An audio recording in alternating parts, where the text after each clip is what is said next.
What I Saw in America by G.K. Chesterton, narrated by Gary Williams. What is America?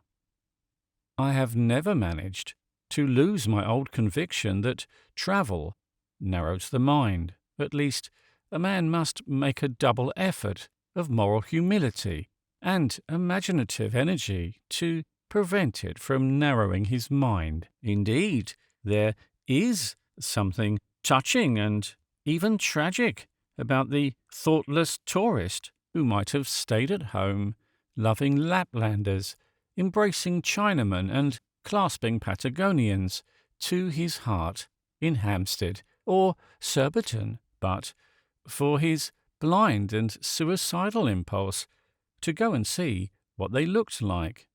This is not meant for nonsense, still less is it meant for the silliest sort of nonsense, which is cynicism. The human bond that he feels at home is not an illusion. On the contrary, it is rather an inner reality. Man is inside all men. In a real sense, any man may be inside any men. But to travel is to leave the inside and draw dangerously near the outside. So long as he thought of men in the abstract, like naked toiling figures in some classic frieze, merely as those who labour and love their children and die, he was thinking the fundamental truth about them. By going to look at their unfamiliar manners and customs, he is inviting them to disguise themselves in fantastic masks and costumes.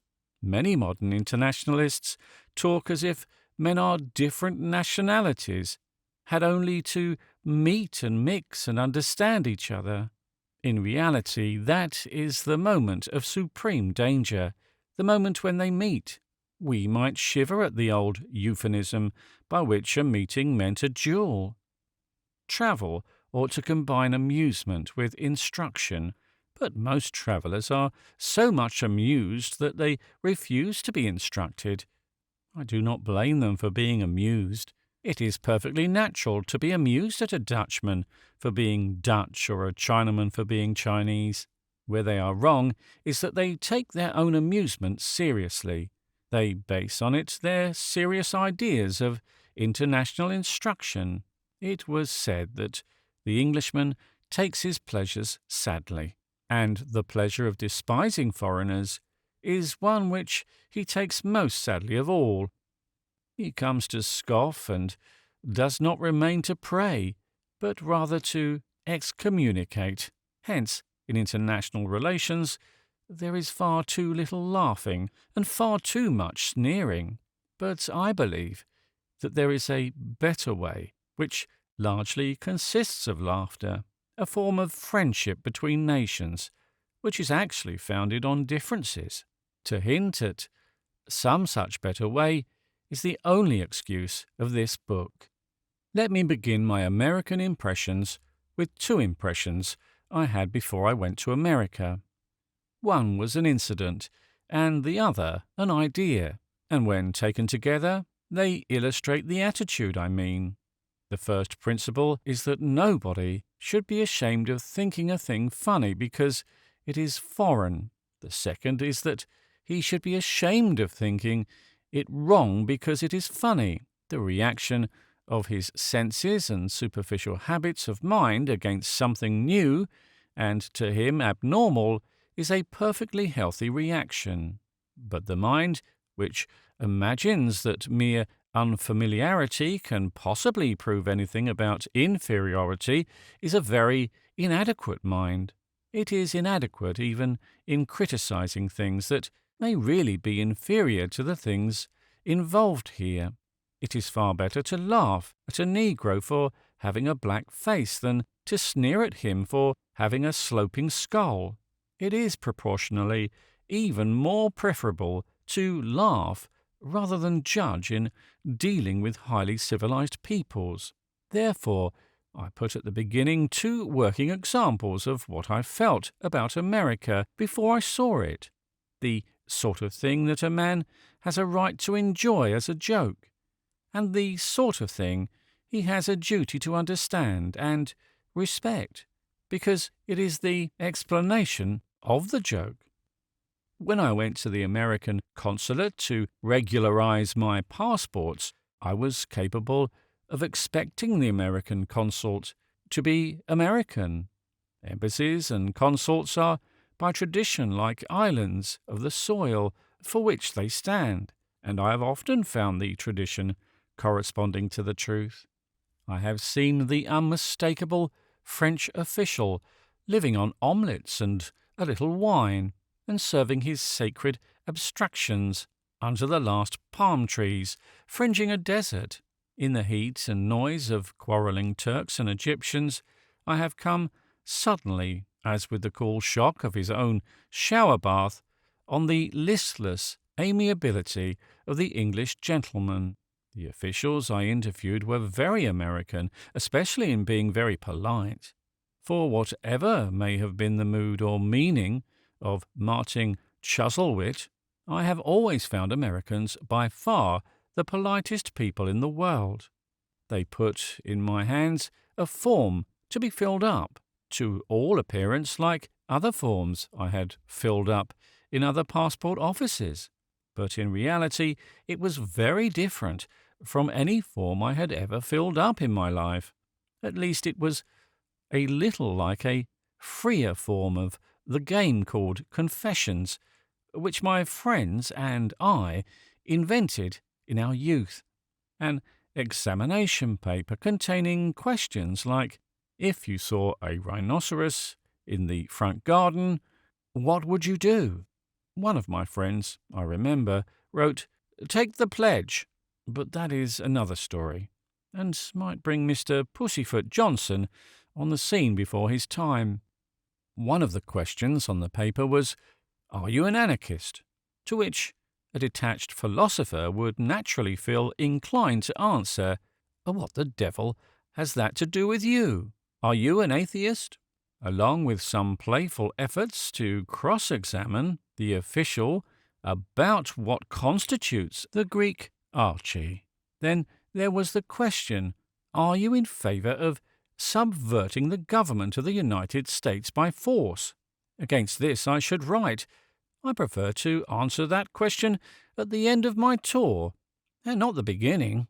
The inquisitor, in his more than morbid curiosity, had then written down, "Are you a polygamist?" The answer to this, no such luck, or not such a fool, according to our experience of the other sex. But perhaps a better answer would be that given to W.T. Stead when he circulated the rhetorical question, "Shall I slay my brother Boer?"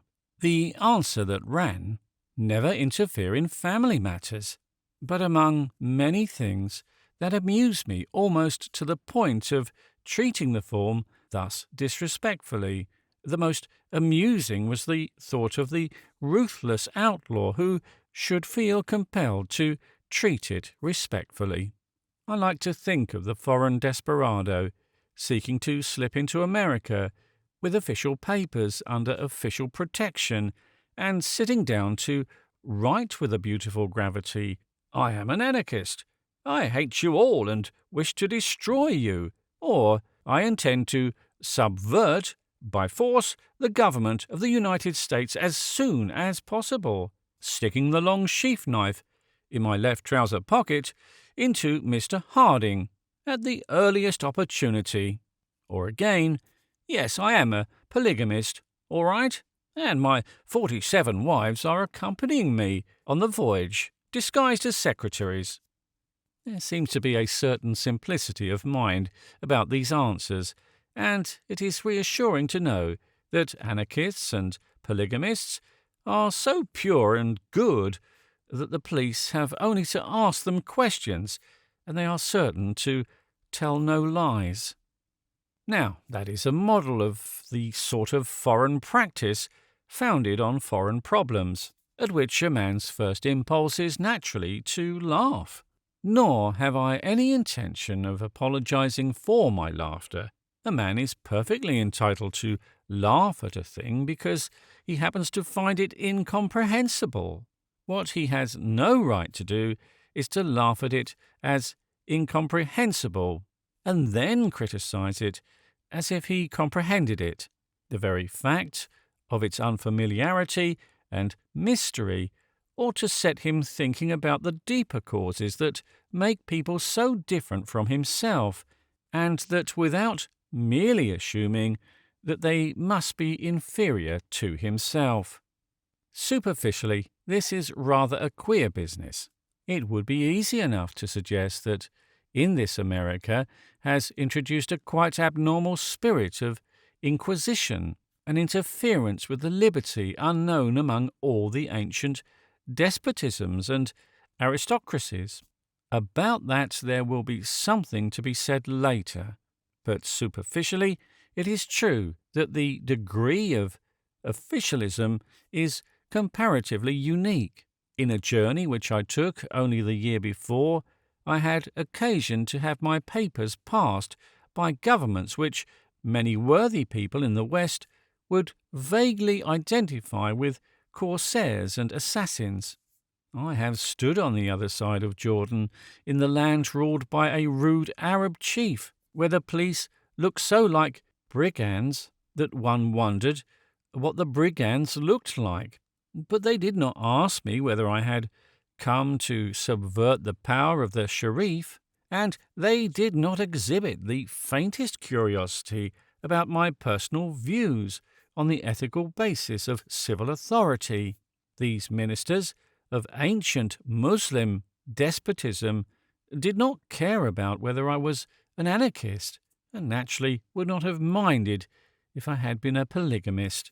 The Arab chief was probably a polygamist himself. These slaves of Asiatic autocracy were content, in the old liberal fashion, to judge me by my actions. They did not inquire into my thoughts. They held their power as limited to the limitation of practice. They did not forbid me to hold a theory. It would be easy to argue here that Western democracy persecutes where even Eastern despotism tolerates or emancipates. It would be easy to develop the fancy that, as compared with the sultans of Turkey or Egypt, the American Constitution is a thing like the Spanish Inquisition. Only the traveller who stops at that point is totally wrong, and the traveller only too often does stop at that point.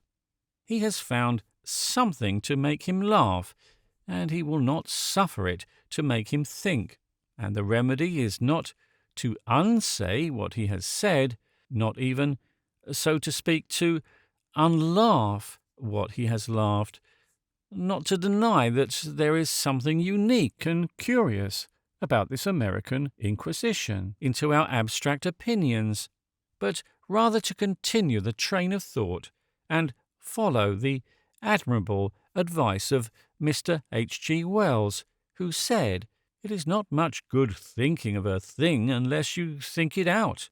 It is not to deny that American officialism is rather peculiar on this point, but to inquire what it really is which makes America peculiar, or which is peculiar to America. In short, it is to get some ultimate idea of what America is, and the answer to that question will reveal something much deeper and grander and more worthy of our intelligent interest. It may have seemed something less than a compliment to compare the American Constitution to the Spanish Inquisition, but oddly enough, it does not involve a truth, and still more oddly perhaps, it does not involve a compliment. The American Constitution does resemble the Spanish Inquisition in this, that is founded on a creed.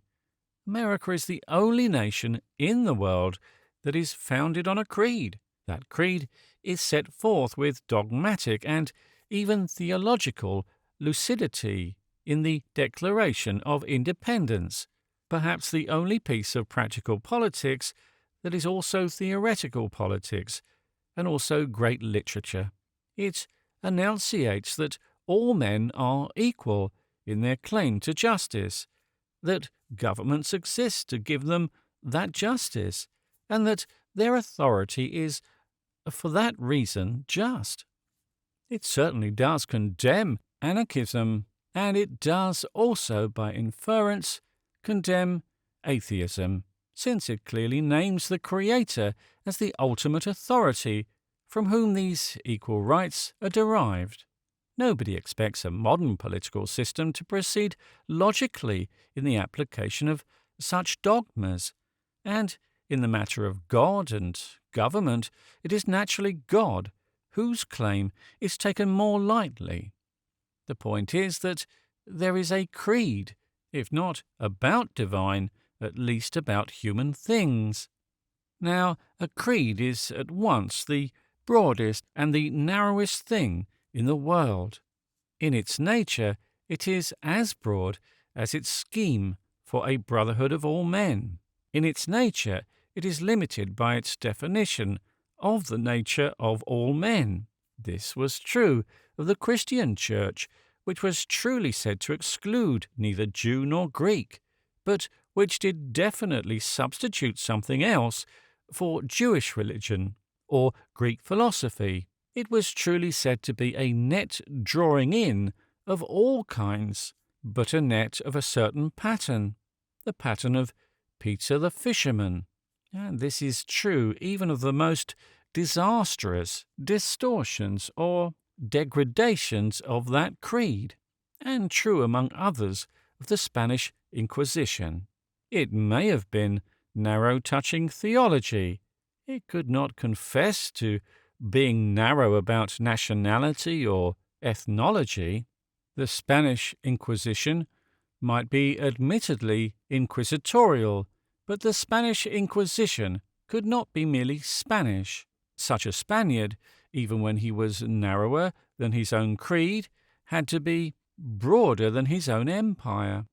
He might burn a philosopher because he was heterodox, but he must accept a barbarian because he was orthodox.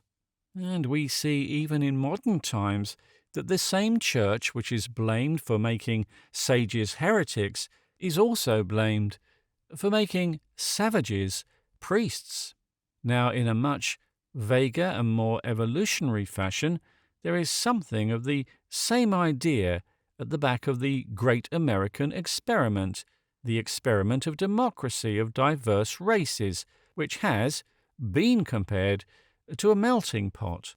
But even that metaphor implies that the pot itself is of a certain shape and a certain substance, a pretty solid substance. The melting pot must not melt. The original shape was traced on the lines of Jeffersonian democracy, and it will remain in that shape until it becomes shapeless. America invites all men to become citizens, but it implies the dogma that there is such a thing as citizenship. Only so far as its primary ideal is concerned, its exclusiveness is religious, because it is not racial. The missionary can condemn a cannibal precisely because he cannot condemn a Sandwich Islander, and in something of the same spirit, the American may exclude a polygamist precisely because he cannot include a Turk. Now, for America, this is no idle theory. It may have been theoretical, though it was thoroughly sincere, when the great Virginian gentleman declared it in surroundings that still had something of the character of an English countryside. It is not merely theoretical now. There is nothing to prevent America being literally invaded by Turks, as she is invaded by Jews or Bulgars. In the most exquisitely inconsequent of the Bab ballads, we are told, concerning Pasha Bailey Ben, "One morning knocked at 8:30, a tall red Indian at his gate. In Turkey, as you're perhaps aware, red Indians are extremely rare. But the converse need by no means be true. there is nothing in the nature of things to prevent an emigration of Turks increasing and multiplying on the plains where the Red Indians wandered. There is nothing to necessitate the Turks being extremely rare. The Red Indians, alas, are likely to be rarer. And as I much prefer Red Indians to Turks, not to mention Jews, I speak without prejudice. But the point here is that America, partly by original theory and partly by historical accident, does lie open to racial admixtures, which most countries would think incongruous or comic. That is why it is only fair to read any American definitions or rules in a certain light and relatively to a rather unique position. It is not fair to compare the position of those who may meet Turks in the back street with that of those who have never met Turks except in the Bab ballads. It is not fair simply to compare America with England in its regulations about the Turk. In short, it is not fair to do what almost every Englishman probably does, to look at the American International Examination paper and laugh and be satisfied with saying, "We don't have any of that nonsense in England."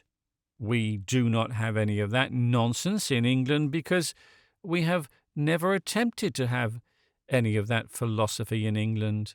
And above all, because we have the enormous advantage of feeling it natural to be national, because there is nothing else to be. England in these days is not well governed. England is not well educated. England suffers from wealth and poverty that are not well distributed. But England is English. Esto perpetua. England is English, as France is French or Island Irish. The great mass of men taking certain national traditions for granted. Now, this gives us a totally different and very much easier task. We have not got an inquisition because we have not got a creed. But it is arguable that we do not need a creed because we have got a character. In any of the old nations, the national unity is preserved by the national type. Because we have a type, we do not need to have a test. Take the innocent question, "Are you an anarchist?" which is intrinsically quite as impudent as, "Are you an optimist?" or "Are you a philanthropist?" I'm not discussing here whether these things are right, but whether most of us are in a position to know them rightly. Now, it is quite true that most Englishmen do not find it necessary to go about all day asking each other whether they are anarchists. It is quite true that the phrase occurs on no British forms that I've seen, but this is not only because most of the Englishmen are not anarchists, it is even more because even the anarchists are Englishmen. For instance, it would be easy to make fun of the American formula by noting that the cap would fit all sorts of bald academic heads.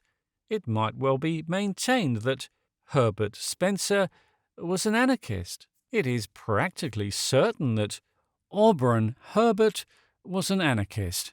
But Herbert Spencer was an extraordinarily typical Englishman of the nonconformist middle class, and Auburn Herbert was an extraordinary typical English aristocrat of the old and genuine aristocracy.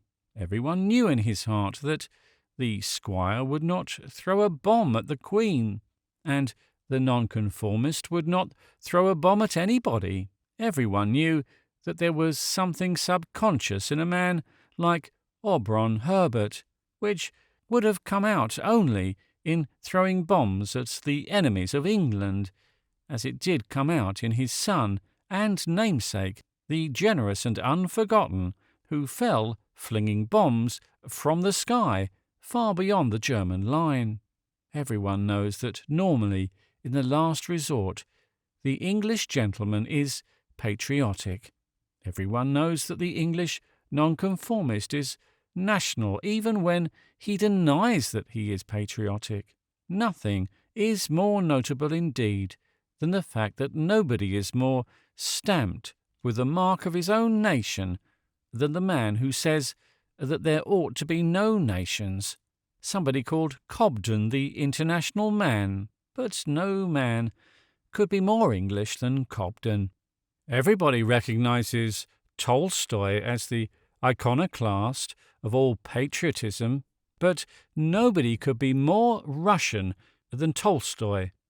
In the old countries where there are these national types, these types may be allowed to hold any theories. Even if they hold certain theories, they are unlikely to do certain things. So the conscientious objector, in the English sense, may be and is one of the peculiar byproducts of England. But the conscientious objector will probably have a conscientious objection to throwing bombs.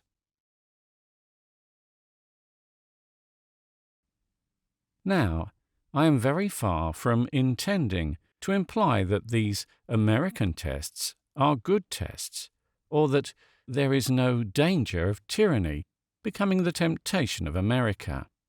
I shall have something to say later on about that temptation of tendency. Nor do I say that they apply consistently this conception of a nation with the soul of a church, protected by religious and not racial selection. If they did apply that principle consistently, they would have to exclude pessimists and rich cynics who deny the democratic ideal. An excellent thing, but a rather improbable one. What I say is that when we realize that this principle exists at all, we see the whole position in a totally different perspective. We say that the Americans are doing something heroic, or doing something insane, or doing it in an unworkable or unworthy fashion, instead of simply wondering what the devil they are doing. When we realize the democratic design of such a cosmopolitan commonwealth, and compare it with our insular alliance or instincts, we see at once why such a thing has to be not only democratic but dogmatic. We see why in some points it tends to be inquisitive or intolerant. Anyone can see the practical point by merely transferring into private life a problem like that of the two academic anarchists, who might, by a coincidence, be called the two Herberts. Suppose a man said, "Buffle, my old Oxford tutor, wants to meet you. I wish you'd ask him down for a day or two. He has the oddest opinions, but he's very stimulating."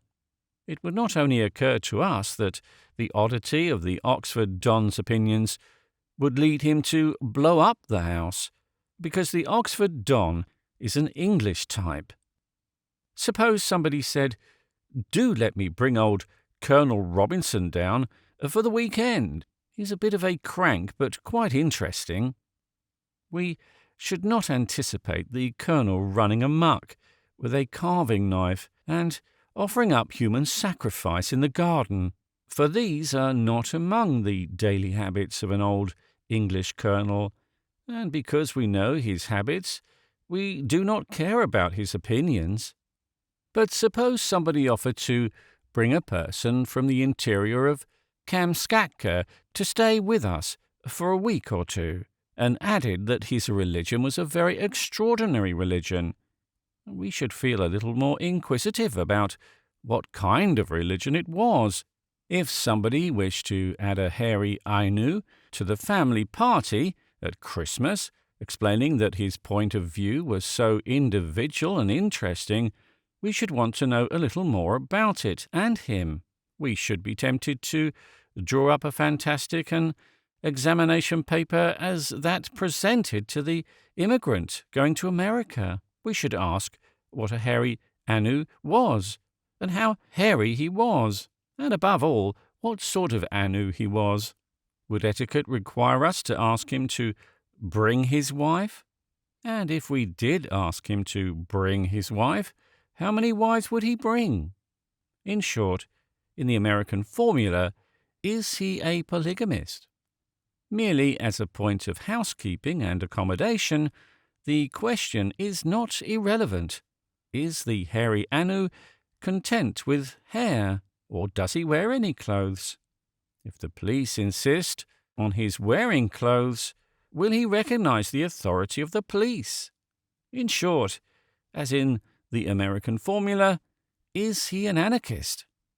Of course, this generalization about America, like other historical things, is subject to all sorts of cross-divisions and exceptions to be considered in their place. The Negroes are a special problem because of what white men in the past did to them.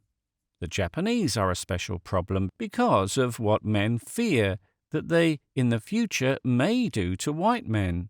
The Jews are a special problem because of what they and the Gentiles in the past, present and future seem to have the habit of doing to each other. But the point is not that nothing exists in America except this idea. It is that nothing like this idea exists anywhere except in America. This idea is not internationalism. On the contrary, it is decidedly nationalism. The Americans are very patriotic and wish to make their new citizens patriotic Americans. But it is the idea of making a new nation literally out of any old nation that comes along. In a word, what is unique is not America, but what is called americanization. We understand nothing till we understand the amazing ambition to Americanize the Kamskatkan and the hairy Anu. We are not trying to Anglicize thousands of French cooks or Italian organ grinders. France is not trying to Gallicize thousands of English trippers or German prisoners of war. America is the one place in the world where this process, healthy or unhealthy, possible or impossible, is going on. And the process, as I have pointed out, is not internationalism. It would be truer to say it is the nationalization of the internationalized. It is making home out of vagabonds and a nation out of exiles. This is what at once illuminates and softens the moral regulations which we may really think fatalist and fanatical. They are abnormal, but in one sense, this experiment of a home for the homeless is abnormal. In short, it has long been recognized that America was an asylum. It is only since Prohibition that it has looked a little like a lunatic asylum. It was before sailing for America, as I have said, that I stood with the official paper in my hand, and these thoughts in my head. It was while I stood on English soil that I passed through the two stages of smiling and then sympathizing, of realizing that my momentary amusement at being asked if I were not an anarchist was partly due to the fact that I was not an American. And in truth, I think there are some things a man ought to know about America before he sees it. What we know about a country beforehand may not affect what we see, that is, but it will vitally affect what we appreciate it for being, because it will vitally affect what we expect it to be. I can honestly say that I never expected America to be what 9/10 of the newspaper critics invariably assume it to be. I never thought it was a sort of Anglo-Saxon colony, knowing that it was more and more thronged with crowds of very different colonists. During the war, I felt that the very worst propaganda for the Allies was the propaganda for the Anglo-Saxons. I tried to point out that, in one way, America is nearer to Europe than England is. If she is not nearer to Bulgaria, she is nearer to Bulgars. If she is not nearer to Bohemia, she is nearer to Bohemians. In my New York hotel, the head waiter in the dining room was a bohemian. The head waiter in the grill room was a Bulgar. Americans have nationalities at the end of the street, which for us are the ends of the earth. I did my best to persuade my countrymen not to appeal to the American as if he were a rather dowdy Englishman who had been rusticating in the provinces and had not heard the latest news about the town. I shall record later some of those arresting realities which the traveller does not expect, and which in some cases, I fear, he actually does not see because he does not expect.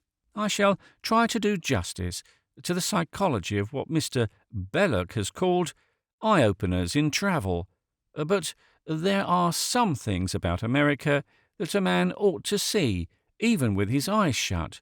One is that a state that came into existence solely through its repudiation and abhorrence of the British Crown is not likely to be a respectful copy of the British Constitution. Another is that the chief mark of the Declaration of Independence is something that is not only absent from the British Constitution, but something which all our constitutionalists have invariably thanked God with the jolliest boasting and bragging that they have kept out of the British Constitution. It is the thing called abstraction or academic logic. It is the thing which such jolly people call theory, and which those who can practice it call thought. And the theory of thought is the very last to which English people are accustomed, either by their social structure or their traditional teaching. It is the theory of equality. It is the pure classic conception that no man must aspire to be anything more than a citizen, and that no man should endure to be anything less. It is by no means especially intelligible to an Englishman who tends at his best to the virtues of the gentleman, and at his worst to the vices of the snob. The idealism of England, or, if you will, the romance of England, has not been primarily the romance of the citizen, but the idealism of America, we may safely say, still revolves entirely around the citizen and his romance. The realities are quite another matter, and we shall consider in its place the question of whether the ideal will be able to shape the realities, or will merely be beaten shapeless by them. The ideal is besieged by inequalities of the most towering and insane description in the industrial and economic field. It may be devoured by modern capitalism, perhaps the worst inequality that ever existed among men. Of all that we shall speak later. But citizenship is still the American ideal. There is an army of actualities opposed to that ideal, but there is no ideal opposed to that ideal. American plutocracy has never got itself respected like English aristocracy. Citizenship is the American ideal, and it has never been the English ideal. But it is surely an ideal that may stir some imaginative generosity and respect in an Englishman, if he will condescend to be also a man. In this vision of moulding many peoples into the visible image of the citizen, he may see a spiritual adventure which he can admire from the outside, at least as much as he admires the velour of the Muslims, and much more than he admires the virtues of the Middle Ages. He need not set himself to develop equality, but he need not set himself to misunderstand it. He may at least understand what Jefferson and Lincoln meant, and he may possibly find some assistance in the task by reading what they said. He may realize that equality is not some crude fairy tale about all men being equally tall or equally tricky, which we not only cannot believe, but cannot believe in anybody believing. It is an absolute of morals, by which all men have a value invariable and indestructible, and a dignity as intangible as death. He may at least be a philosopher and see that equality is an idea, and not merely one of these soft-headed sceptics who, having risen by low tricks to high places, drink bad champagne in tawdry hotel lounges, and tell each other 20 times over, with unwearied iteration, that equality is an illusion. In truth, it is inequality that is the illusion.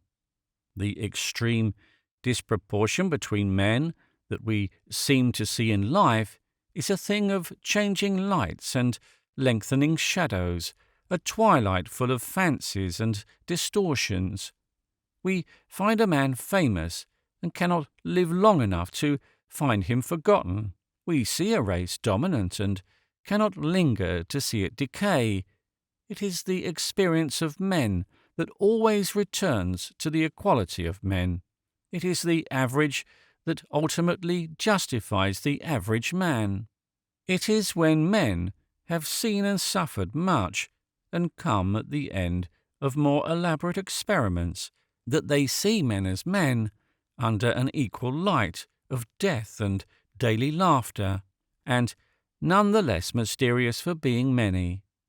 Nor is it in vain that these Western democrats have sought the blazonry of their flag in that great multitude of immortal lights that endure behind the fires we see, and gathered them into the corner of old glory, whose ground is like the glittering night, for veritably, in the spirit as well as in the symbol, suns and moons and meteors pass and fill our skies with fleeting and almost theatrical conflagration, and wherever the old shadow stoops upon the earth, the stars return.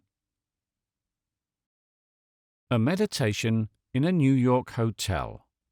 All this must begin with an apology and not an apologia.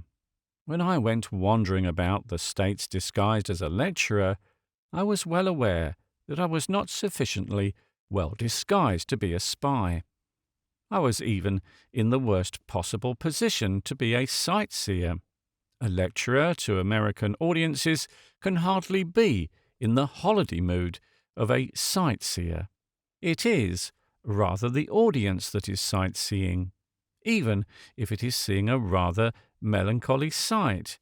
Some say that people come to see the lecturer and not to hear him, in which case it seems rather a pity that he should disturb and distress their minds with a lecture. He might merely display himself on a stand or platform for a stipulated sum, or be exhibited like a monster in a menagerie. The circus elephant is not expected to make a speech, but it is equally true that the circus elephant is not allowed to write a book. His impressions of travel would be somewhat sketchy and perhaps a little over-specialized. In merely travelling from circus to circus, he would, so to speak, move in rather narrow circles.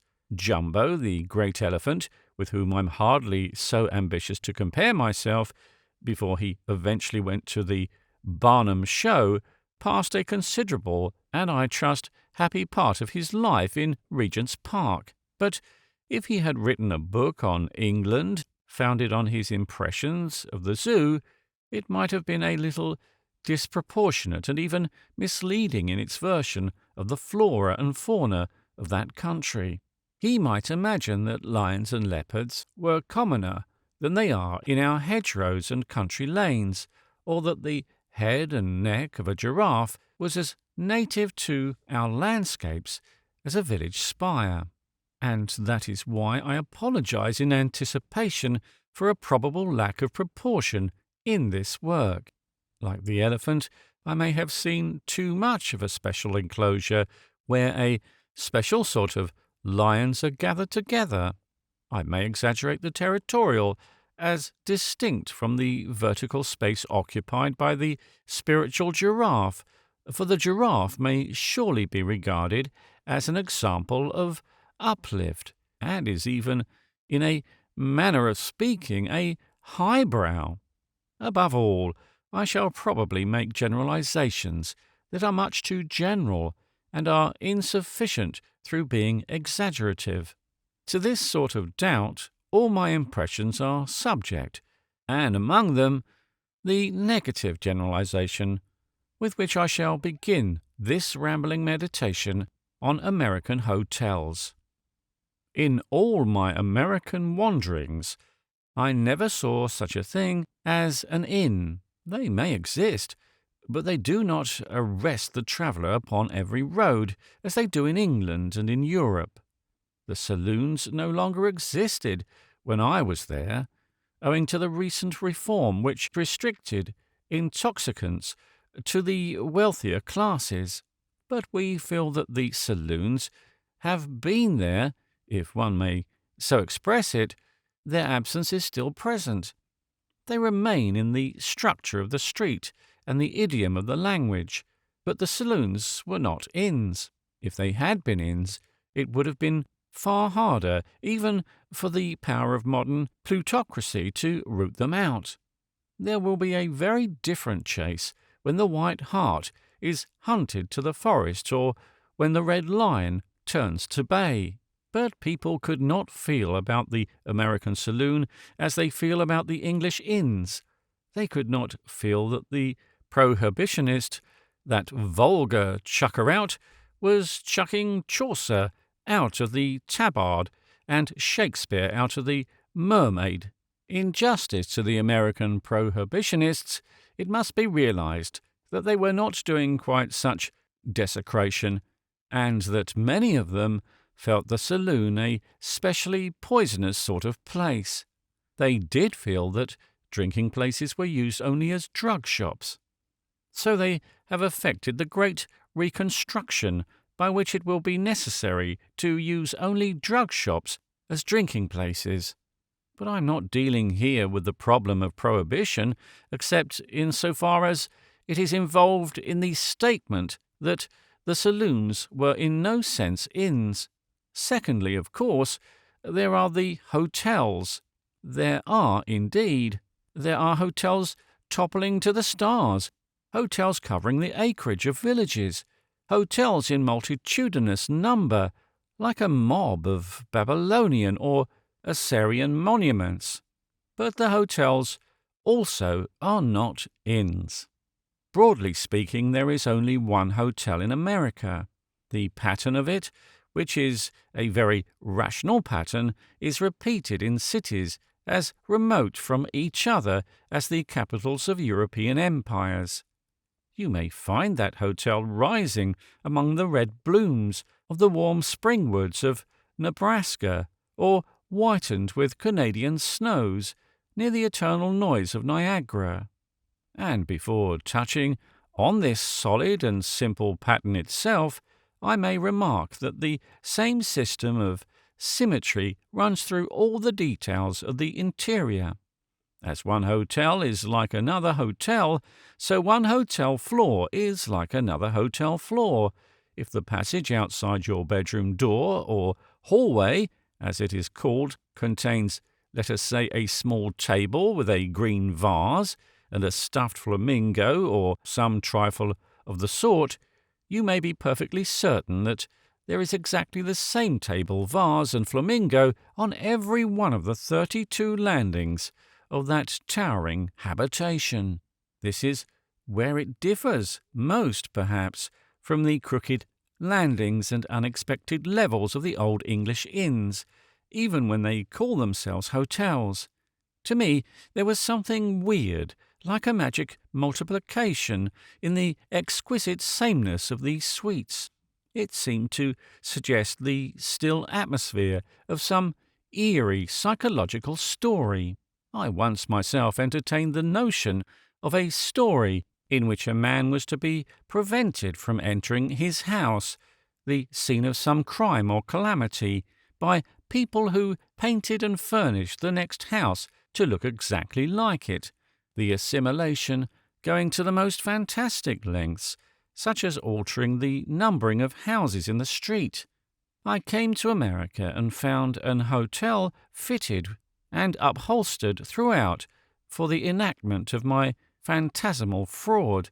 I offer the skeleton of my story with all humility to some of the admirable lady writers of detective stories in America, to Miss Carolyn Wells, or Miss Mary Roberts Reinhardt, or Miss A.K. Green of the unforgotten Leavenworth case. Surely it might be possible for the unsophisticated Nimrod K. Moose or Yellow Dog Flat to come to New York and be entangled somehow in this net of repetitions or reoccurrences. Surely something tells me that his beautiful daughter, the Rose of Red Murder Gulch, might seek for him in vain amid the apparently unmistakable surroundings of the 32nd floor, while he was being quietly butchered by the floor clerk on the 33rd floor, an agent of the Green Claw, that formidable organization, and all because the two floors looked exactly alike to the virginal Western eye. The original point of my own story was that the man to be entrapped walked into his own house after all, in spite of it being differently painted and numbered, simply because he was absent-minded and used to taking a certain number of mechanical steps. This would not work in the hotel, because a lift has no habits. It is typical of the real tameness of machinery that even when we talk of a man turning mechanically, we only talk metaphorically, for it is something that a mechanism cannot do. But I think there is only one real objection to my story of Mr. Moose in the New York hotel, and that is unfortunately a rather fatal one. It is that far away in the remote desolation of Yellow Dog, among those outlying and outlandish rocks that almost seem to rise beyond the sunset, there is undoubtedly an hotel of exactly the same sort, with all its floors exactly the same. Anyhow, the general plan of the American hotel is commonly the same, and, as I have said, it is a very sound one, so far as it goes. When I first went into one of the big New York hotels, the first impression was certainly its bigness. It was called the Biltmore, and I wondered how many national humorists had made the obvious comment of wishing they had built less. But it was not merely the Babylonian size and scale of such things, it was the way in which they are used. They are used almost as public streets, or rather as public squares. My first impression was that I was in some sort of high street or marketplace, during a carnival or a revolution. True, the people looked rather rich for a revolution, and rather grave for a carnival, but they were congested in great crowds that moved slowly like people passing through an overcrowded railway station. Even in the dizzy heights of such a skyscraper, there could not possibly be room for all those people to sleep in the hotel, or even to dine in it. And as a matter of fact, they did nothing whatever except drift into it and drift out again. Most of them had no more to do with the hotel than I have with Buckingham Palace. I have never been in Buckingham Palace, and I have very seldom, thank God, been in the big hotels of the type that exist in London or Paris, but I cannot believe that mobs are perpetually pouring through the Hotel Cecil or the Savoy in this fashion, calmly coming in at one door and going out of the other. But this fact is part of the fundamental structure of the American hotel. It is built upon a compromise that makes it possible. The whole of the lower floor is thrown open to the public streets and treated as a public square, but above it, and all around it runs another floor in the form of a sort of deep gallery, furnished more luxuriantly and looking down on the moving mobs beneath. No one is allowed on this floor except the guests or clients of the hotel. As I have been one of them myself, I trust it is not unsympathetic to compare them to active anthropoids who can climb trees, and so look down in safety on the herds or packs of wilder animals wandering and prowling below.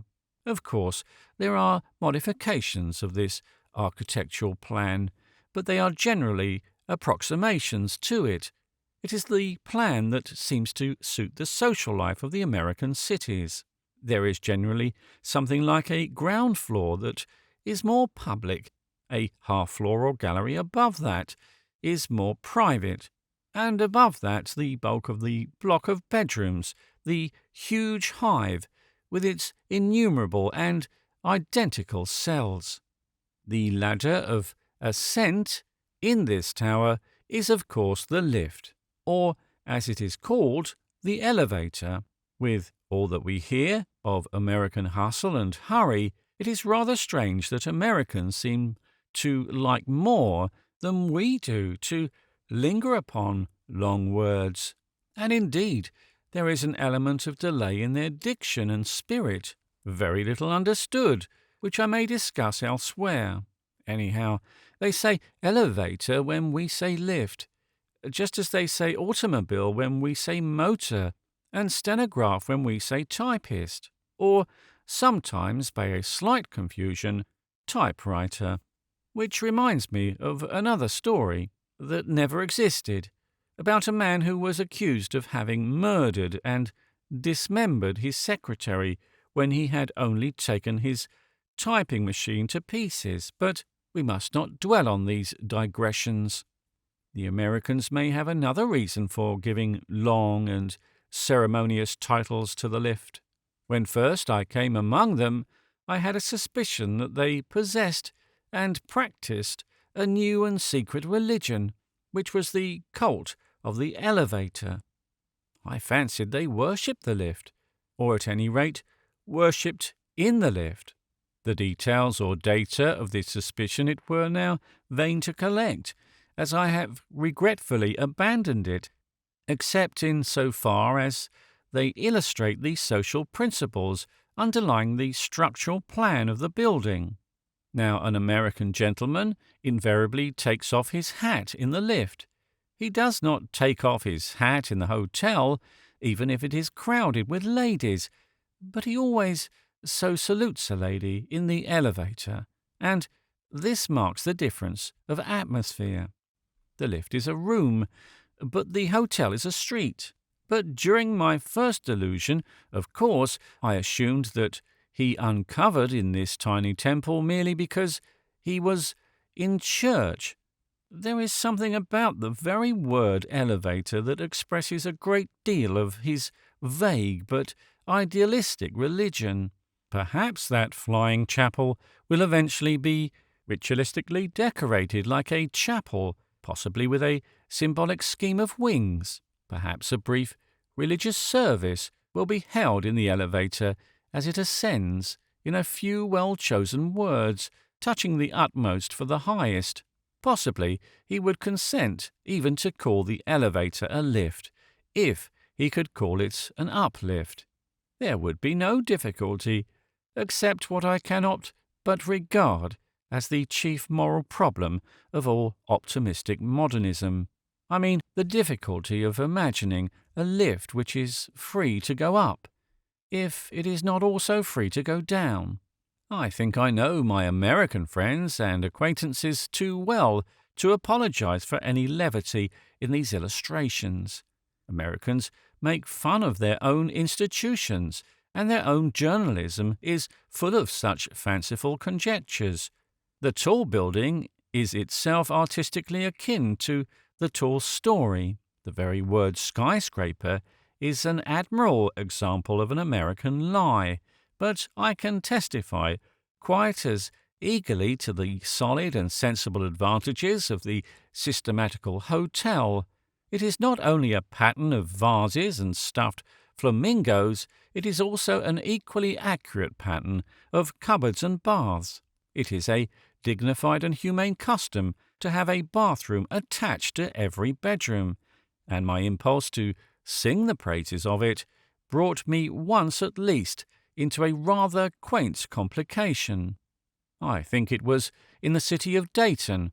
Anyhow, I remember there was a laundry convention going on in the same hotel, in a room very patriotically and properly festooned with the stars and stripes, and doubtless full of promise for the future of laundering. I was interviewed on the roof, within earshot of this debate, and may have been the victim of some association or confusion. Anyhow, after answering the usual questions about labour, the League of Nations, the lengths of ladies' dresses, and other great matters, I took refuge in a rhapsody of warm and well-deserved praise of American bathrooms. The editor, I understood, running a gloomy eye down the column of his contributor's story and seeing nothing but metaphysical terms such as justice, freedom, the abstract disapproval of sweating, swindling, and the like, paused at last upon the ablutionary allusion, and his eye brightened. "That's the only copy of the whole thing," he said. "A bathtub in every home." So these words appeared in enormous letters above my portrait in the paper. It will be noted that, like many things that practical men make a great point of, they miss the point. What I had commanded as new and national was a bathroom in every bedroom. Even feudal and moss-grown England is not entirely ignorant of an occasional bathtub in the home. But what gave me great joy was what followed. I discovered with delight that many people, glancing rapidly at my portrait with its prodigious legend, imagined that it was a commercial advertisement, and that I was a very self-advertising commercial traveller. When I walked about the streets, I was supposed to be travelling in bathtubs. Consider the caption of the portrait, and you will see how similar it is to the true commercial slogan, "We offer a bathtub in every home." And this charming error was doubtless clinched by the fact that I had been found haunting the outer courts of the temple of the ancient Guild of Lavenders.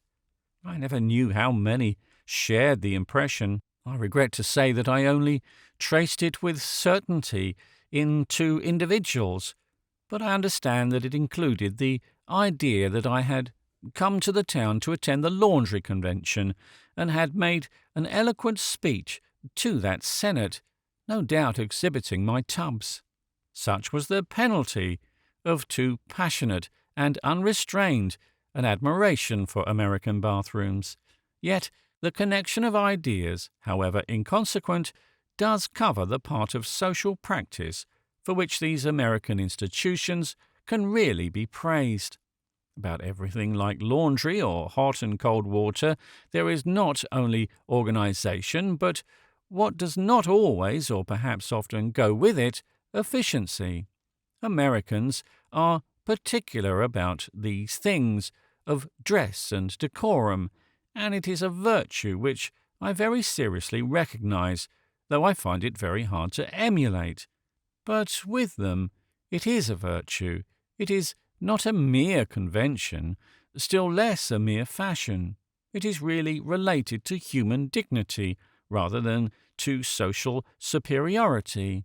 The really glorious thing about the American is that he does not dress like a gentleman. He dresses like a citizen or a civilized man. His puritanic particularity on certain points is really detachable from any definite social ambitions. These things are not a part of getting into society, but merely of keeping out of savagery. Those millions and millions of middling people, that huge middle class, especially of the Middle West, are not near enough to any aristocracy, even to be sham aristocrats, or to be real snobs. But their standards are secure, And though I do not really travel in a bathtub, or believe in the bathtub philosophy and religion, I will not, on this matter, recoil misanthropically from them. I prefer the tub of Dayton to the tub of Diogenes. On these points there is really something a million times better than efficiency, and that is something like equality. In short, the American hotel is not America, but it is American. In some respects, it is as American as the English inn is English, and it is symbolic of that society in this, among other things, that it does tend too much to uniformity. But that very uniformity disguises not a little natural dignity. The old Romans boasted that their republic was a nation of kings.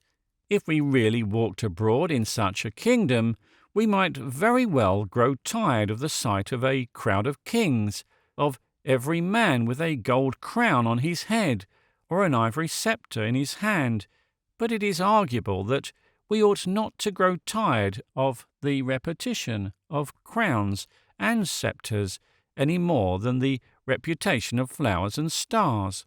The whole imaginative effort of Walt Whitman was really an effort to absorb and animate these multitudinous modern repetitions, and Walt Whitman would be quite capable of including in his lyric litany of a optimism a list of the 999 identical bathrooms.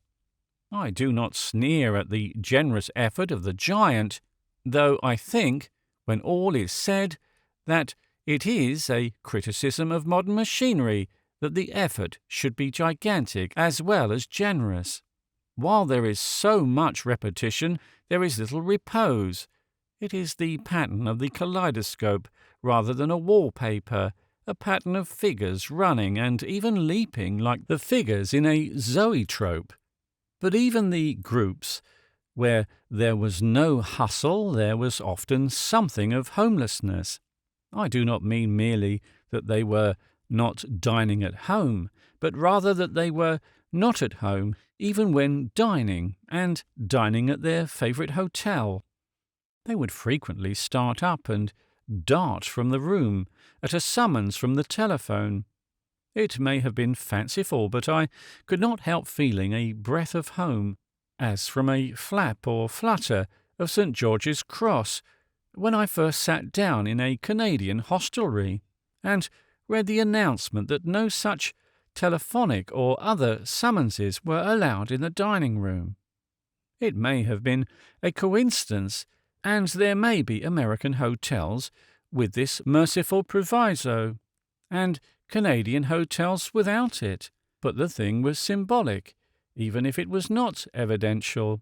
I felt as if I stood indeed upon English soil, in a place where people like to have their meals in peace.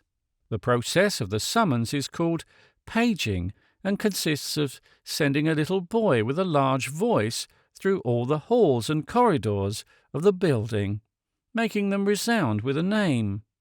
The custom is common, of course, in clubs and hotels, even in England, but in England it is a mere whisper compared with the wail with which the American page repeats the formula of calling Mr. So-and-so. I remember a particularly crowded parterre in the somewhat smoky and oppressive atmosphere of Pittsburgh, through which wandered a youth with a voice the like of which I have never heard in the land of the living, the voice like a cry of a lost spirit, saying again and again, forever, calling Mr. Anderson. One felt that he never would find Mr. Anderson. Perhaps there never had been any Mr. Anderson to be found. Perhaps he and everyone else wandered in an abyss of bottomless scepticism, and he was but the victim of one out of numberless nightmares of eternity as he wandered, a shadow with shadows, and wailed by impassable streams. This is not exactly my philosophy, but I feel sure it was his. and it is a mood that may frequently visit the mind in the centres of highly active and successful industrial civilization.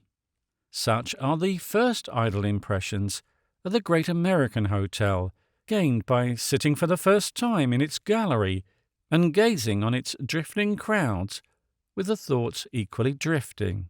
The first impression is of something enormous and rather unnatural, an impression that is gradually tempered by experience of the kindliness and even the tameness of so much of that social order.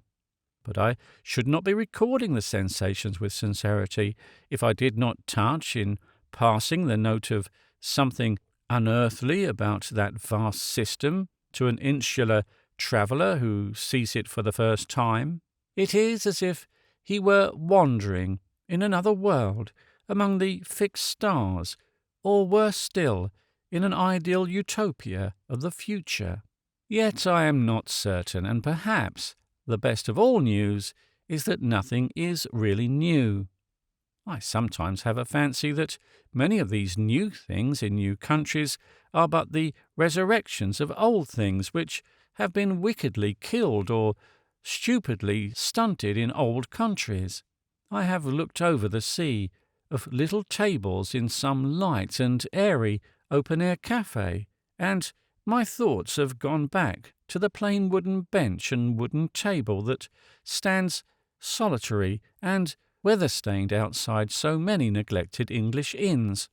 We talk of experimenting in the French cafe as of some fresh and almost impotent innovation, but our fathers had the French cafe in the sense of the free and easy table in the sun and air. The only difference was that French democracy was allowed to develop its cafe or multiply its tables, while English plutocracy prevented any such popular growth. Perhaps there are other examples of old types and patterns lost in the old oligarchy and saved in the new democracies. I am haunted with a hint that the new structures are not so very new, and that they remind me of something very old. As I look from the balcony floor, the crowds seem to float away, and the colours to soften and grow pale, and I know I am in one of the simplest and most ancestral of human habitations. I am looking down from the old wooden gallery upon the courtyard of an inn. This new architectural model, which I have described, is after all one of the oldest European models, now neglected in Europe and especially in England. It was the theatre in which were enacted innumerable picturesque comedies and romantic plays, with figures ranging from Sancho Panza to Sam Weller. It served as the apparatus, like some gigantic toy set up in bricks and timber, for the ancient and perhaps eternal game of tennis. The very terms of the original game were taken from the inn courtyard, and the players scored accordingly as they hit the buttery hatch or the roof. Singular speculations hover in my mind as the scene darkens and the quadrangle below begins to empty in the last hours of night. Some day, perhaps, this huge structure will be found standing in a solitude like a skeleton, and it will be the skeleton of the spotted dog or the blue boar. It will wither and decay until it is worthy at last to be a tavern. I do not know whether men will play tennis on its ground floor, with various scores and prizes for hitting the electric fan or the lift or the head waiter. Perhaps the very words will only remain as part of some such rustic game. Perhaps the electric fan will no longer be electric, and the elevator will no longer elevate, and the waiter will only wait to be hit. But at least it is only by the decay of modern plutocracy, which seems already to have begun, that the secret of the structure, even of this plutocratic palace, can stand revealed, and after long years, when its lights are extinguished, and only the long shadows inhabit its halls and vestibules, there may come a new noise like thunder of die Artigenen knocking at the door. A meditation in Broadway. When I had looked at the lights of Broadway by night, I made to my American friends an innocent remark that seemed, for some reason, to amuse them. I had looked, not without joy, at the long kaleidoscope of coloured lights arranged in large letters and sprawling trademarks, advertising everything from pork to pianos through the agency of the two most vivid and most mystical of the gifts of God, colour and fire. I said to them, in my simplicity, what a glorious garden of wonders this would be to anyone who was lucky enough to be unable to read. Here it is but a text for a further suggestion, but let us suppose that there does walk down the flaming avenue a peasant of the sort called scornfully an illiterate peasant by those who think that insisting on people reading and writing is the best way to keep out the spies who read in all languages and the forgers who write in all hands. On this principle, indeed, a peasant merely acquainted with things of little practical use to mankind, such as ploughing, cutting wood, or growing vegetables, would very probably be excluded, and it is not for us to criticize from the outside the philosophy of those who would keep out the farmer and let in the forger. But let us suppose, if only for the sake of argument, that the peasant is walking under the artificial suns and stars of the tremendous thoroughfare, that he has escaped to the land of liberty upon some general rumour and romance of the story of its liberation, but without being yet able to understand the arbitrary signs of its alphabet. The soul of such a man would surely soar higher than the skyscrapers and embrace a brotherhood broader than Broadway, realizing that he had arrived on an evening of exceptional festivity, worthy to be blazoned with all this burning heraldry. He would please himself by guessing what great proclamation of principle of the Republic hung in the sky like a constellation or rippled across the street like a comet. He would be shrewd enough to guess that the three festoons, fringed with fiery words of somewhat similar pattern, stood for government of the people, for the people, by the people, for it must obviously be that, unless it were liberty, equality, fraternity. His shrewdness would perhaps be a little shaken if he knew that the triad stood for tang tonic today, tang tonic tomorrow, tang tonic all the time. He will soon identify a restless ribbon of red lettering, red hot and rebellious, as the saying, "Give me liberty or give me death." He will fail to identify it as the equally famous saying, "Skyolin has gout beaten to a frazzle." Therefore, it was that I desired the peasant to walk down the grove of fiery trees, under all that golden foliage, and fruits like monstrous jewels, as innocent as Adam before the fall. He would see sights almost as fine as the flaming sword, or the purple and peacock plumage of the seraphim, so long as he did not go near the tree of knowledge. In other words, if once he went to school, it would be all up. And indeed, I fear in any case, he would soon discover his error. If he stood wildly waving his hat for liberty in the middle of the road as chunk chutney picked itself out in ruby stars upon the sky, he would impede the excellent but extremely rigid traffic system of New York. If he fell on his knees before a sapphire splendor and began saying an Ave Maria under a mistaken association, he would be conducted kindly but firmly by an Irish policeman to a more authentic shrine. But though the foreign simplicity might not long survive in New York, it is quite a mistake to suppose that such foreign simplicity cannot enter New York. He may be excluded for being illiterate, but he cannot be excluded for being ignorant, nor for being innocent. Least of all can he be excluded for being wiser in his innocence than the world in its knowledge. There is here, indeed, more than one distinction to be made. New York is a cosmopolitan city, but it is not a city of cosmopolitans. Most of the masses in New York have a nation, whether or not it be the nation to which New York belongs.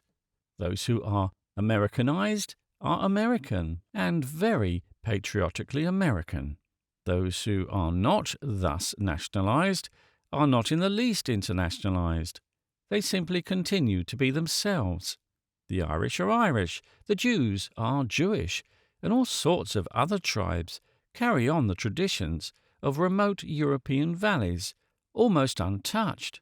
In short, there is a sort of slender bridge between their old country and their new, which they either cross or do not cross, but which they seldom simply occupy. They are exiles, or they are citizens. There is no moment when they are cosmopolitans, but very often the exiles bring with them not only rooted traditions, but rooted truths. Indeed, it is to a great extent the thought of these strange souls in crude American garb that gives a meaning to the masquerade of New York. In the hotel where I stayed, the head waiter in one room was a Bohemian, and I am glad to say that he called himself a Bohemian.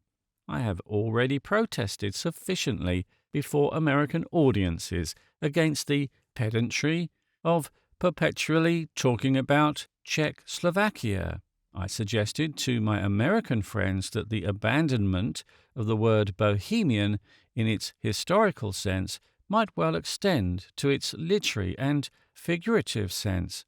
We might be expected to say, "I'm afraid Henry has got into very Czechoslovakian habits lately," or "don't bother to dress. It's quite a Czechoslovakian affair."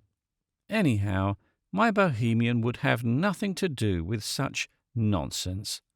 He called himself a son of Bohemia, and spoke as such in his criticisms of America, which were both favourable and unfavourable.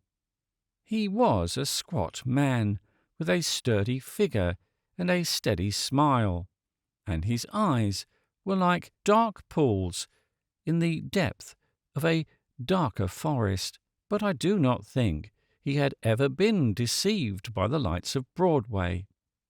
But I found something like my real innocent abroad, my real peasant, among the sky signs in another part of the same establishment.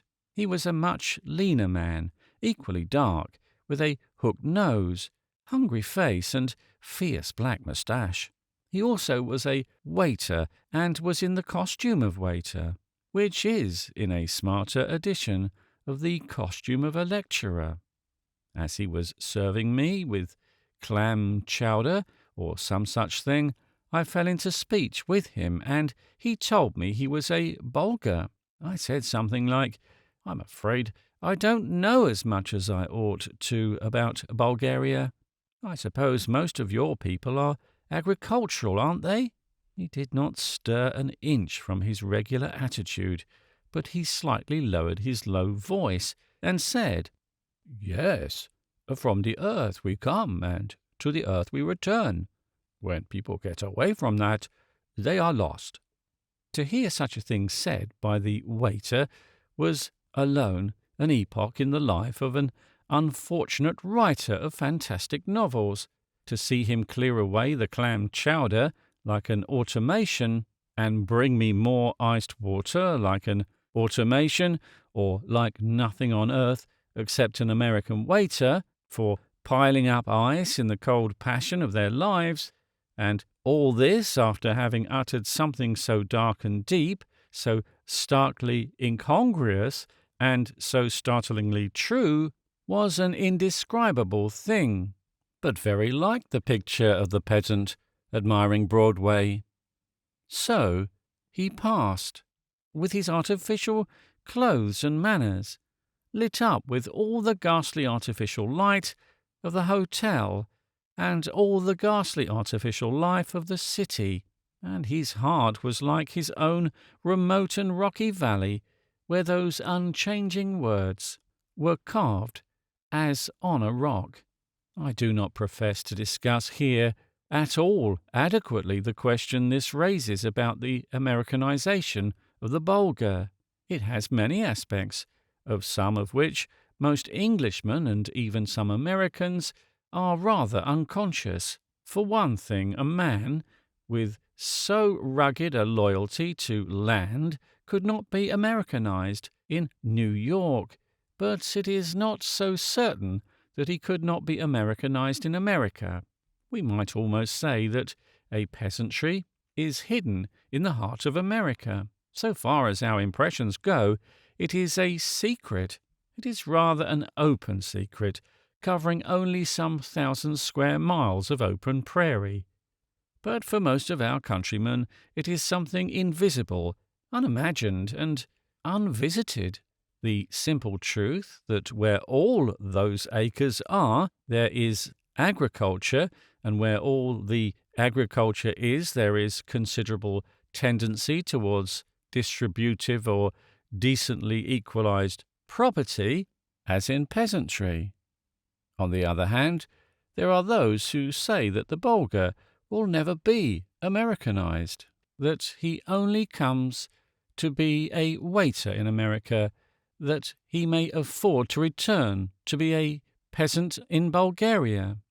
I cannot decide this issue, and indeed I did not introduce it to this end. I was led to it by a certain line of reflection that runs along the Great White Way, and I will continue to follow it. The criticism, if we could put it rightly, not only covers more than New York, but more than the whole New World. Any argument against it is quite as valid against the largest, richest cities of the Old World, against London or Liverpool or Frankfurt or Belfast.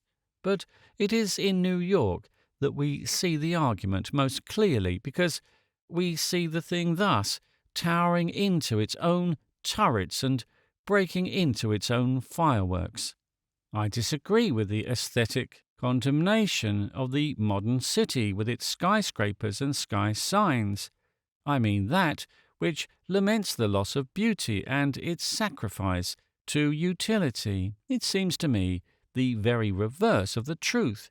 Years ago, when people used to say the Salvation Army doubtless had good intentions, but we must all deplore its methods, I pointed out that the very contrary is the case. Its method, the method of drums and democratic appeal, is that of the Franciscans or any other march of the church militant. It was precisely its aims that were dubious, with their dissenting morality and despotic finance. It is somewhat the same with things like the sky signs in Broadway. The aesthetic must not ask me to mingle my tears with his, because these things are merely useful and ugly. For I am not specially inclined to think them ugly, but I am strongly inclined to think them useless. As a matter of art, for art's sake, they seem to me rather artistic. As a form of practical social work, they seem to me stark, stupid waste. If Mr. Bilge is rich enough to build a tower 400 feet high and give it a crown of golden crescents and crimson stars, in order to draw attention to his manufacture of the Paradise toothpaste or the Seventh Heaven cigar, I do not feel the least disposition to thank him for any serious form of social service. I have never tried the Seventh heaven cigar. Indeed, a premonition moves me towards the belief that I shall go down to the dust without trying it. I have every reason to doubt whether it does any particular good to those who smoke it, or any good to anybody except those who sell it. In short, Mr. Bilge's usefulness consists in being useful to Mr. Bilge, and all the rest is illusion and sentimentalism. But because I know that Bilge is only Bilge, shall I stoop to the profanity or saying that fire is only fire? Shall I blaspheme crimson stars any more than crimson sunsets, or deny that those moons are golden any more than that this grass is green?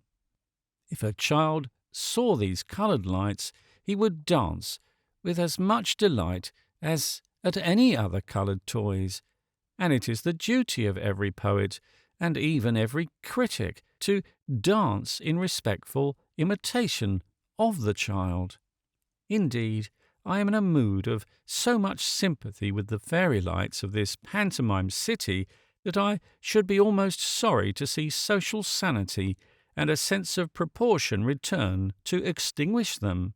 I fear the day is breaking, and the broad daylight of tradition and ancient truth is coming to end all this delightful nightmare of New York at night.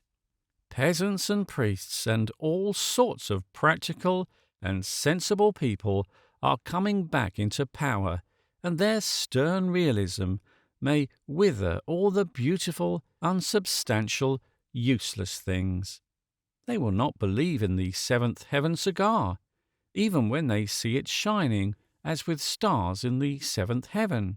They will not be affected by advertisements any more than the priest and the peasants of the Middle Ages would have been affected by advertisements. Only a very soft-headed, sentimental, and rather servile generation of men could possibly be affected by advertisements at all. People who are a little more hard-headed, humorous, and intellectually independent see the rather simple joke, and are not impressed by this or any other form of self-praise. Almost any other men in almost any other age would have seen the joke.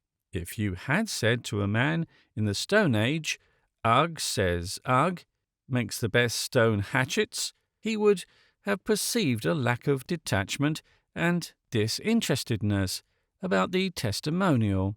If you had said to a medieval peasant, "Robert the Bowyer proclaims, with 3 blasts of a horn, that he makes good bows," the peasant would have said, "Well, of course he does," and thought about something more important.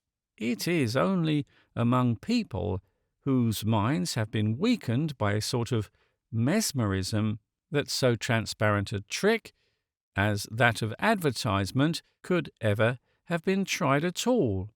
And if ever we have again, as for other reasons I cannot but hope we shall, a more democratic distribution of property and a more agricultural basis of national life, it would seem at first sight only too likely that all this beautiful superstition will perish, and the fairyland of Broadway, with all its varied rainbows, fade away. For such people, the seventh heaven cigar, like the 19th century city, will have ended in smoke, and even the smoke of it will have vanished. But the next stage of reflection brings us back to the peasant looking at the lights of Broadway. It is not true to say, in the strict sense, that the peasant has never seen such things before. The truth is that he has seen them on a much smaller scale, but for a much larger purpose. Peasants also have their ritual and ornament, but it is to adorn more real things. Apart from our first fancy about the peasant who could not read, there is no doubt about what would be apparent to a peasant who could read and who could understand. For him also fire is sacred. For him also colour is symbolic. But where he sets up the candle to light the little shrine of St. Joseph, he finds it takes 1,200 candles to light the seventh heaven cigar. He is used to the colours in church windows showing red for martyrs or blue for Madonnas. But here he can only conclude that all the colours of the rainbow belong to Mr. Bilge. Now upon the aesthetic side he might well be impressed, but it is exactly on the social and even scientific side that he has a right to criticise. If he were a Chinese peasant, for instance, and came from a land of fireworks, he would naturally suppose that he had happened to arrive at a great firework display in celebration of something, perhaps the sacred emperor's birthday, or rather birthnight. It would gradually dawn on the Chinese philosopher that the emperor could hardly be born every night, and when he learnt the truth, the philosopher, if he was a philosopher, would be a little disappointed, possibly a little disdainful. Compare, for instance, these everlasting fireworks with the damp squids and dying bonfires of Guy Fawkes' Day. That quaint and even queer national festival has been fading for some time out of English life. Still, it was a national festival in the double sense that it represented some sort of public spirit pursued by some sort of popular impulse. People spent money on the display of fireworks. They did not get money by it. And the people who spent money were often those who had very little money to spend. It had something of the glorious and fanatical character of making the poor poorer. It did not, like the advertisements, have only the mean and materialistic character of making the rich richer. In short, it came from the people, and it appealed to the nation. The historical and religious cause in which it originated is not mine, and I think it has perished partly through being tied to a historical theory for which there is no future. I think this is illustrated in the very fact that the ceremonial is merely negative and destructive. Negation and destruction are very noble things as far as they go, and when they go in the right direction. And the popular expression of them has always something hearty and human about it. I shall not, therefore, bring any fine or fastidious criticism, whether literary or musical, to bear upon the little boys who drag about a bolster and a paper mask, calling out, "Guy Fawkes Guy! Hit him in the eye!" But I admit it is a disadvantage that they have not a saint or a hero to crown in effigy, as well as a traitor to burn in effigy. I admit that popular Protestantism has become too purely negative for people to wreathe in flowers the statue of Mr. Kensett or even Dr. Clifford. I do not disguise my preference for popular Catholicism, which still has statues that can be wreathed in flowers. I wish our national feast of fireworks revolved round something positive and popular. I wish the beauty of Catherine Wheel were displayed to the glory of St. Catherine. I should not especially complain if Roman candles were really Roman candles. But this negative character does not destroy the national character, which began at least in disinterested faith and has ended at least in disinterested fun. There is nothing disinterested at all about the new commercial fireworks. There is nothing so dignified as a dingy guy among the lights of Broadway.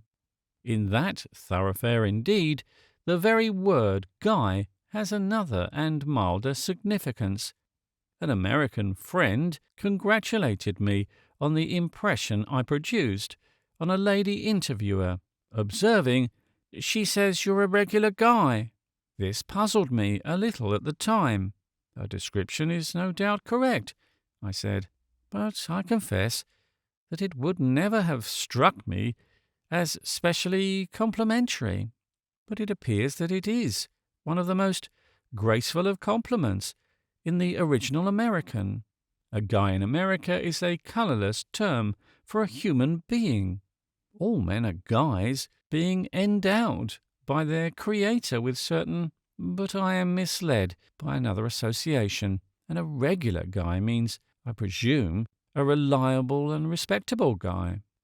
The point is, however, is that the guy, in the grotesque English sense, does represent the dilapidated remnant of a real human tradition of symbolizing real historic ideals by the sacramental mystery of fire. It is a great fall from the lowest of these lowly bonfires to the highest of the modern sky signs.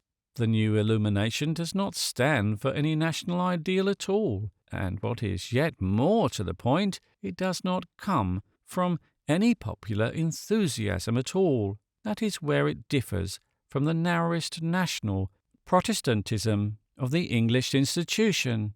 Mobs have risen in support of no popery. No mobs are likely to rise in defence of the new puffery. Many a poor crazy Orangeman has died saying, "To hell with the Pope."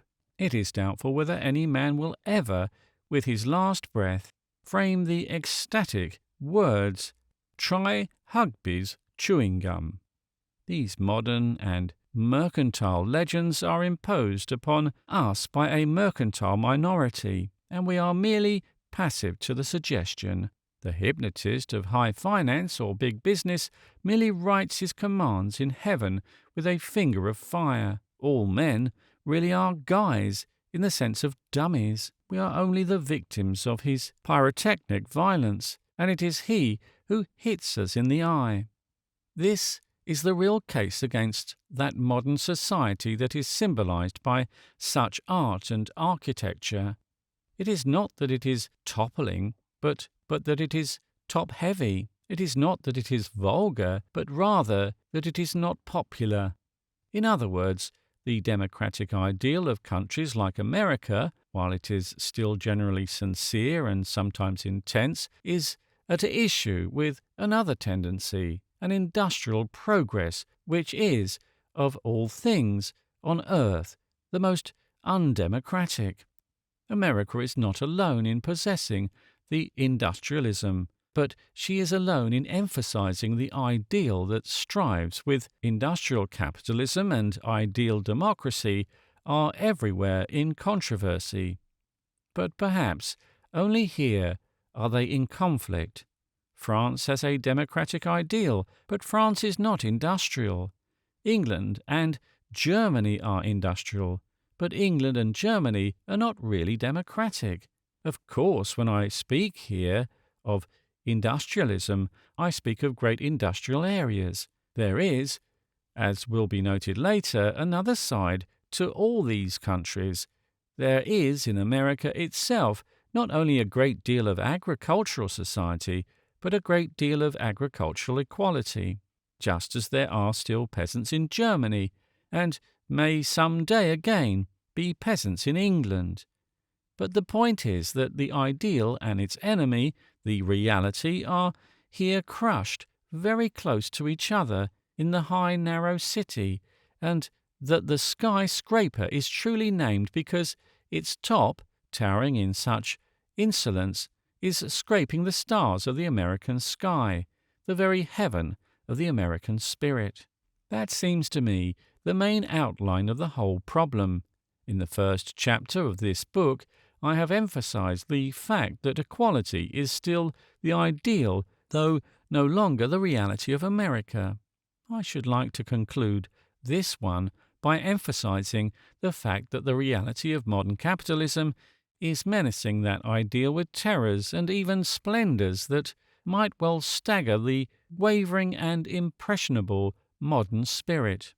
Upon this issue of that struggle depends the question of whether this new great civilization continues to exist, and even whether anyone cares if it exists or not.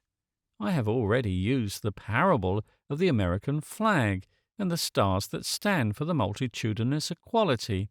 I might here take the opposite symbol of these artificial and terrestrial stars, flaming on the forehead of the commercial city.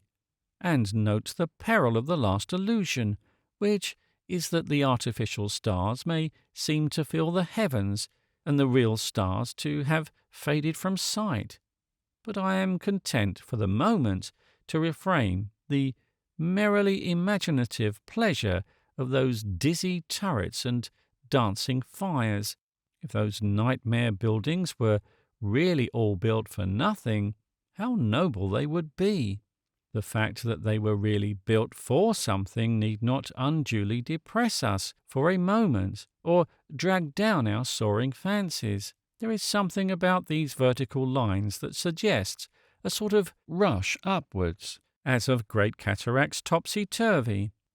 I have spoken of fireworks, but here I should rather speak of rockets. There is only something underneath the mind, murmuring that nothing remains at last of a flaming rocket except a falling stick. I have spoken of Babylonian perspectives, and of words written with a fiery finger, like that huge, unhuman finger that wrote on the Belshazzar's wall. But what did it write on the Belshazzar's wall? I am content once more to end on a note of doubt, and a rather dark sympathy with those many-coloured solar systems, turning so dizzily far up in the divine vacuum of the night. From the earth we come, and to the earth we return. When people get away from that, they are lost. Irish and other interviewers. It is often asked, what should be the first thing that a man sees when he lands in a foreign country? But I think it should be the vision of his own country. At least when I came into New York Harbour, a sort of grey and green cloud came between me and the towers with multitudinous windows, white in the winter sunlight, and I saw an old brown house standing back among the beech trees at home, the house of only one among many friends and neighbours, but one somehow so sunken in the very heart of England as to be unconscious of her imperial or international position, and out of the sound of her perilous seas. But what made most clear the vision that revisited me was something else. Before we touched land, the men of my own guild, the journalists and reporters, had already boarded the ship like pirates, and one of them spoke to me in an accent that I knew, and thanked me for all I had done for Ireland. And it was at that moment that I knew most vividly that what I wanted was to do something for England. Then, as it chanced, I looked across the Statue of Liberty and saw that the great bronze was gleaming green in the morning light. I had made all the obvious jokes about the Statue of Liberty. I found it had a soothing effect on earnest prohibitionists on the boat to urge, as a point of dignity and delicacy, that it ought to be given back to the French, a vicious race, abandoned to the culture of the vine. I proposed that the last liquors on board should be poured out in a pagan liberation before it. And then I suddenly remembered that this liberty was still in some sense enlightening the world, or one part of the world was a lamp for one sort of wanderer, a star of one sort of seafarer.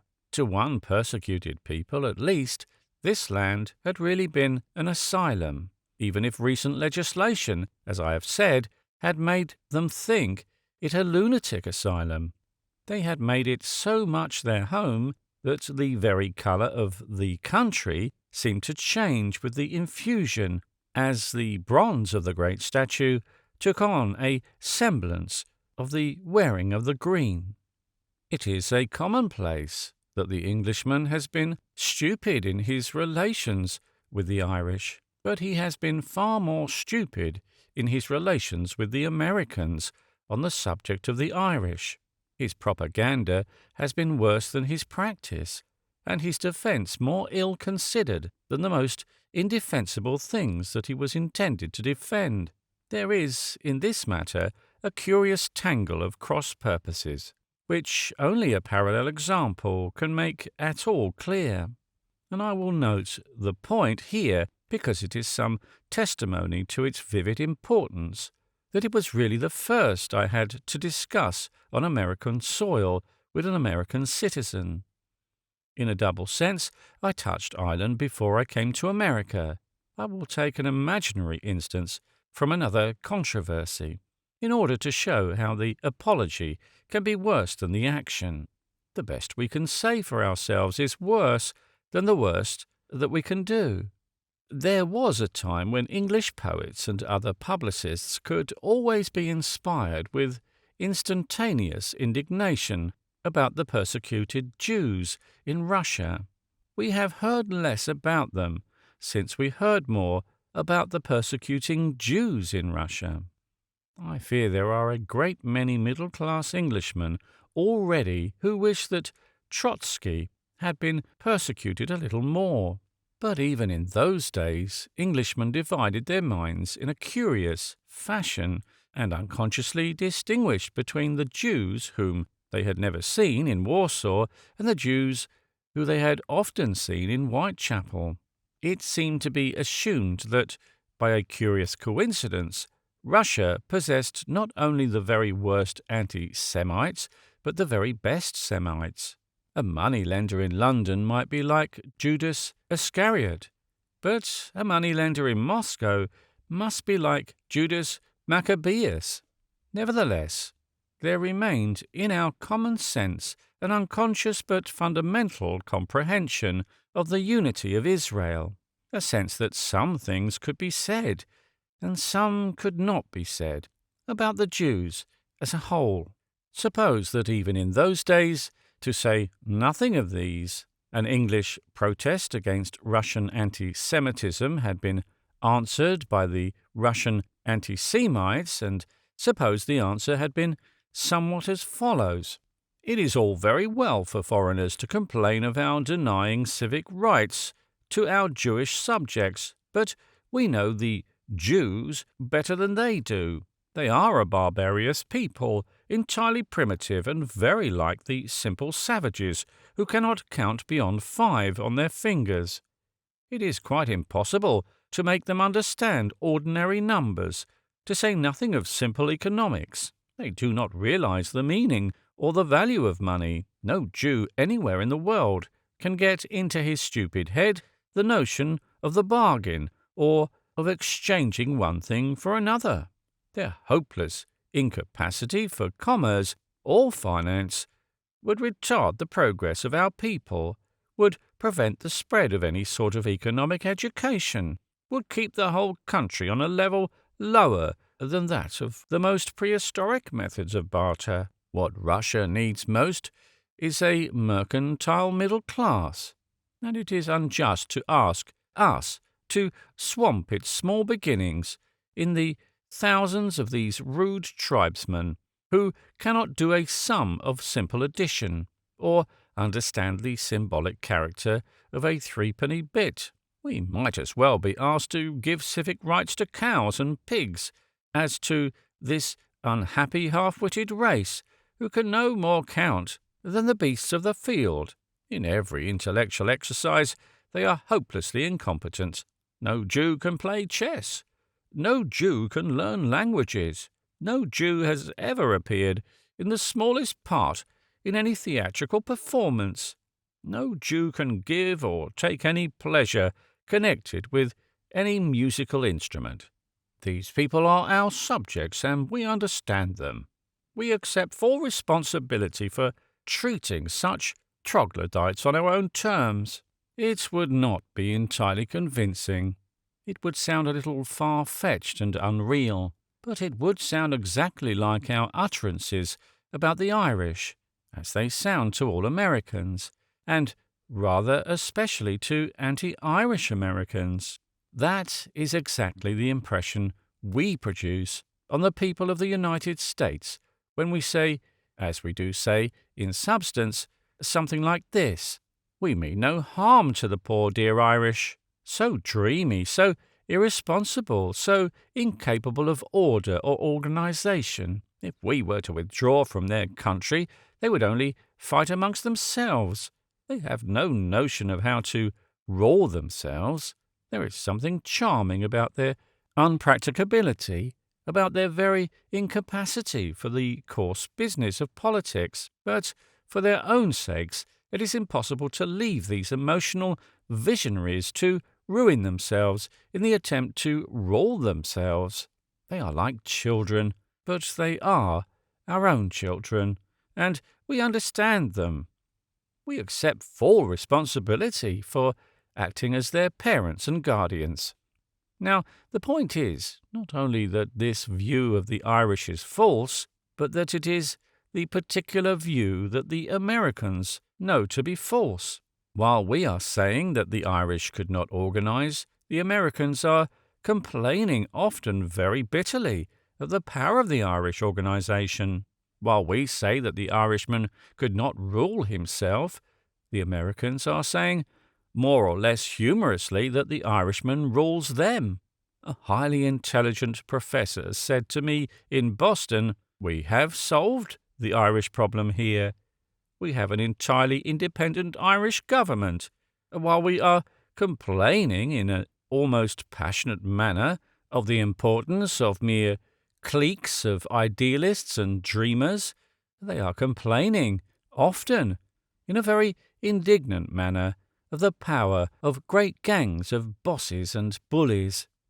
There are a great many Americans who pity the Irish, very naturally and very rightly, for the historic martyrdom which their patriotism has endured. But there are a great many Americans who do not pity the Irish in the least. They would be much more likely to pity the English. Only this particular way of talking tends rather to make them despise the English. Thus, both the friends of Ireland and the foes of Ireland tend to be the foes of England. We make one set of enemies by our action and another by our apology. It is a thing that can from time to time be found in history, a misunderstanding that really has a moral. The English excuse would carry much more weight if it had more sincerity and more humility. There are a considerable number of people in the United States who could sympathize with us if we would say frankly that we fear the Irish. Those who thus despise our pity might possibly even respect our fear. The argument I have often used in other places comes back with prodigious and redoubled force after hearing anything of American opinion. The argument that the only reasonable or reputable excuse for the English is the excuse of a patriotic sense of peril, and that the Unionists, if he must be a Unionist, should use that and no other. When the Unionist has said that he dare not let loose against himself a captive he has so cruelly wronged, he has said all that he has to say, all that he has ever had to say, all that he will ever have to say.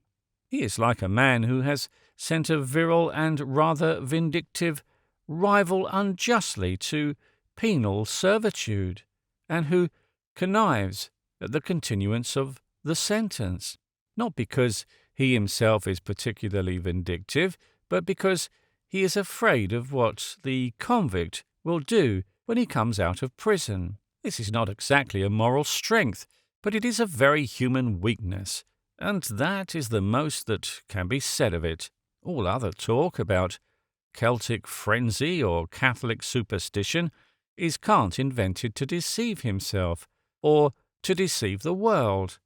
But the vital point to realize is that it is Kant that cannot possibly deceive the American world. In the matter of the Irishman, the American is not to be deceived. It is not merely true to say that he knows better. It is equally true to say that he knows worse. He knows vices and evils in the Irishman that are entirely hidden in the hazy vision of the Englishman. He knows that our unreal slanders are inconsistent even with the real sins. To us, Ireland is a shadowy isle of sunset, like Atlantis, about which we can make up legends. To him it is a positive ward or parish in the heart of his huge cities, like Whitechapel, about which even we cannot make legends but only lies. And as I have said, there are some lies we do not tell about Whitechapel. We do not say it is inhabited by Jews, too stupid to count or know the value of a coin. The first thing for any honest Englishman to send across the sea is this, that the English have not the shadow of a notion of what they are up against in America. They have never even heard of the batteries of almost brutal energy of which I had thus touched a live wire even before I landed. People talk about the hypocrisy of England in dealing with a small nationality. What strikes me is the stupidity of England in supposing that she is dealing with a small nationality, when she is really dealing with a very large nationality. She is dealing with a nationality that often threatens, even numerically, to dominate all the other nationalities of the United States. The Irish are not decaying. They are not unpractical. They are scarcely even scattered. They are not even poor. They are the most powerful and practical world combination with whom we can decide to be friends or foes. And that is why I thought first of that still and solid brown house in Buckinghamshire, standing back in the shadow of the trees. Among my impressions of America, I have deliberately put first the figure of the Irish-American interviewer standing on the shore, more symbolic than the Statue of Liberty. The Irish interviewer's importance for the English lay in the fact of his being an Irishman, but there was also considerable interest in the circumstance of his being an interviewer. And as certain wild birds sometimes wing their way far out to sea and are the first signal of the shore, so the first Americans, the traveller meets, are often American interviewers.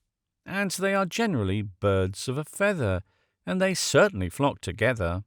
In this respect, there is a slight difference in the etiquette of the craft in the two countries, which I was delighted to discuss with my fellow craftsmen. If I could at that moment have flown back to Fleet Street, I am happy to reflect that nobody in the world would in the least wish to interview me.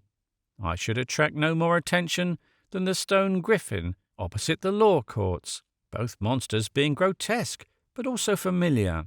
But supposing, for the sake of argument, that anybody did want to interview me, it is fairly certain that the fact of one paper publishing such an interview would rather prevent the other papers from doing so. The reputation of the same views of the same individual in two places would be considered rather bad journalism. It would have an air of stolen thunder, not to say stage thunder. But in America, the fact of my landing and lecturing was evidently regarded in the same light as a murder or a great fire or any other terrible but incurable catastrophe, a matter of interest to all pressmen concerned with practical events. One of the first questions I was asked was how I should be disposed to explain the wave of crime in New York. Naturally, I replied that it might possibly be due to the number of English lecturers who had recently landed. In the mood of the moment, it seemed possible that, if they had all been interviewed, regrettable incidents might possibly have taken place. But this was only the mood of the moment, and even as a mood did not last more than a moment. And since it has reference to a rather common and rather unjust conception of American journalism, I think it well to take it first as a fallacy to be refuted, though the refutation may require a rather longer approach. I have generally found that the traveller fails to understand a foreign country through treating it as a tendency and not as a balance. But if a thing were always tending in one direction, it would soon tend to destruction. Everything that merely progresses finally perishes. Every nation, like every family, exists upon a compromise, and commonly a rather eccentric compromise, using the word eccentric in the sense of something that is somehow at once crazy and healthy. Now, the foreigner commonly sees some feature that he thinks fantastic without seeing the feature that balances it. The ordinary examples are obvious enough. An Englishman, dining inside a hotel on the boulevards, thinks the French eccentric in refusing to open a window, but he does not think the English eccentric in refusing to carry their chairs and tables out onto the pavement in Ludgate Circus. An Englishman will go poking about in little Swiss or Italian villages, in wild mountains or in remote islands, demanding tea, and never reflects that he is like a Chinaman who should enter all the wayside public houses in Kent and Sussex and demand opium. But the point is not merely that he demands what he cannot expect to enjoy, it is that he ignores even what he does enjoy. He does not realize the sublime and starry paradox of the phrase van ordinaire, which to him should be a glorious jest, like the phrase common gold or daily diamonds. These are the simple and self-evident cases, but there are many more subtle cases of the same thing, of the tendency to see that the nation fills up its own gap with its own substitute, or corrects its own extravagance with its own precaution. The national antidote generally grows wild in the woods, side by side with the national poison. If it did not, all the natives would be dead. For it is so, as I have said, that nations necessarily die of the undiluted poison called progress. It is so in this much abused and over-abused example of the American journalist.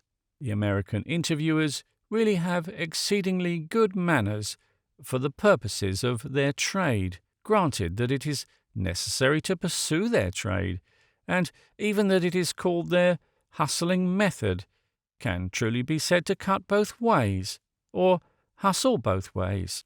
For if they hustle in, they also hustle out. It may not at first sight seem the very warmest compliment to a gentleman to congratulate him on the fact that he soon goes away, but it really is a tribute to his perfection in a very delicate social art. And I am quite serious when I say that in this respect the interviewers are artists. It might be more difficult for an Englishman to come to the point, particularly the sort of point which American journalists are supposed, with some exaggeration, to aim at. It might be more difficult for an Englishman to ask a total stranger on the spur of the moment for the exact inscription of his mother's grave. But I really think that if an Englishman once got so far, as he would go very much farther, and certainly go on very much longer, the Englishman would approach the churchyard by a rather more wandering woodland path. But if once he had got to the grave, I think he would have much more disposition, so to speak, to sit down on it. Our own national temperament would find it decidedly more difficult to disconnect when connections had really been established. Possibly that is the reason why our national temperament does not establish them. I suspect that the real reason that an Englishman does not talk is that he cannot leave off talking. I suspect that my solitary countrymen, hiding in separate railway compartments, are not so much retiring as a race of Trappists as escaping from a race of talkers. However this may be, there is obviously something of practical advantage in the ease with which the American butterfly flits from flower to flower. He may in a sense force his acquaintance on us, but he does not force himself on us, even when, to our prejudices, he seems to insist on knowing us, at least he does not insist on our knowing him. It may be, to some sensibilities, a bad thing that a total stranger should talk as if he were a friend, but it might possibly be worse if he insisted on being a friend before he would talk like one. To a great deal of the interviewing, indeed much the greater part of it, even the criticism does not apply. There is nothing which even an Englishman of extreme sensibility could regard as particularly private. The questions involved are generally entirely public and treated with not a little public spirit. But my only reason for saying here what can be said, even for the worst exceptions, is to point out this general and neglected principle, that the very thing that we complain of in a foreigner generally carries with it its own foreign cure. American interviewing is generally very reasonable, and it is always very rapid, and even those to whom talking to an intelligent fellow creature is as horrible as having a tooth out may still admit that American interviewing has many of the qualities of American dentistry. Another effect that has given rise to this fallacy, this exaggeration of the vulgarity and curiosity of the press, is the distinction between the articles and the headlines, or rather the tendency to ignore that distinction. The few really untrue and unscrupulous things I have seen in American stories have always been in the headlines, and the headlines are written by somebody else, some solitary and savage cynic, locked up in the office, hating all mankind, and raging and revenging himself at random, while the neat, polite, and rational pressman can safely be let loose to wander about the town. For instance, I talked to two decidedly thoughtful fellow journalists immediately on my arrival at a town in which there had been some labour troubles. I told them my general view of labour in the very largest and perhaps the vaguest historical outline, pointing out that the one great truth to be taught to the middle classes was that capitalism was itself a crisis, and a passing crisis, that it was not so much that it was breaking down as that it had never really stood up. Slaveries could last, and peasantries could last, but wage-earning communities could hardly even live, and were already dying. All this moral and even metaphysical generalization was most fairly and most faithfully reproduced by the interviewer, who had actually heard it casually and idly spoken. But on the top of his column of political philosophy was the extraordinary announcement in enormous letters, "Chesterton takes sides in trolley strike." This was inaccurate. When I spoke, I not only did not know that there was any trolley strike, but I did not know what a trolley strike was. I should have had an indistinct idea that a large number of citizens earned their living by carrying things about in wheelbarrows, and that they had desisted from the beneficent activities. Anyone who did not happen to be a journalist, or know a little about journalism, American and English, would have supposed that the same man who wrote the article had suddenly gone mad and written the title.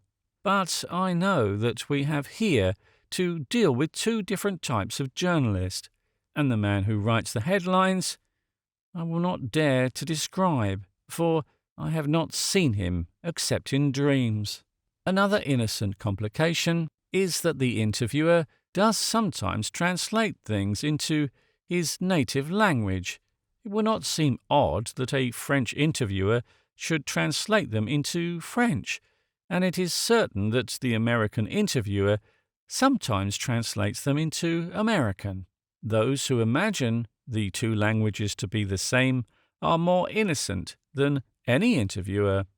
To take 1 out of 20 examples, some of which I have mentioned elsewhere, suppose an interviewer had said, that I had the reputation of being a nut. I should be flattered, but faintly surprised at such a tribute to my dress and dashing exterior. I should afterwards be sobered and enlightened by discovering that in America a nut does not mean a dandy but a defective or imbecile person. And as I have here to translate their American phrase into English, it may be very defensible that they should translate my English phrases into American. Anyhow, they often do translate them into American. In answer to the usual question about prohibition, I had made the usual answer, obvious to the point of dullness to those who are in daily contact with it, that it is a law that the rich make knowing they can always break it. From the printed interview, it appears that I had said, "Prohibition, all matter of $sign."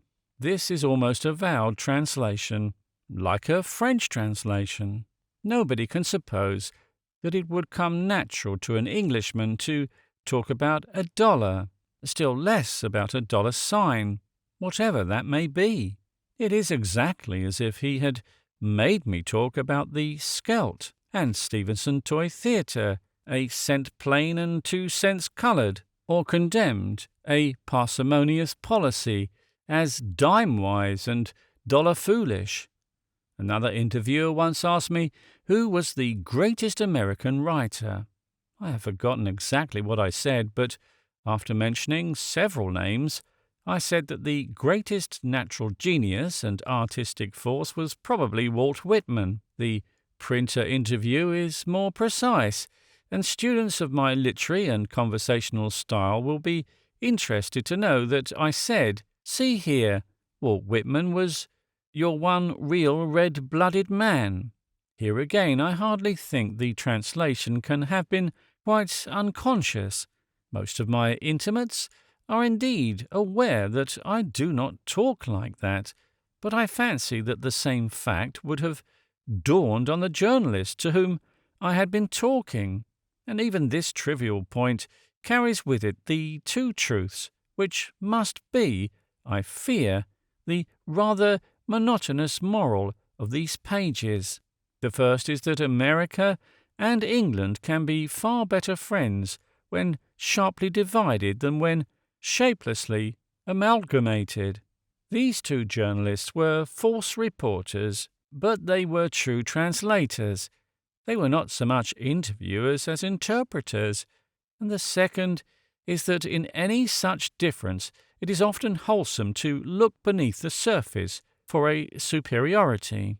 For ability to translate does imply ability to understand, and many of these journalists really did understand. I think there are many English journalists who would be more puzzled by so simple an idea as the plutocratic foundation of prohibition, but the American knew at once that I meant it was a matter of $sign, probably because he knew very well that it is. Then again there is a curious convention by which American interviewing makes itself out much worse than it is. The reports are far more rowdy and insolent than the conversations. This is probably a part of the fact that a certain vivacity, which to some seems vitality and to some vulgarity, is not only an ambition but an ideal. It must always be grasped that this vulgarity is an ideal even more than it is a reality. It is an ideal when it is not a reality. A very quiet and intelligent young man in a soft black hat and tortoise-shell spectacles will ask for an interview with unimpeachable politeness, wait for his living subject with unimpeachable patience, talk to him quite sensibly for 20 minutes, and go noiselessly away. Then, in the newspaper next morning, you will read how he beat the bedroom door in and pursued his victim onto the roof or dragged him from under the bed, and tore from his replies all sorts of bold and ruthless questions printed in large black letters. I was often interviewed in the evening, and had no notion of how atrociously I had been insulted till I saw it in the paper next morning. I had no notion I had been on the rack of an inquisitor until I saw it in plain print, and then, of course, I believed it, with a faith and docility unknown in any previous epoch of history. An interesting essay might be written upon points upon which nations affect more vices than they possess, and it might deal more fully with the American pressman, who is a harmless clubman in private and becomes a sort of highway robber in print. I have turned this chapter into something like a defence of interviewers because I really think they are made to bear too much of the burden of the bad developments of modern journalism. But I am very far from meaning to suggest that those bad developments are not very bad. So far from wishing to minimize the evil, I would in a real sense rather magnify it. I would suggest that the evil itself is a much larger and more fundamental thing, and that to deal with it by abusing poor journalists, doing their particular and perhaps peculiar duty, is like dealing with a pestilence by rubbing at one of the spots.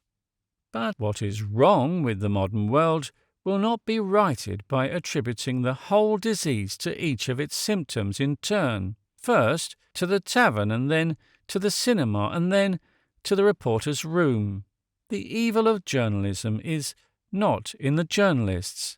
It is not in the poor men on the lower level of the profession, but in the rich men at the top of the profession, or rather in the rich men who are too much on top of the profession even to belong to it.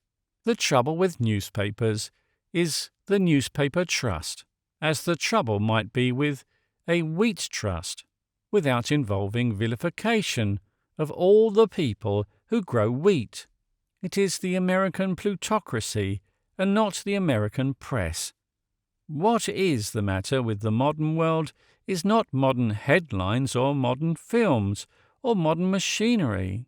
What is the matter with the modern world is the modern world, and the cure will come from another. Some American cities.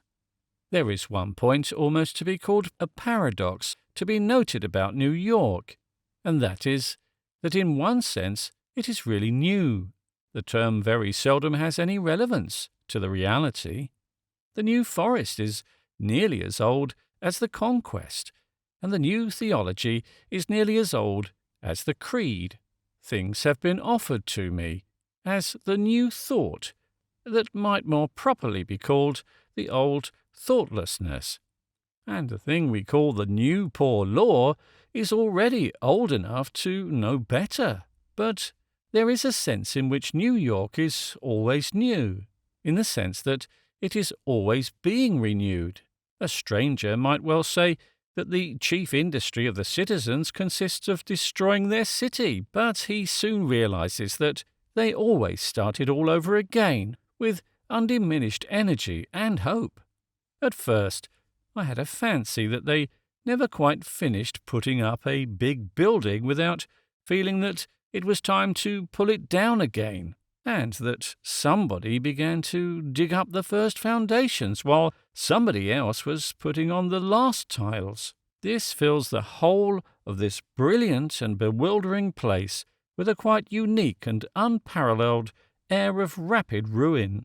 Ruins spring up so suddenly like mushrooms, which with us are the growth of age like mosses, that one half expects to see ivy climbing quickly up the broken walls, as in the nightmare of the time machine or in some incredibly accelerated cinema. There is no sight in any country that raises my own spirits so much as scaffolding. It is a tragedy that they always take the scaffolding away and leave nothing but a mere building. If they would only take the building away and leave us a beautiful scaffolding, it would, in most cases, be again to the loveliness of earth. If I could analyze what it is that lifts the heart about the lightness and clarity of such a white and wooden skeleton, I could explain what it is that is really charming about New York.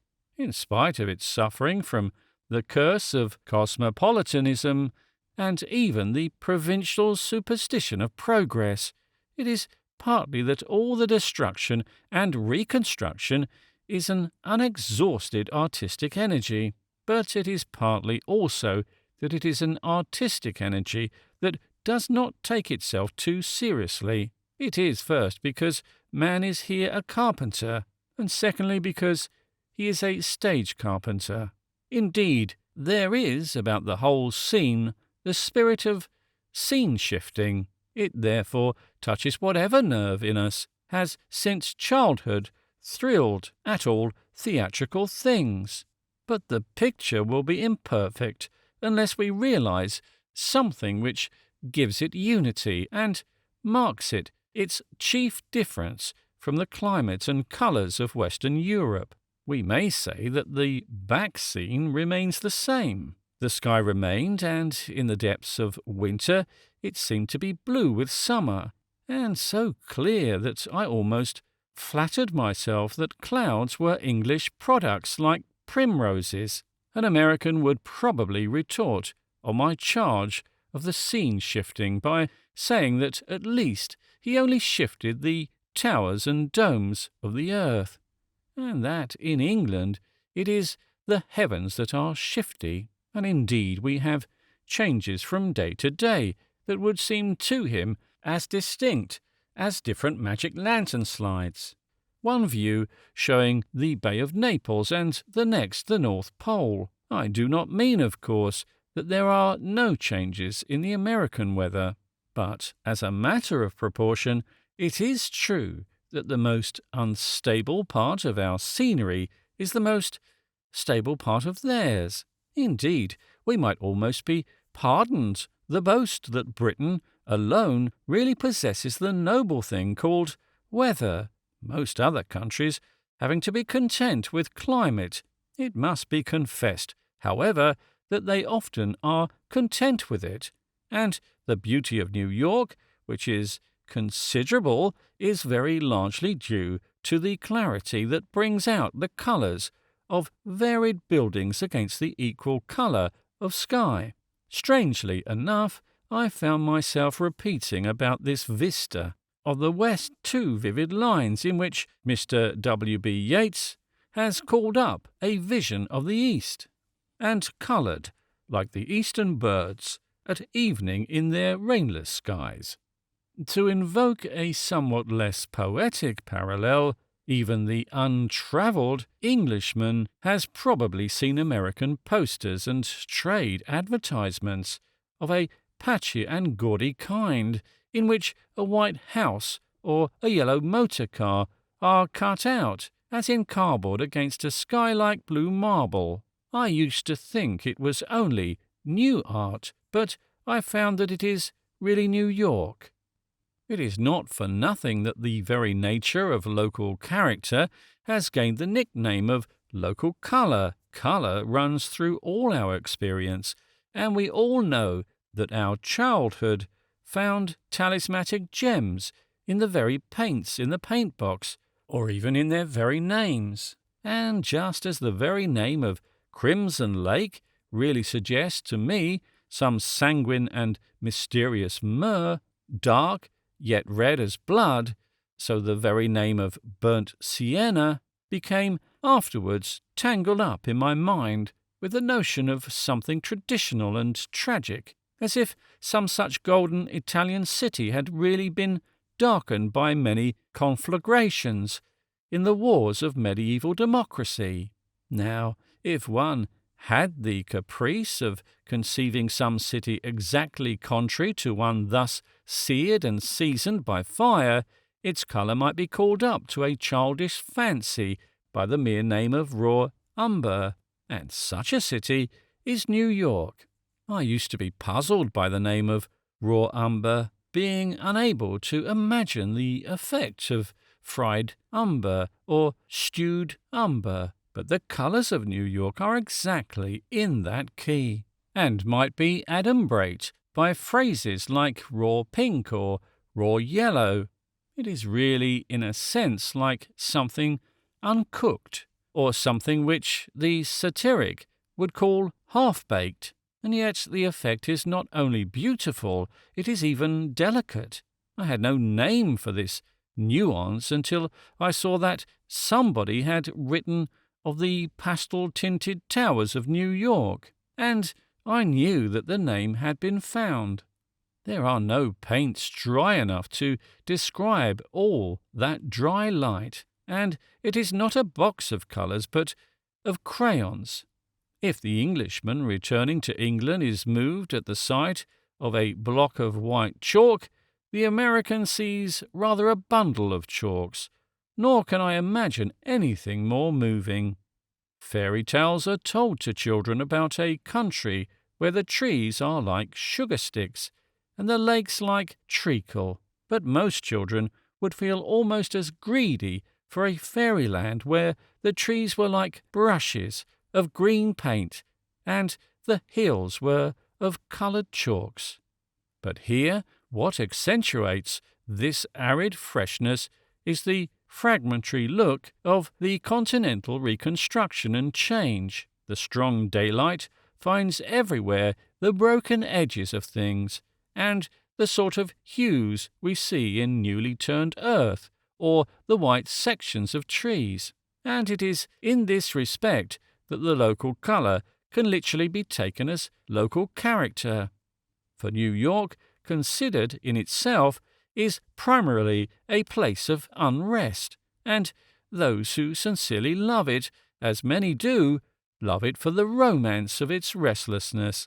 A man almost looks at a building as he passes to wonder whether it will be there when he comes back from his walk, and the doubt is part of an indescribable notion as of a white nightmare of daylight which is increasing by the very numbering of the streets, with its tangle of numericals which at first makes an English head reel. The detail is merely a symbol. When he is used to it, he can see that it is like the most humdrum human customs, both worse and better than his own. 271 West 52nd Street is the easiest of all addresses to find, but the hardest of all addresses to remember. He who is, like myself, so constituted as necessarily to lose any piece of paper he has particularly reason to preserve, will find himself wishing the place were called Pine Crest or Heather Crag, like any unobtrusive villa in Streatham. But his sense of some sort of incalculable calculations, as of the vision of a mad mathematician, is rooted in a more real impression. His first feeling that his head is turning round is due to something really dizzy in the movement of a life that turns dizzily like a wheel. If there be in the modern mind something paradoxical that can find peace in change, it is here that it has indeed built its habitation, or rather is still building and unbuilding it. One might fancy that it changes in everything and that nothing endures but its invisible name. And even its name, as I have said, seems to make a boast of novelty. That is something like a sincere first impression of the atmosphere of New York. Those who think that is the atmosphere of America have never got any farther than New York. We might almost say that they have never entered America, any more than if they had been detained like undesirable aliens at Ellis Island. And indeed, there are a good many undesirable aliens detained in Manhattan Island too. But of that I will not speak, being myself an alien, with no particular pretensions to be desirable. Anyhow, such is New York, but such is not the New World. The great American Republic contains very considerable varieties, and of these varieties I necessarily saw far too little to allow me to generalize. But from the little I did see, I should venture on the generalization that the great part of America is singularly and even strikingly unlike New York. It goes without saying that New York is very unlike the vast agricultural plains and small agricultural towns of the Middle West, which I did see. It may be conjecture, with some confidence, that it is very unlike what is called the wild and sometimes the woolly West, which I did not see. But I am here comparing New York, not with the newer states of the prairie or the mountains, but with the other older cities of the Atlantic coast. And New York, as it seems to me, is quite vitally different from the other historic cities of America. It is so different that it shows them all for the moment in a false light, as a long white searchlight will throw a light that is fantastic and theatrical upon ancient and quiet villages folded in the everlasting hills. Philadelphia and Boston and Baltimore are more like those quiet villages than they are like New York. If I were to call this book The Antiquities of America, I should give rise to misunderstanding, and possibly to annoyance. And yet, the double sense in such words is an undeserved misfortune for them. We talk of Plato or the Parthenon, or the Greek passion for beauty as parts of the antique, but hardly of the antiquated. When we call them ancient, it is not because they have perished, but rather because they have survived. In the same way, I heard some New Yorkers refer to Philadelphia or Baltimore as dead towns. They mean by a dead town a town that has had some impotence not to die. Such people are astonished to find an ancient thing alive, just as they are now astonished, and will be increasingly astonished, to find Poland or the papacy or the French nation still alive. And what I mean by Philadelphia and Baltimore being alive is precisely what these people mean by their being dead. It is continuity, it is the presence of the life first breathed into them and of the purpose of their being. It is the benediction of the founders of the colonies and the fathers of the Republic. This tradition is truly to be called life, for life alone can link the past and the future. It merely means that what was done yesterday makes some difference today. So what is done today will make some difference tomorrow. In New York, it is difficult to feel that any day will make any difference.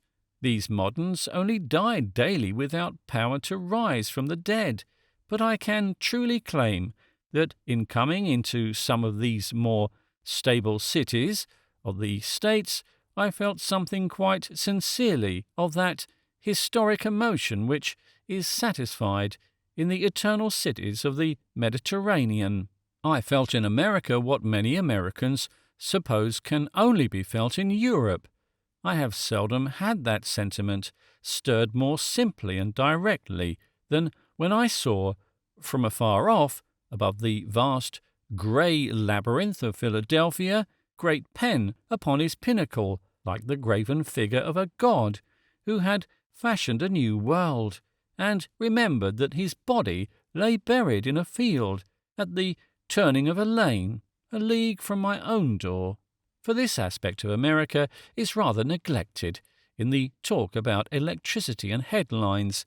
Needless to say, the modern vulgarity of avarice and advertisement sprawls all over Philadelphia or Boston, but so it does over Winchester and Canterbury. But most people know that there is something else to be found in Canterbury or Winchester. many people know that it is rather more interesting, and some people know that Alfred can still walk in Winchester, and that St. Thomas at Canterbury was killed but did not die. It is at least as possible for a Philadelphian to feel the presence of Penn and Franklin as for an Englishman to see the ghosts of Alfred and of Becket. Tradition does not mean a dead town. It does not mean that the living are dead, but that the dead are alive. It means that it still matters what Penn did 200 years ago, or what Franklin did 100 years ago. I never could feel in New York that it mattered what anybody did an hour ago, and these things did and do matter. Quakerism is not my favourite creed, but on that day when William Penn stood unarmed upon the spot and made his treaty with the Red Indians, his creed of humanity did have a triumph, and a triumph that has not turned back. The praise given to him is not a priggish fiction of our conventional history, though such fictions have illogically curtailed it. The nonconformists have been rather unfair to Penn, even in picking their praises, and they generally forget that toleration cuts both ways, and that an open mind is open on all sides. Those who defy him for consenting to bargain with the savages cannot forgive him for consenting to bargain with the Stuarts, and the same is true of the other city, yet more closely connected with the tolerant experiment of the Stuarts. The state of Maryland was the first experiment in religious freedom in human history. Lord Baltimore and his Catholics were a long march ahead of William Penn and his Quakers on what is now called the path of progress.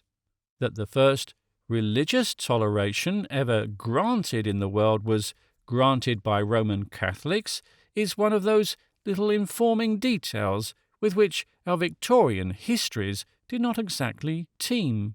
But when I went into my hotel at Baltimore and found 2 priests waiting to see me, I was moved in a new fashion, for I felt that I touched the end of a living chain. Nor was the impression accidental. It will always remain with me with a mixture of gratitude and grief, for they brought a message of welcome from a great American whose name I had known from childhood and whose career was drawing to its close.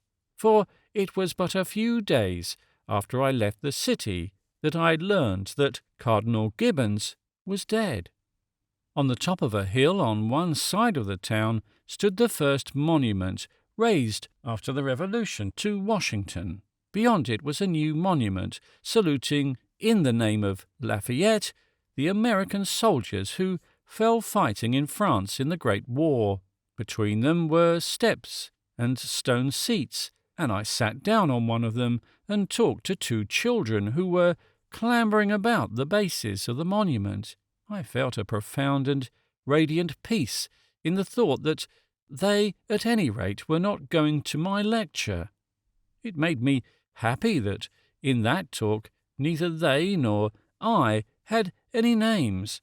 I was full of that indescribable waking vision of the strangeness of life, and especially of the strangeness of locality, of how we find places and lose them, and see faces for a moment in a far-off land, and it is equally mysterious if we remember and mysterious if we forget.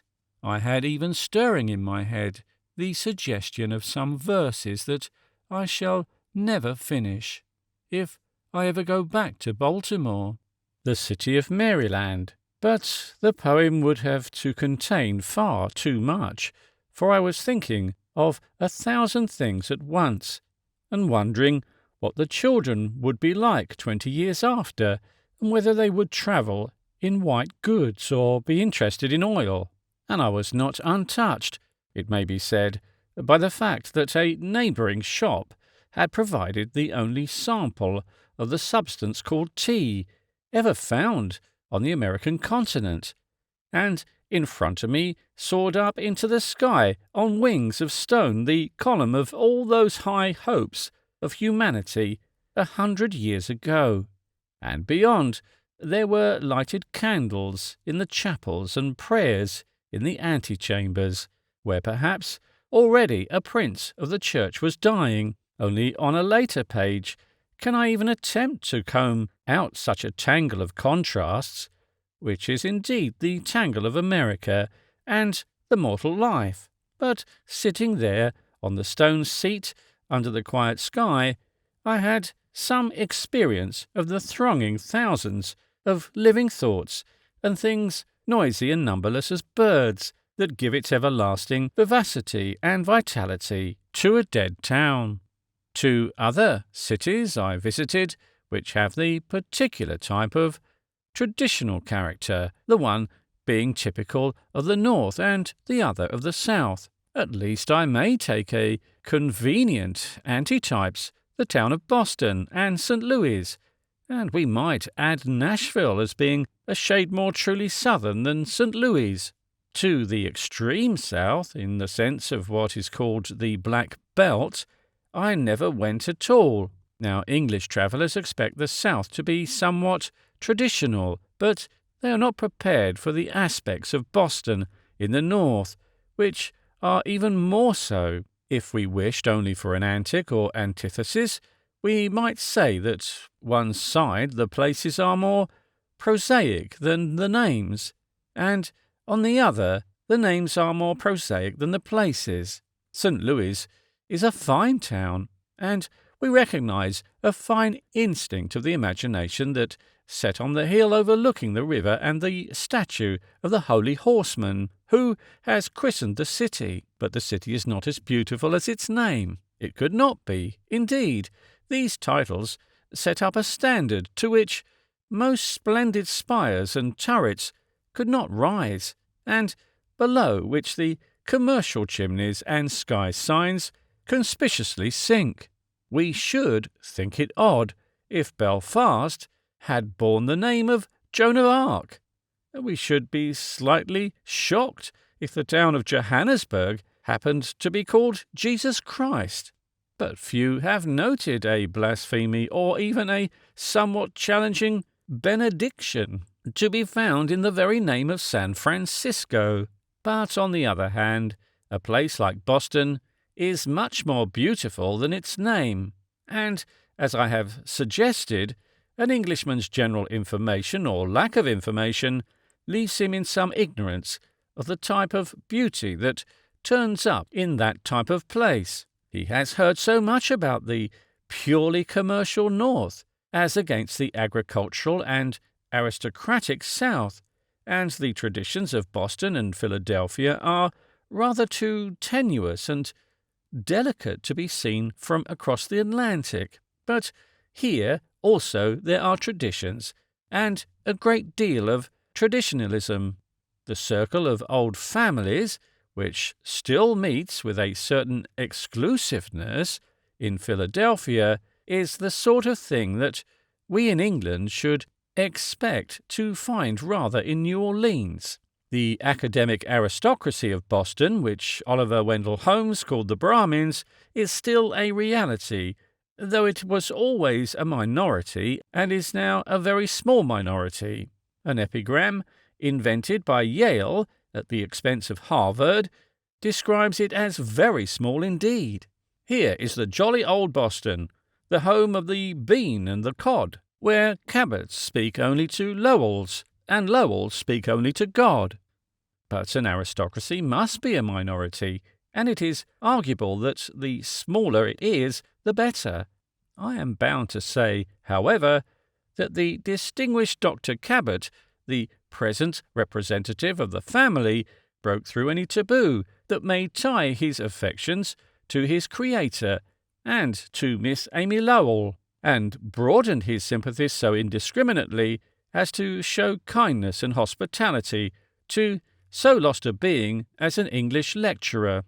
But if the thing is hardly a limit it is very living as a memory, and Boston, on this side, is very much a place of memories. It would be paying it a very poor compliment merely to say that parts of it reminded me of England, for indeed they remind me of English things that have largely vanished from England.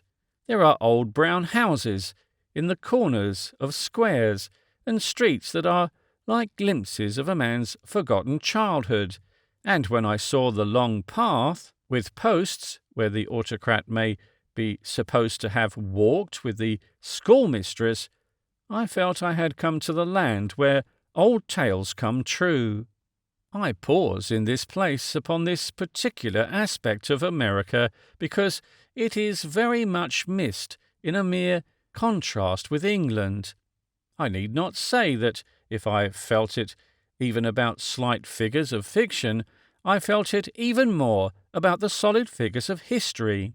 Such ghosts seemed particularly solid in the southern states, precisely because of the comparative quietude and leisure of the atmosphere of the South.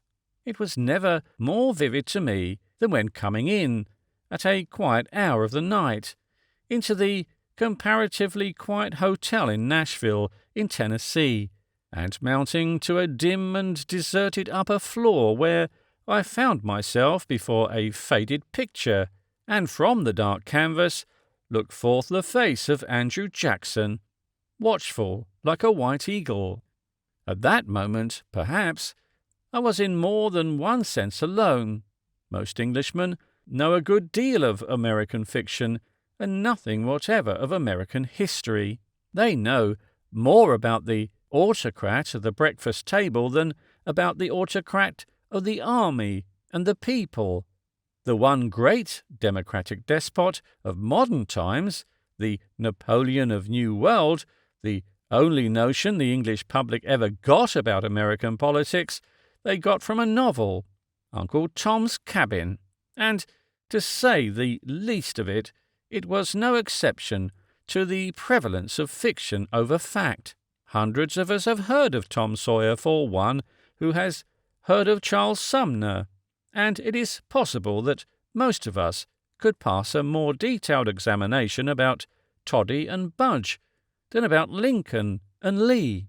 But in the case of Andrew Jackson, it may be that I felt a special sense of individual isolation, for I believe that there are even fewer among Englishmen than among Americans who realize that the energy of that great man was largely directed towards saving us from the chief evil which destroys the nations today. He sought to cut down, as with a sword of simplicity, the new and nameless enormity of finance, and he must have known, as by a lightning flash, that people were behind him because all the politicians were against him. The end of the struggle is not yet, but if the bank is stronger than the sword or the sceptre of popular sovereignty, the end will be the end of democracy. It will have to choose between accepting an acknowledged dictator and accepting dictation, which it dare not acknowledge.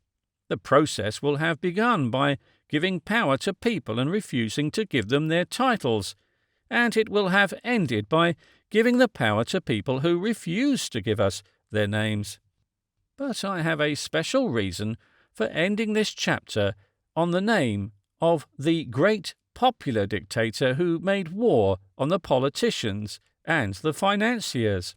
This chapter does not profess to touch on 1 in 20 of the interesting cities of America, even in this particular aspect of their relation to the history of America, which is so much neglected in England. If that were so, there would be a great deal to say, even about the newest of them.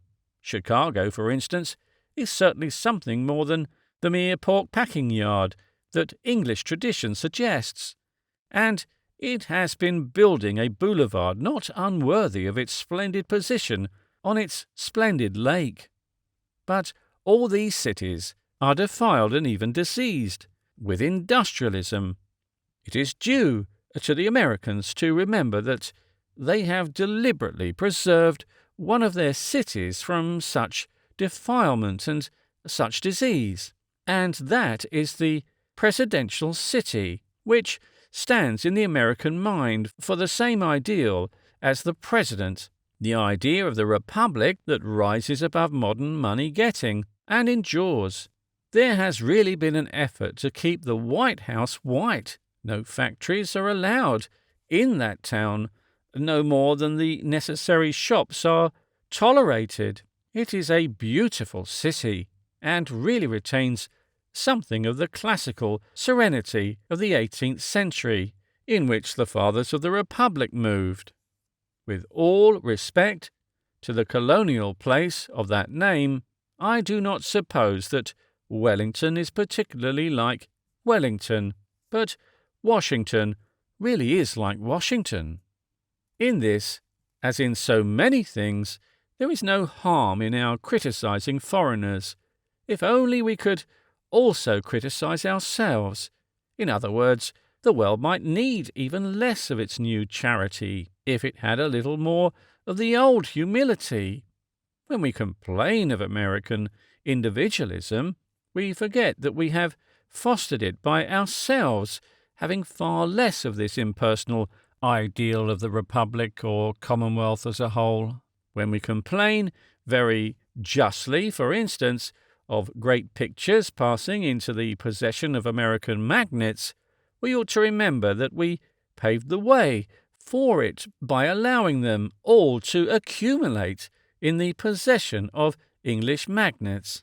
It is bad that a public treasure should be in the possession of a private man in America, but we took the first step in lightly letting it disappear into the private collection of a man in England. I know all about the genuine national tradition which treated the aristocracy as constituting the state, but these very foreign purchases go to prove that we ought to have had a state independent of the aristocracy. It is true that rich Americans do sometimes covet the moments of our culture in a fashion that rightly revolts us as vulgar and irrational. They are said sometimes to want to take whole buildings away with them, and too many of such buildings are private and for sale. There were wilder stories of a millionaire wishing to transplant Glastonbury Abbey and similar buildings as if they were portable shrubs in pots. It is obvious that it is nonsense as well as vandalism to separate Glastonbury Abbey from Glastonbury.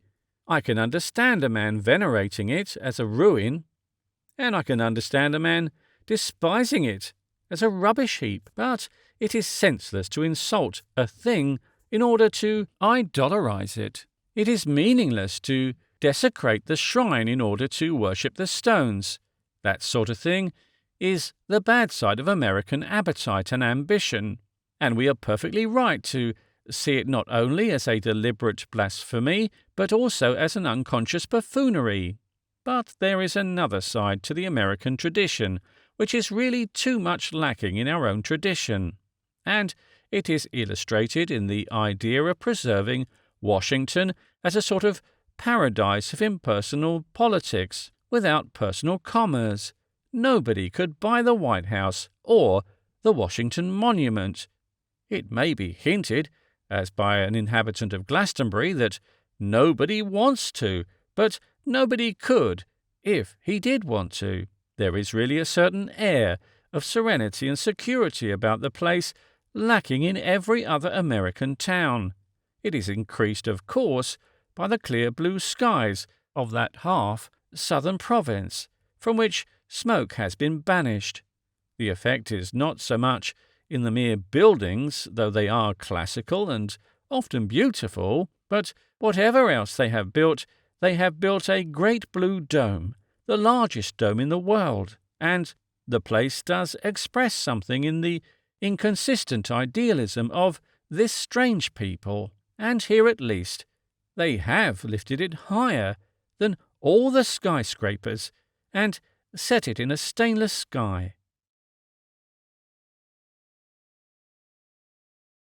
In the American country, the sharpest pleasure of a traveller is in finding the things which he did not expect, but which he might have expected to expect. I mean the things that are at once so strange and so obvious that they must have been noticed, yet somehow they have not been noted. Thus I had heard 1,000 things about Jerusalem before I ever saw it. I had heard rhapsodies and disparagements of every description. Modern rationalistic cities, with characteristic consistency, had blamed it for its accumulated rubbish and its modern restoration, for its antiquated superstition and its up-to-date vulgarity. But somehow, the one impression that had never pierced through their description was the simple and single impression of a city on a hill, with walls coming to the edge of slopes that were almost as steep as walls, the turreted city which crowns a cone-shaped hill.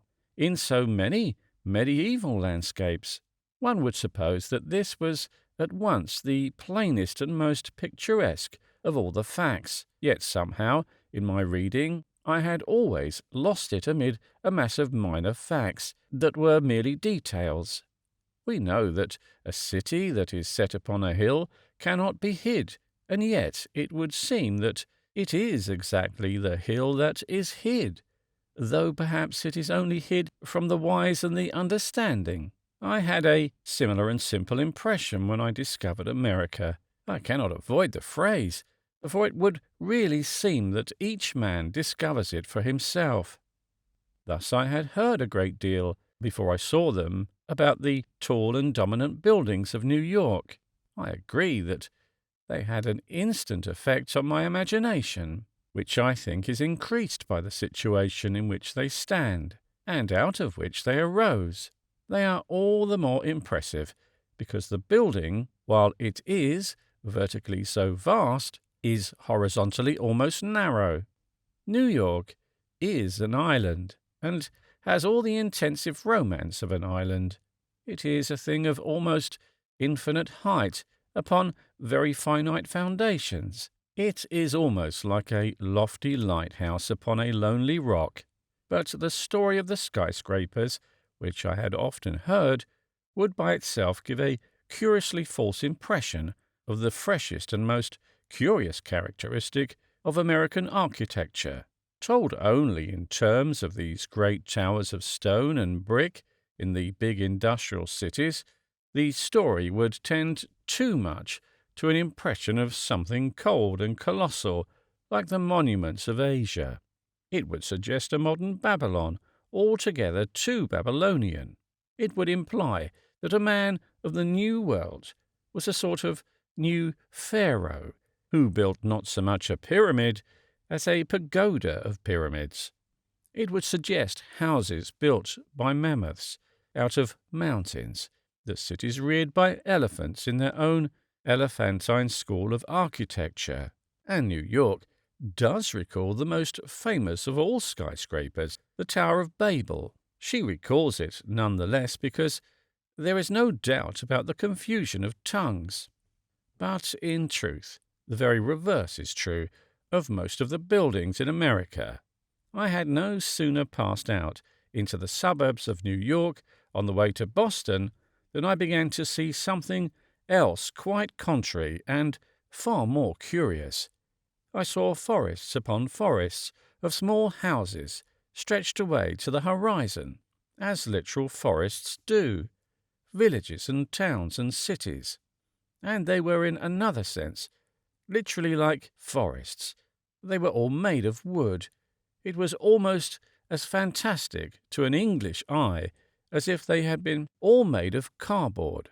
I had long outlined the silly old joke that referred to Americans as if they all lived in the backwoods. But, in a sense, if they do not live in the woods, they are not yet out of the woods. I do not say this in any sense as a criticism. As it happens, I am particularly fond of wood. Of all superstitions which our fathers took lightly enough to love, the most natural seems to me the notion it is lucky to touch wood. Some of them affect me the less as superstitions, because I feel them as symbols. If humanity had really thought Friday unlucky, it would have talked about Bad Friday instead of Good Friday. And while I feel the thrill of 13 at a table, I am not sure that it is the most miserable of all human fates to fill the places of the 12 apostles. But the idea that there was something cleansing or wholesome about the touching of wood seems to me one of those ideas which are truly popular, because they are truly poetic. It is probably enough that the conception came originally from the healing of the wood of the cross, but that only clinches the divine coincidence. It is like that other divine coincidence that the victim was a carpenter who might almost have made his own cross. Whether we take the mystical or mythical explanation, there is obviously a very deep connection between the human working in wood and such plain and pathetic mysticism. It gives something like a touch of the holy childishness to the tale, as if that terrible engine could be a toy. In the same fashion, a child fancies that mysterious and sinister horse, which was the downfall of Troy, as something plain and staring, and perhaps spotted, like his own rocking horse in the nursery. It may be said symbolically that Americans have a taste for rocking horses, as they certainly have a taste for rocking chairs. A flippant critic might suggest that they select rocking chairs so that even when they are sitting down, they need not be sitting still. Something of this restlessness in the race may really be involved in the matter, but I think the deeper significance of the rocking chair may still be found in the deeper symbolism of the rocking horse.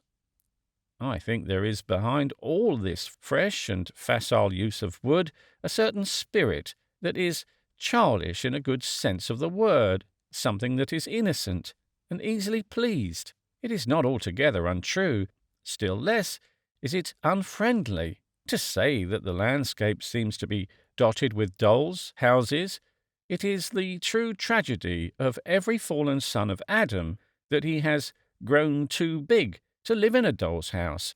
These things somehow seem to escape the irony of time, but not even challenging it. They are too temporary even to be merely temporal. These people are not building tombs. They are not, as in the fine image of Mrs. Mayle's poem, merely building ruins. It is not easy to imagine the ruins of a doll's house, and that is why a doll's house is an everlasting habitation. How far it promises a political permanence is a matter for further discussion.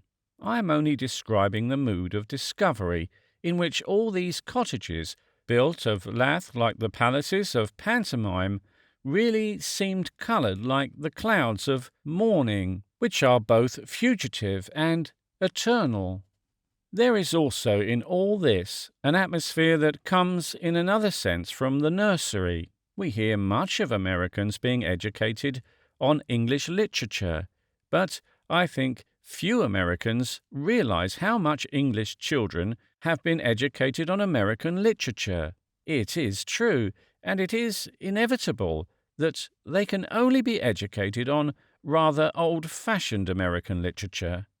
Mr. Bernard Shaw, in one of his plays, noted truly the limitations of the young American millionaire, and especially the staleness of his English culture. But there is, necessarily, another side to it. If the American talked more of the Macaulay than of the Nietzsche, we should probably talk more of Emerson than of Ezra Pound. Whether this staleness is necessary as disadvantage is of course a different question, but in any case it is true that the old American books were often the books of our children, even in the literal sense of our books of our nursery. I know few men in England who have not left their boyhood, to some extent, lost and entangled in the forests of Huckleberry Finn. I know few women in England, from the most revolutionary suffragette to the most carefully preserved early Victorian, who will not confess to having passed a happy childhood with the little women of Miss Alcott. Helen's Babes was the first and by far the best book in the modern scriptures of baby worship. And about all this old-fashioned American literature there was an undefinable savour that satisfied and even fed our growing minds. Perhaps it was the smell of growing things, but I am far from certain that it was not simply the smell of wood. Now that all the memory comes back to me, it seems to come back heavy in 100 forms, with the fragrance and the touch of timber. There was the perpetual reference to the woodpile, the perpetual background of the woods. There was something crude and clean about everything, something fresh and strange about those far-off houses, to which I could not then have put a name. Indeed, many things become clear in this wilderness of wood, which could only be expressed in symbol and even in fantasy. I will not go so far as to say that it shortened the transition from log cabin to White House, as if the White House were itself made of white wood, as Oliver Wendell Holmes said, that cuts like cheese but lasts like iron for things like these. But I will say that the experience illuminates some other lines by Holmes himself. Little I ask, my wants are few. I only ask a hut of stone. I should not have known in England that he was already asking for a good deal, even in asking for that. In the presence of this wooden world, the very combination of woods seems almost a contradiction, like a hut of marble or a hovel of gold.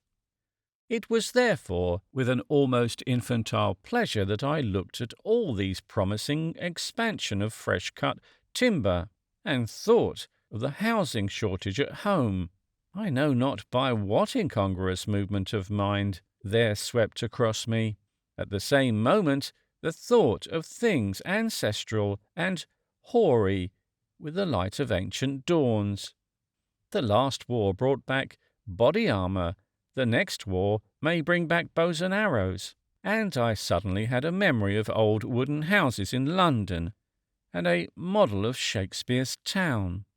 It is possible indeed that such Elizabethan memories may receive a check or a chill when the traveller comes, as he sometimes does, to the outskirts of one of these strange hamlets of new frame houses, and is confronted with a placard inscribed in enormous letters, "Watch us grow."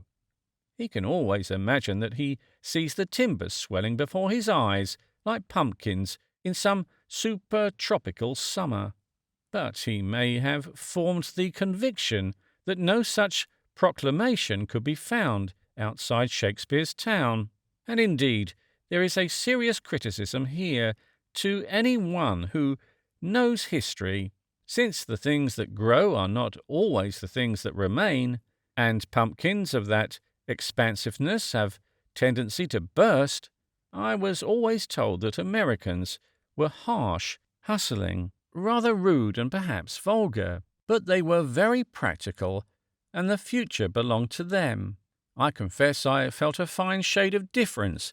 I liked the Americans. I thought they were sympathetic, imaginative, and full of fine enthusiasms. The one thing I could not always feel clear about was their future. I believe they were happier in their frame houses than most people in most houses, having democracy, good education, and a hobby of work. The one doubt that did float across me was something like, will all this be here at all in 200 years? That was the first impression produced by the wooden houses that seemed like the wagons of gypsies. It is a serious impression, but there is an answer to it. It is an answer that opens on the traveller more and more as he goes westward and finds the little towns dotted about the vast central prairies. And the answer is agriculture. Wooden houses may or may not last, but farms will last, and farming will always last. The houses may look like gypsy caravans on a heath or common, but they are not on a heath or common. They are on the most productive and prosperous land, perhaps, in the modern world. The houses might fall down like shanties, but the fields would remain, and whoever tills those fields will count for a great deal in the affairs of humanity. They are already counting for a great deal, and possibly for too much in the affairs of America. The real criticism of the Middle West is concerned with two facts, neither of which have been yet adequately appreciated by the educated class in England. The first is that the turn of the world has come, and the turn of the agricultural countries with it. That is the meaning of the resurrection of Ireland. That is the meaning of the practical surrender of the Bolshevist Jew or the Russian peasants. The other is that in most places these peasant societies carry on what may be called the Catholic tradition. The Middle West is perhaps the one considerable place where they still carry on Puritan tradition. But the Puritan tradition was originally a tradition of the town, and the second truth about the Middle West turns largely on its moral relation to the town. As I shall suggest presently, there is much in common between this agricultural society of America and the great agricultural society of Europe.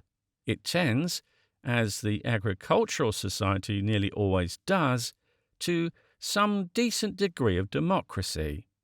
The agricultural society tends to the agrarian law, but in Puritan America there is an additional problem which I can hardly explain without periphrasis. There was a time when the progress of the cities seemed to mock the decay of the country. It is more and more true, I think, today that it is rather the decay of the cities that seems to poison the progress and promise of the countryside. The cinema boasts of being a substitute for the tavern, but I think it is a very bad substitute. I think so quite apart from the question about fermented liquor. Nobody enjoys cinemas more than I do, but to enjoy them a man has only to look and not even to listen, and in a tavern he has to talk. Occasionally, I admit, he has to fight, but he need never move at the movies. Thus, in the real village inn are the real village politics, while in the other are only the remote and unreal metropolitan politics. And those central city politics are not only cosmopolitan politics, but corrupt politics. They corrupt everything that they reach. And this is the real point about many perplexing questions.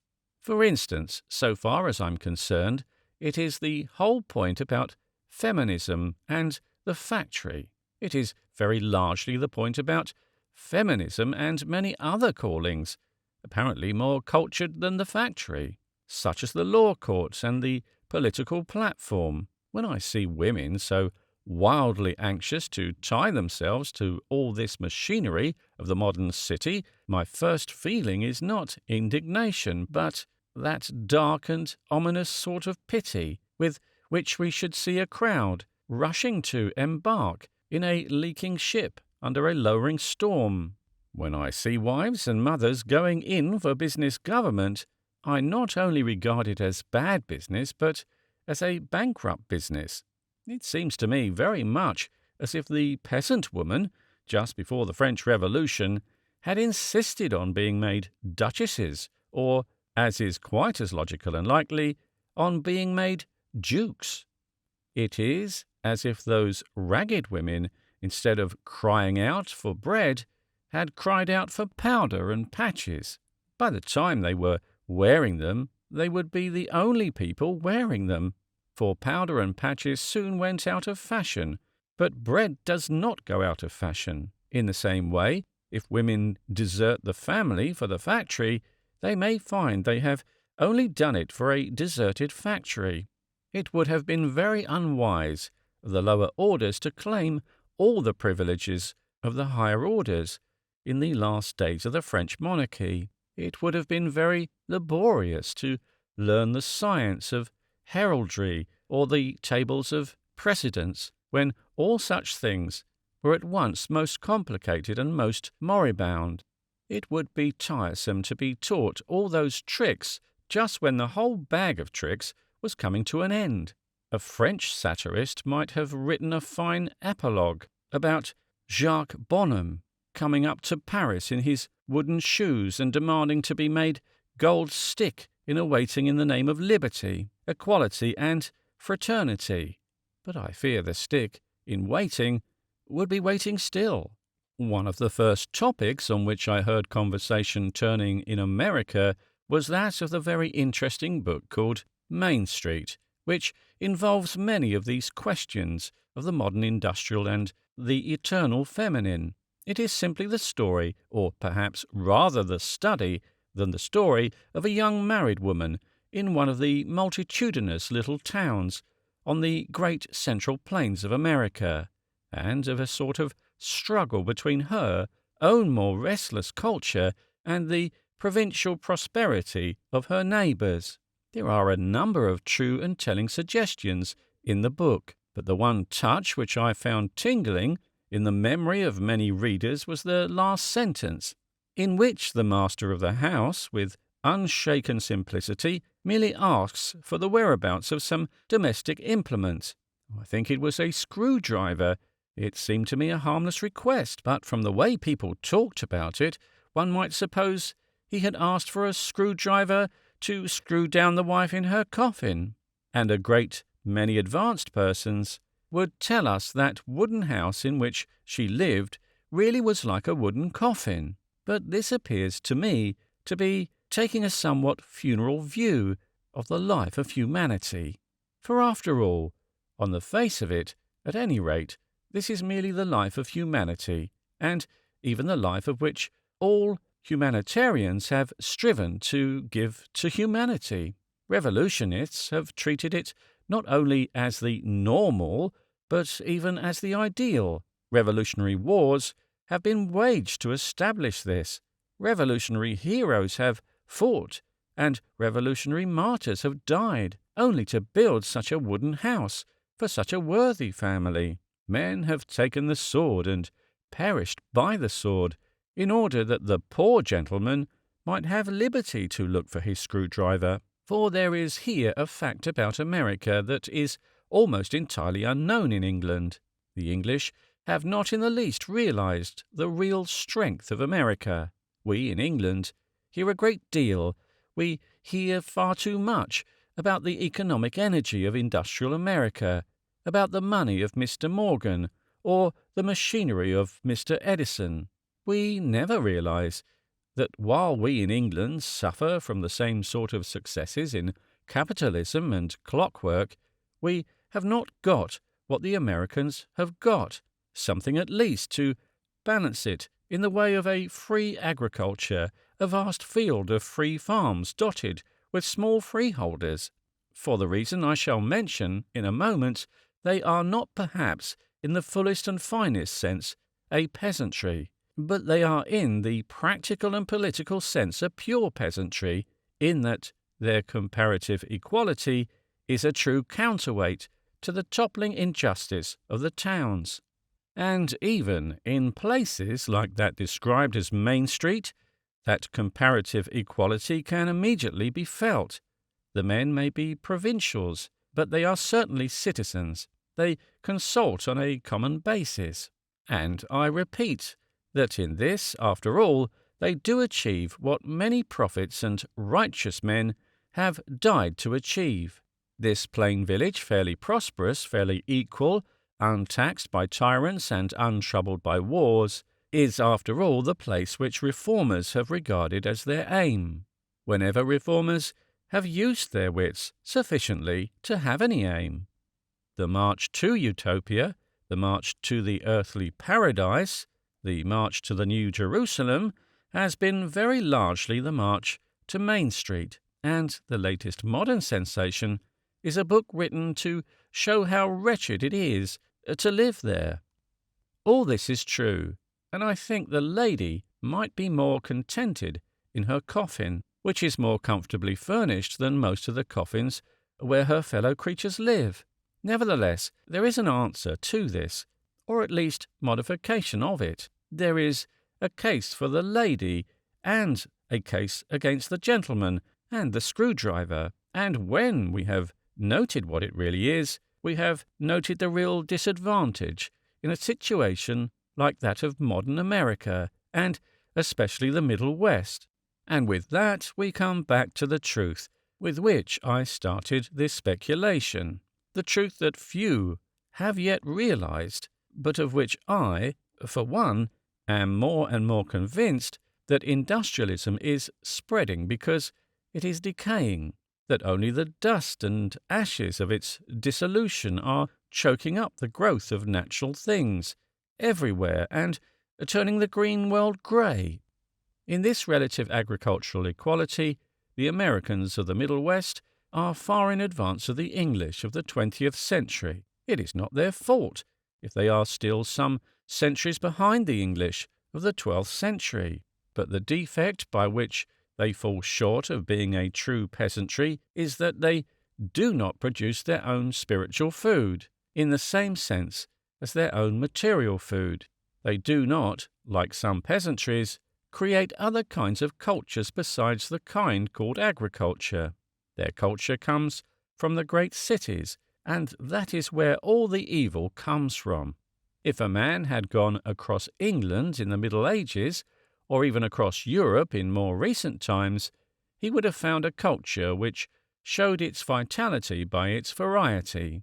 We know the adventures of the three brothers in the old fairy tales who passed across the endless plain from city to city, and found one kingdom ruled by a wizard, and another wasted by a dragon, one people living in castles of crystal, and another sitting by fountains of wine. These are but legendary enlargements of the real adventures of a traveller passing from one patch of peasantry to another, and finding women wearing strange headdresses and men singing new songs.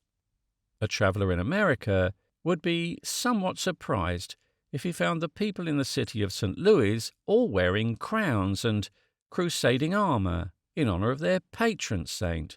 He might even feel some faint surprise if he found all the citizens of Philadelphia clad in a composite costume, combining that of a Quaker with that of a Red Indian in honour of the noble treaty of William Penn.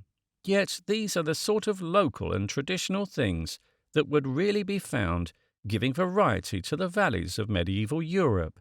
I myself felt a perfectly genuine and generous exhilaration of freedom and fresh enterprise in new places like Oklahoma, but you would hardly find in Oklahoma what was found in Oberammergau.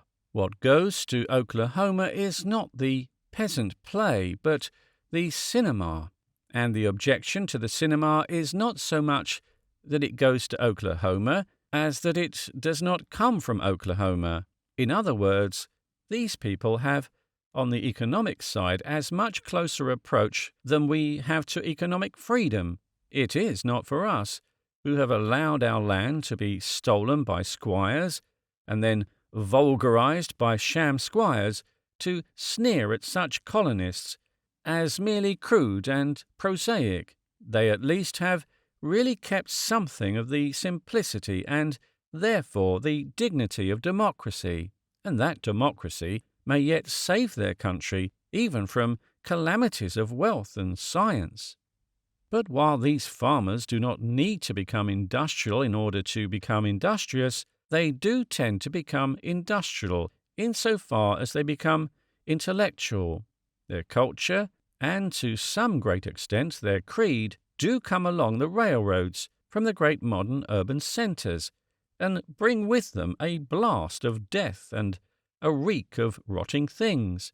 It is that influence that alone prevents the Middle West from progressing towards the Middle Ages. For after all, linked up in 100 legends of the Middle Ages may be found a symbolic pattern of hammers and nails and saws, and there is no reason why they should not have also sacrificed screwdrivers. There is no reason why the screwdriver that seems such a trifle to the author should not have been borne in triumph down Main Street like a sword of state in some pageant of the Guild of St. Joseph of the Carpenters or St. Dustin of the Smiths. It was the Catholic poetry and piety that filled common life with something that is lacking in the worthy and virile democracy of the West. Nor are Americans of intelligence so ignorant of this as some many suppose. There is an admirable society called the Medievalists in Chicago, whose name and address will strike many as suggesting a certain struggle of the soul against the environment. With the national heartiness, they blazon their note-paper with heraldry and the hues of Gothic windows. With the national high spirits, they assume the fancy dress of friars. But anyone who should essay to laugh at them instead of with them would find out his mistake, for many of them really do know a great deal about medievalism, much more than I do, or most other men brought up on an island that is crowded with its cathedrals. Something of the same spirit may be seen in the beautiful new plains and buildings of Yale, deliberately modelled, not on classical harmony, but on Gothic irregularity and surprise. The grace and energy of the medieval architecture, resurrected by a man like Mr. R.A. Cram of Boston, has behind it not merely artistic but historical and ethical enthusiasm, an enthusiasm for the Catholic creed, which made medieval civilization. Even on the huge Puritan plains of the Middle West, the influence strays in the strangest fashion, and it is notable that among the pessimistic epitaphs of the Spoon River Anthology, in that churchyard compared with which most churchyards are cheery, among the suicides and secret drinkers and monomaniacs and hideous hypocrisies of that happy village, almost the only record of respect and a recognition of wider hopes is dedicated to the Catholic priest. But Main Street is Main Street in the main. Main Street is Modern Street in its multiplicity of mildly half-educated people, and all these historic things are 1,000 miles from them. They have not heard the ancient noise either of arts or arms, the building of the cathedral, or the marching of the crusade. But at least they have not deliberately slandered the crusade and defaced the cathedral. And if they have not produced the peasant arts, they can still produce the peasant crafts. They can sow and plough and reap and live by these everlasting things. Nor shall the foundations of their state be moved, and the memory of those colossal fields, of those fruitful deserts, came back the more readily into my mind because I finished these reflections in the very heart of the modern industrial city, if it can be said to have a heart. It was in fact an English industrial city, but it struck me that it might very well be an American one, and it also struck me that we yield rather too easily to America the dusty palm of the industrial enterprise, and feel far too little apprehension about greener and fresher vegetables. There is a story of an American who carefully studied all the sights of London, or Rome, or Paris, and came to the conclusion it had nothing on Minneapolis. It seems to me that Minneapolis has nothing on Manchester. There were the same grey vistas of shops full of rubber tires and metallic appliances. A man felt that he might walk a day without seeing a blade of grass.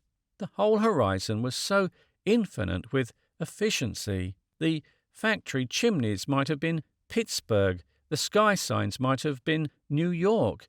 One looked up in a sort of despair at the sky, not for a sky sign, but in a sense for a sign, for some sentence of significance and judgment, by the instinct that makes any man in such a scene seek for the only thing that has not been made by men. But even that was illogical, for it was night, and I could only expect to see the stars, which might have reminded me of old glory. But that was not the sign that oppressed me. All the ground was a wilderness of stone, all the buildings a forest of brick. I was far in the interior of the labyrinth of lifeless things. Only looking up between two black chimneys and a telegraph pole, I saw vast and far and faint, as the first men saw it, the silver pattern of the plough. The American businessman. It is a commonplace that men are all agreed in using symbols, and all differ about the meaning of the symbols. It is obvious that a Russian Republican might come to identify the eagle as a bird of empire and therefore a bird of prey. But when he ultimately escaped to the land of the free, he might find the same bird on the American coinage figuring as a bird of freedom. Doubtless he might find many other things to surprise him in the land of the free, and many calculated to make him think that the bird, if not imperial, was at least rather imperious. But I am not discussing those exceptional details here. It is equally obvious that a Russian reactionary might cross the world with a vow of vengeance against the red flag, but that authoritarian might have some difficulty with the authorities if he shot a man for using the red flag on the railway between Willesden and Clapham Junction. But of course, the difficulty about symbols is generally much more subtle than in these simple cases. I have remarked elsewhere that the first thing that a traveller should write about is the thing which he has not read about. It may be a small secondary thing, but it is a thing that he has seen and not merely expected to see.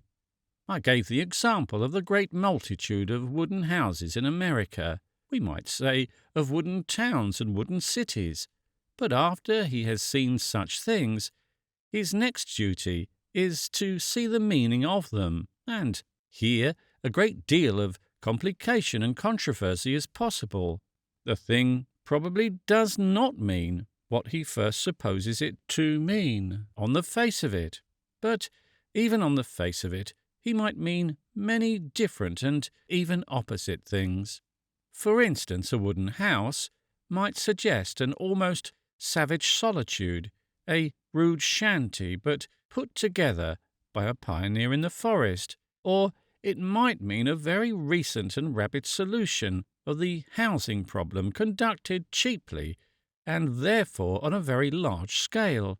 A wooden house might suggest the very newish thing in America or one of the very oldest things in England. It might mean a grey ruin at Stratford or a white exhibition at Earl's Court. It is when we come to the interpretation of international symbols that we make most of the international mistakes. Without the smallest error of detail, I will promise to prove that Oriental women are independent because they wear trousers, or Oriental men subject because they wear skirts.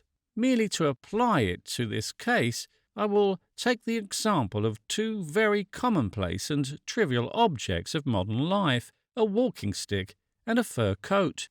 As it happened, I travelled about America with two sticks, like a Japanese nobleman with his two swords. I fear the smile is too stately. I bore more resemblance to a cripple with two crutches or a highly ineffectual version of the devil on two sticks. I carried them both because I valued them both, and did not wish to risk losing either of them in my erratic travels. One is a very plain grey stick, from the woods of Buckinghamshire, but as I took it with me to Palestine, it partakes of the character of the pilgrim's staff. When I can say that I have taken the same stick to Jerusalem and to Chicago, I think the stick and I may both have a rest. The other, which I value even more, was given to me by the Knights of Columbus at Yale, and I wish I could think that their chivalric title allowed me to regard it as a sword. Now, I did not know whether the Americans I met, struck by the fastidious foppery of my dress and appearance, concluded that it is the custom of elegant English dandies to carry two walking sticks, but I do know that it is much less common among Americans than among Englishmen to carry even one.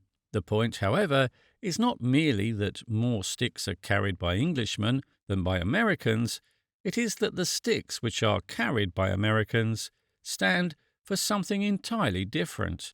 In America, a stick is commonly called a cane, and it has about it something of the atmosphere which the poet described as the nice conduct of the clouded cane.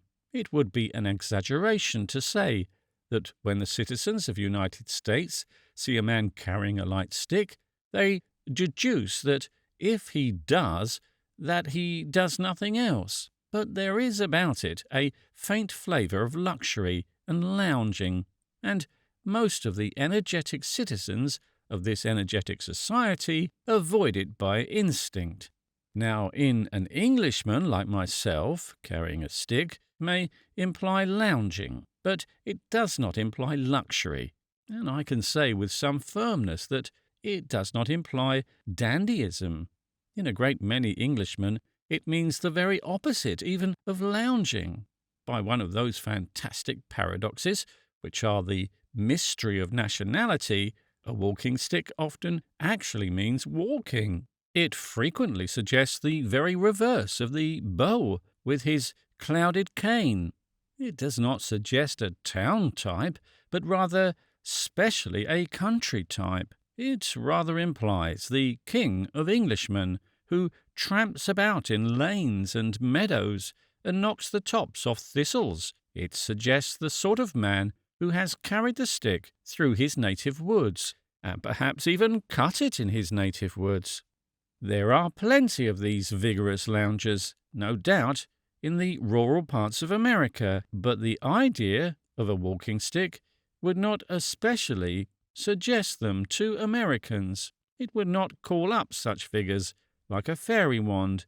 It would be easy to trace back the difference to many English origins, possibly to aristocratic origins, to the idea of old squires, a man vigorous and even rustic, but trained to hold a useless staff rather than a useful tool.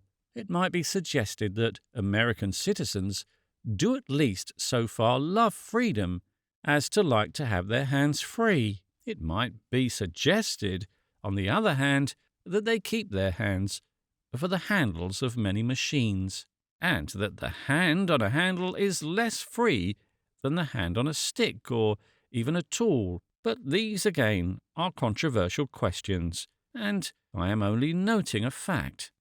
If an Englishman wished to imagine more or less exactly what the impression is and how misleading it is, he could find something like a parallel in what he himself feels about a fur coat.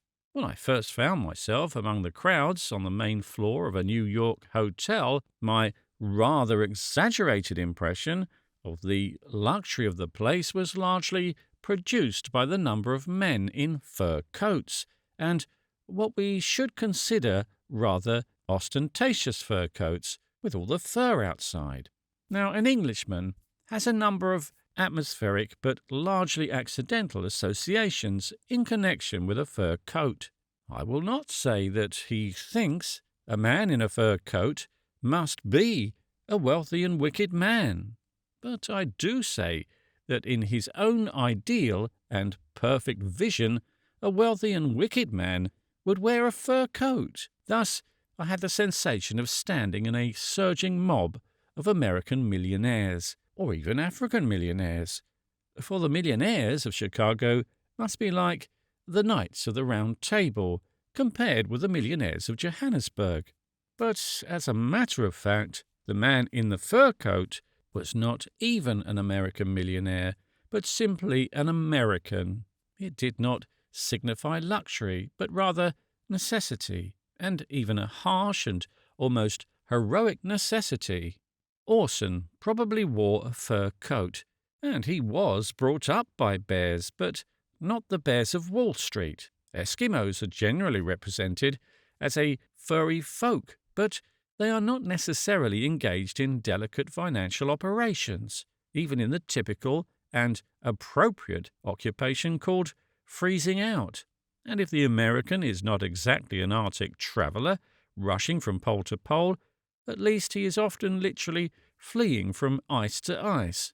He has to make a very extreme distinction between outdoor and indoor clothing. He has to live in an ice house outside and a hothouse inside, so hot that he may be said to construct an ice house inside that. He turns himself into an ice house and warms himself against the cold until he is warm enough to eat ices.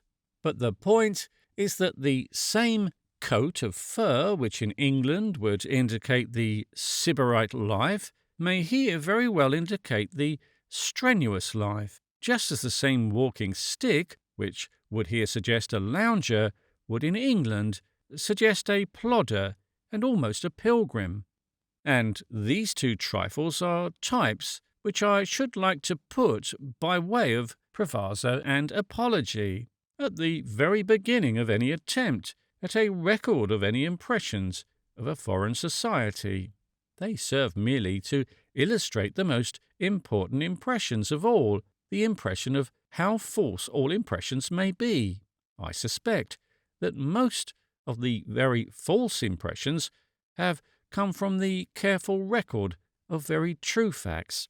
They have come from the fatal power of observing the facts without being able to observe the truth. They came from seeing the symbol with the most vivid clarity and being blind to all that is symbolosis. It is as if a man who knew no Greek should imagine that he can read a Greek inscription because he took the Greek R for an English P, or the Greek long E for an English H. I do not mention this merely as a criticism on other people's impressions of America, but as a criticism on my own. I wish it to be understood that I am well aware that all my views are subject to this sort of potential criticism, and that even when I am certain of the facts, I do not profess to be certain of the deductions. In this chapter, I hope to point out how a misunderstanding of this kind affects the common impression, not altogether unfounded, that the Americans talk about dollars. But for the moment, I am merely anxious to avoid a similar misunderstanding when I talk about Americans, about the dogmas of democracy, about the right of people to its own symbols, whether they be coins or customs. I am convinced and no longer to be shaken. But about the meaning of those symbols in silver or other substances, I am always open to correction. That error is the price we pay for the great glory of nationality. And in this sense, I'm quite ready, at the start, to warn my own readers against my own opinions. The fact without the truth is futile. Indeed, the fact without the truth is false. I have already noted that this is especially true touching our observations of a strange country, and it is certainly true touching one small fact which has swelled into a large fable. I mean the fable about America commonly summed up in the phrase about the almighty dollar. I do not think the dollar is almighty in America. I fancy many things are mightier, including many ideals and some rather insane ideals. But I think it might be maintained that the dollar has another of the attributes of deity. It is not omnipotent. It is, in a sense, omnipresent. Whatever Americans think about dollars, it is, I think, relatively true that they talk about dollars. If a mere mechanical record could be taken by the modern machinery of the dictaphones and stenography, I do not think it is probable that the mere word dollars would occur more often in any given number of American conversations than the mere word pounds or shillings in a similar number of English conversations. And these statistics, like nearly all statistics, would be utterly useless and even fundamentally false. It is as if we should calculate that the word elephant had been mentioned a certain number of times in a particular London street, or so many times more often than the word thunderbolt had been used in Stoke Poges. Doubtless there are statisticians capable of carefully collecting those statistics also, and doubtless there are scientific social reformers capable of legislating on the basis of them. They would probably argue from the elephantine imagery of the London streets that such and such a percentage of the householders were megalomaniacs and require medical care and police coercion, and doubtless their calculations, like nearly all such calculations, would leave out the only important point, as that the street was in the immediate neighbourhood of the zoo, or was yet more happily situated under the benignant shadow of the elephant and castle. And in the same way, the mechanical calculation about the mention of dollars is entirely useless unless we have some moral understanding of why they are mentioned. It certainly does not mean merely a love of money, and if it did, a love of money may mean a great many very different and even contrary things. The love of money is very different in a peasant or a pirate, in a miser or in a gambler, in a great financier, or in a man doing some practical and productive work. Now, this difference in the conversation of America and English businessmen arises, I think, from certain much deeper things in the American, which are generally not understood by the Englishman. It also arises from much deeper things in the Englishman, of which the Englishman is even more ignorant. To begin with, I fancy that the American, quite apart from any love of money, has a great love of measurement. He will mention the exact size or weight of things in a way which appears to us as irrelevant. It is as if we were to say that a man came to see us carrying 3 feet of walking stick and 4 inches of cigar. It is so in cases that have no possible connection with any avarice or greed for gain. An American will praise the prodigal generosity of some other man in giving up his own estate for the good of the poor, but he will generally say that the philanthropist gave them a 200-acre park, where an Englishman would think it quite sufficient to say that he gave them a park. There is something about the precision that seems suitable to the American atmosphere, to the hard sunlight and the cloudless skies and the glittering detail of the architecture and the landscape, just as the vaguer English version is consonant to our mistier and more impressionist scenery. It is also connected, perhaps, with something more boyish about the younger civilization, and corresponds to the passionate particularity with which a boy will distinguish the uniforms of regiments, the rigs of ships, or even the colours of tram tickets. It is a certain godlike appetite for things, as distinct from thoughts. But there is also, of course, a much deeper cause of the difference, and it can easily be deducted by noting the real nature of the difference itself.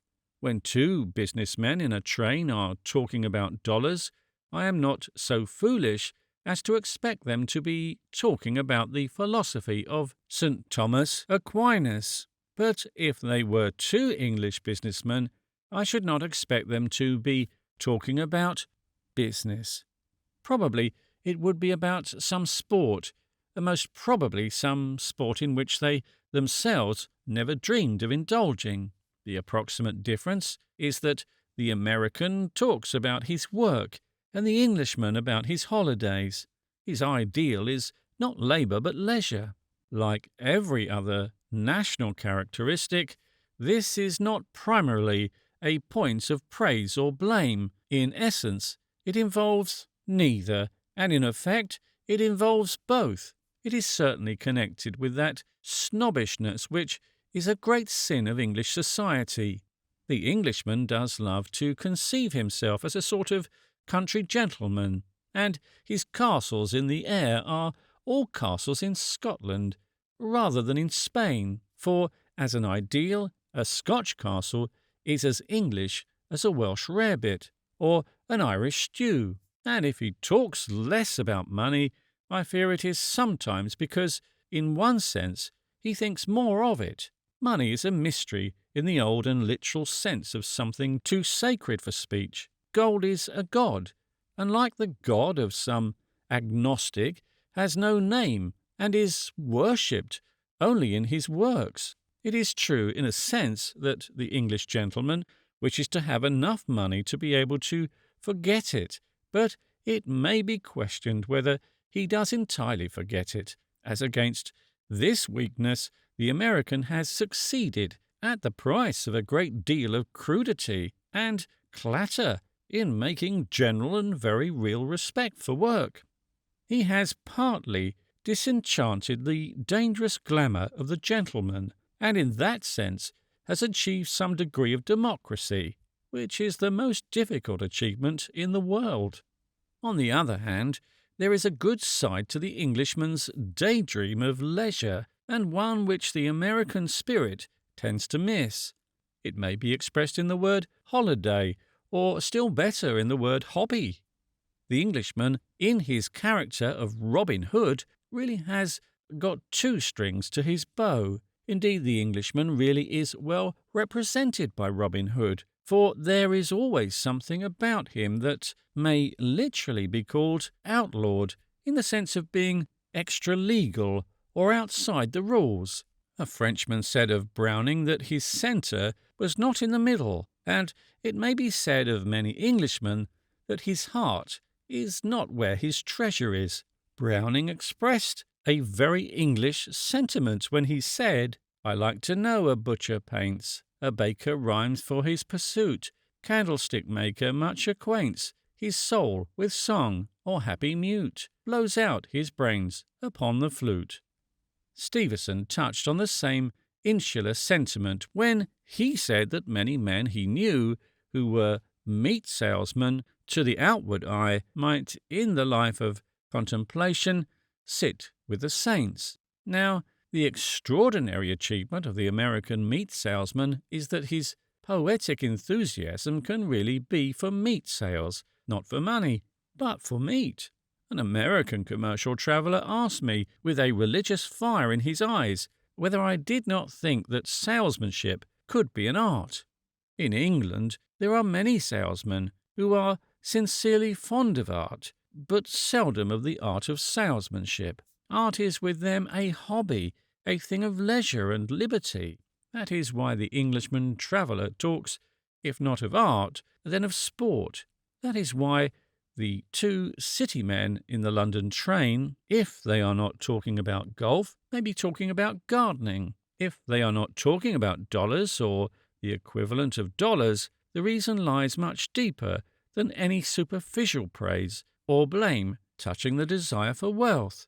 In the English case, at least, it lies very deep in the English spirit. Many of the greatest English things have had this lighter and looser character of a hobby or holiday experiment. Even a masterpiece has often been a by-product. The works of Shakespeare come out so casually that they can be attributed to the most improbable people, even to Bacon. The sonnets of Shakespeare are picked up afterwards as if out of a waste-paper basket. The immortality of Dr. Johnson does not rest on the written leaves he collected, but entirely on the words he wasted, the words he scattered to the winds. So great a thing as Pickwick is almost a kind of accident. It began as something secondary and grew into something primary and preeminent. It began with mere words, written to illustrate somebody else's pictures, and swelled like an epic expanded from an epigram. It might almost be said that, in the case of Pickwick, the author began as the servant of the artist. But, as in the same story of Pickwick, the servant became greater than the master. This incalculable and accidental quality, like all national qualities, has its strength and weakness, but it does represent a certain reserve fund of interests in the Englishman's life, and distinguishes him from the other extreme type of the millionaire who works till he drops, or who drops because he stops working. It is the great achievement of American civilization that, in that country, it really is not cant to talk about the dignity of labour. There is something that might be called the sanctity of labour, but it is subject to the profound law that when anything less than the highest becomes a sanctity, it tends also to become superstition. When the candlestick maker does not blow out his brains upon the flute, there is always a danger that he may blow them out somewhere else, owing to depressed conditions in the candlestick market. Now, certainly one of the first impressions of America, or at any rate of New York, which is by no means the same thing as America, is that of a sort of mob of businessmen behaving in many ways in a fashion very different from that of swarms of London city men who go up every day to the city. They sit about in groups with Red Indian gravity, as if passing the pipe of peace, though, in fact, most of them are smoking cigars, and some of them are eating cigars. The latter strikes me as one of the most peculiar and transatlantic tastes, more peculiar than that of chewing gum. A man will sit for hours consuming a cigar, as if it were a sugar stick, but I should imagine it to be a very disagreeable sugar stick. Why he attempts to enjoy a cigar without lighting it, I do not know. Whether it is a more economical way of carrying a mere symbol of commercial conversation, or whether something of the same queer outlandish morality that draws such a distinction between beer and ginger beer draws an equally ethical distinction between touching tobacco and lighting it. For the rest, it would be easy to make a merely external sketch full of things equally strange, for this can always be done in a strange country. I allow for the fact of all foreigners looking alike, but I fancy that all those hard-featured faces with spectacles and shaven jaws do look rather alike, because they all like to make their faces hard, and with the mention of their mental attitude we realize the futility of any such external sketch, unless we can see that these are something more than men, smoking cigars and talking about dollars. We had much better not see them at all. It is customary to condemn the American as materialistic because of his worship of success, but indeed, this very worship, like any worship, even devil worship, proves him rather a mystic than a materialist. The Frenchman who retires from business when he has money enough to drink his wine and eat his omelette in peace might much more plausibly be called a materialist by those who do not prefer to call him a man of sense. But Americans do worship success in the abstract as a sort of ideal vision. They follow success rather than money. They follow money rather than meat and drink.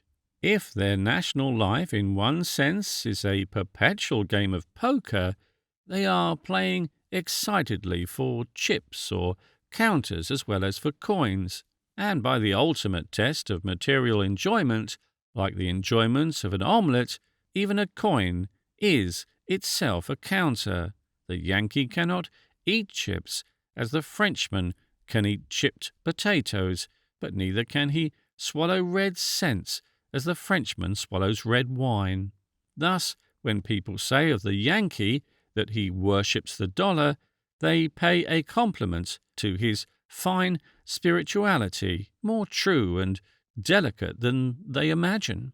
The dollar is an idol because it is an image, but it is an image of success and not of enjoyment. That this romance is also a religion is shown in the fact that there is a queer sort of morality attached to it.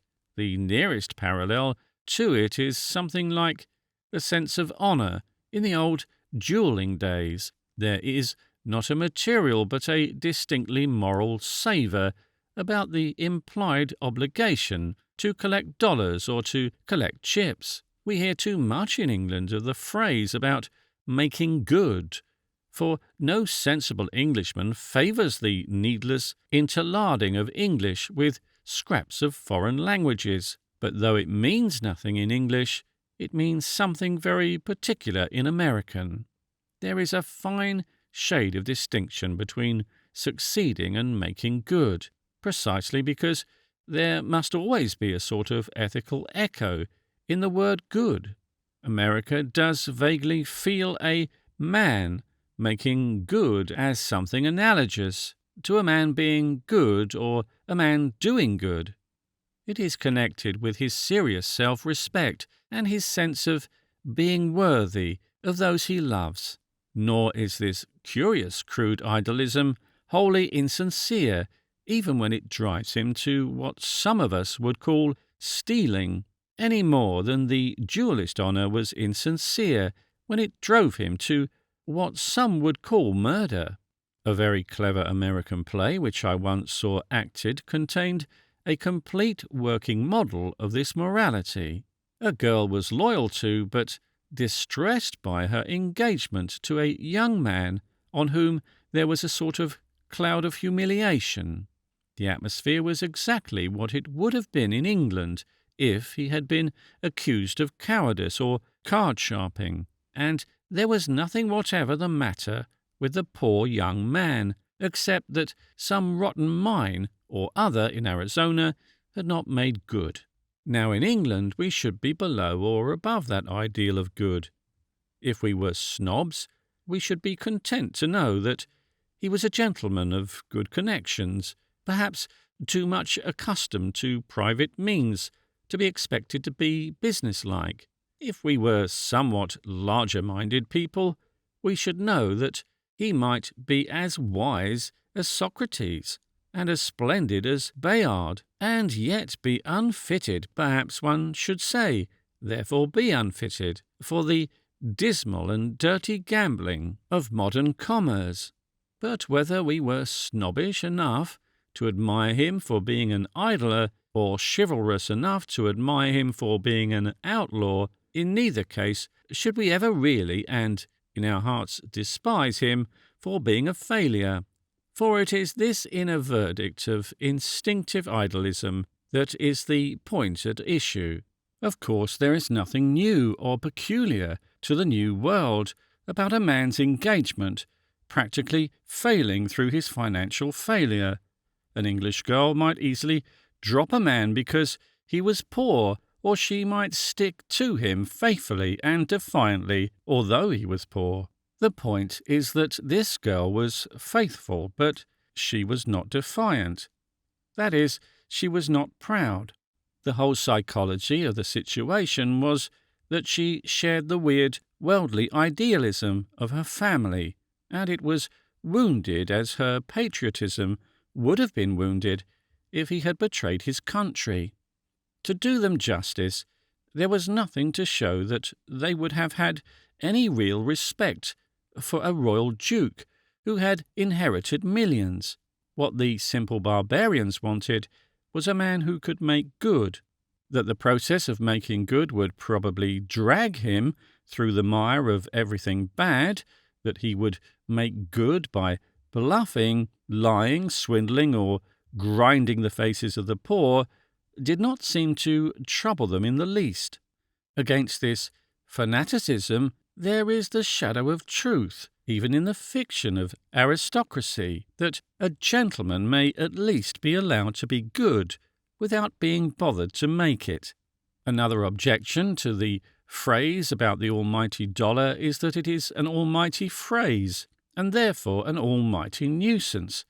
I mean that it is made to explain everything, and to explain everything much too well.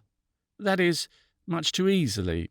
It does not really help people to understand a foreign country, but it gives them the fatal illusion that they do understand it. Dollars stood for America as frogs stood for France, because it was necessary to connect particular foreigners with something, or it would be so easy to confuse a Moor with a Montenegrin, or a Russian with a Red Indian. The only cure for this sort of satisfied familiarity is the shock of something really unfamiliar. When people can see nothing at all in American democracy except a Yankee running after a dollar, then the only thing to do is to trip them up as they run after the Yankee, or run away with their notion of the Yankee by the obstacle of certain odd and obstinate facts that have no relation to that notion. And, as a matter of fact, there are a number of such obstacles to any such generalization, a number of notable facts that have to be reconciled somehow to our previous notions. It does not matter for this purpose whether the facts are favourable or unfavourable, or whether the qualities are merits or defects, especially as we do not even understand them sufficiently to say which they are. The point is that we are brought to a pause and compelled to attempt to understand them rather better than we do. We have found the one thing that we did not expect, and therefore the one thing that we cannot explain. And we are moved to an effort, probably an unsuccessful effort, to explain it. For instance, Americans are very unpunctual. That is the last thing that a critic expects who comes to condemn them for hustling and haggling and vulgar ambition. But it is almost the first fact that strikes the spectator on the spot. The chief difference between the humdrum English businessman and the hustler American businessman is that the hustler American businessman is always late. Of course, there is a great deal of difference between coming late and coming too late, but I noticed the fashion first in connection with my own lectures, touching which I could heartily recommend, the habit of coming too late.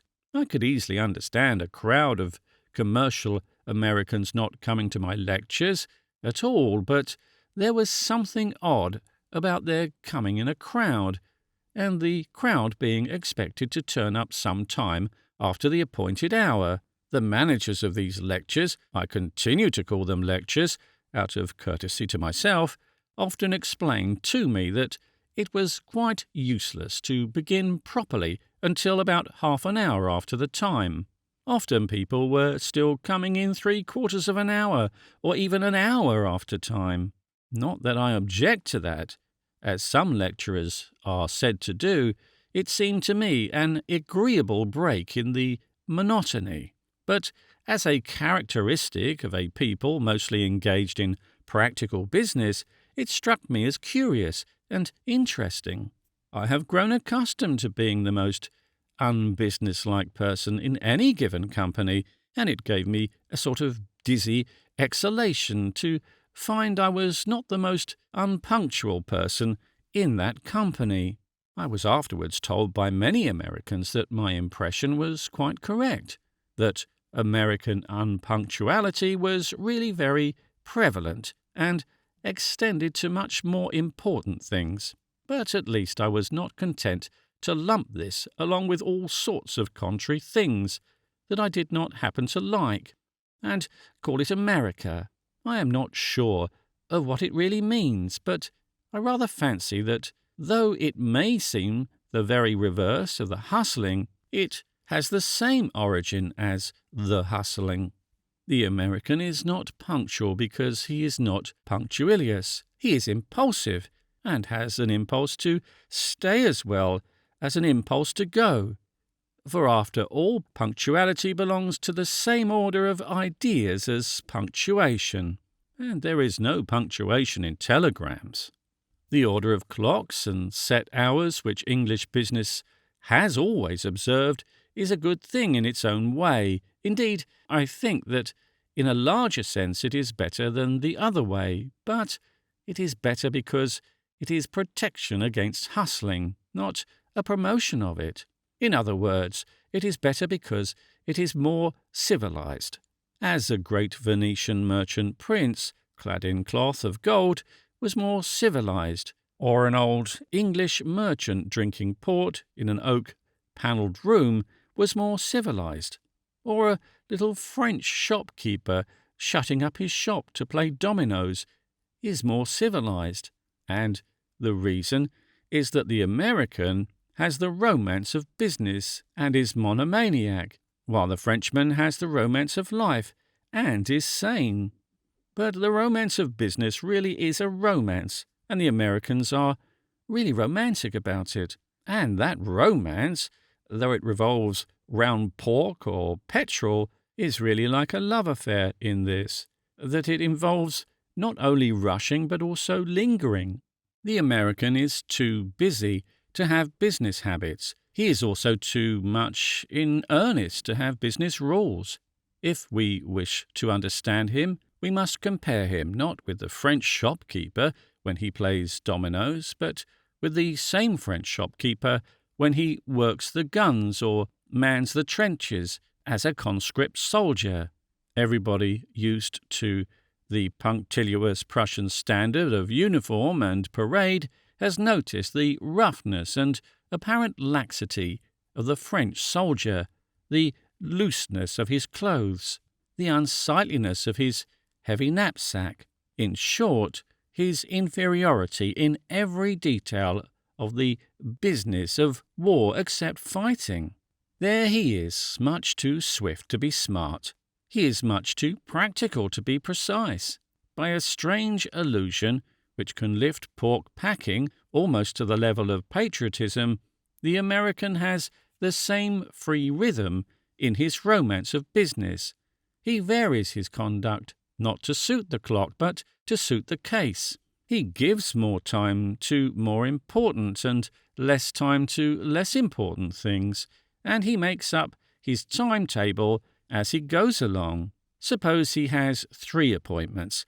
The first, let us say, in some mere trifle of erecting a tower 20 stories high and exhibiting a sky sign on the top of it.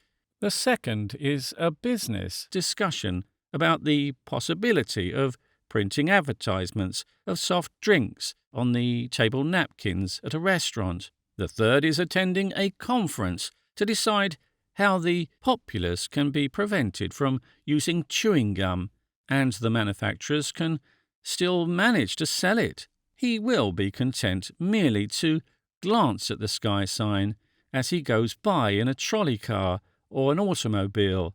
He will then settle down to a discussion with his partner about the table napkins, each speaker indulging in long monologues in turn, a peculiarity of much American conversation.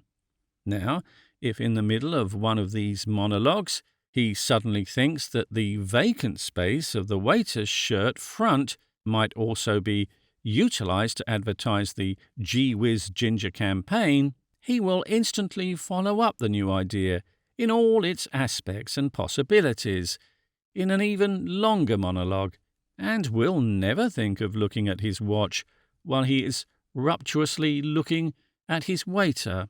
The consequence is that he will come late into the great social movement against chewing gum, where an Englishman would probably have arrived at the proper hour. But though the Englishman's conduct is more proper, it need not be in all respects more practical. The Englishman's rules are better for the business of life, but not necessarily for the life of business. And it is true that for many of these Americans, business is the business of life. It is really also, as I have said, the romance of life. We shall admire or deplore this spirit accordingly, as we are glad to see trade irradiated with so much poetry, or sorry to see so much poetry wasted on trade. But it does make many people happy, like any other hobby, and one is disposed to add that it does fill their imaginations like any other delusion, for the true criticism of all this commercial romance would involve a criticism of this historic phase of commerce. These people are building on the sand, though it shines like gold, and for them like fairy gold. But the world will remember the legend about fairy gold. Half the financial operations they follow deal with things that do not even exist, for in that sense all finance is a fairy tale. Many of them are buying and selling things that do nothing but harm, but it does them good to buy and sell them. The claim of the romantic salesman is better justified than he realizes. Business really is romance, for it is not reality. There is one real advantage that America has over England, largely due to its livelier and more impressionable ideal.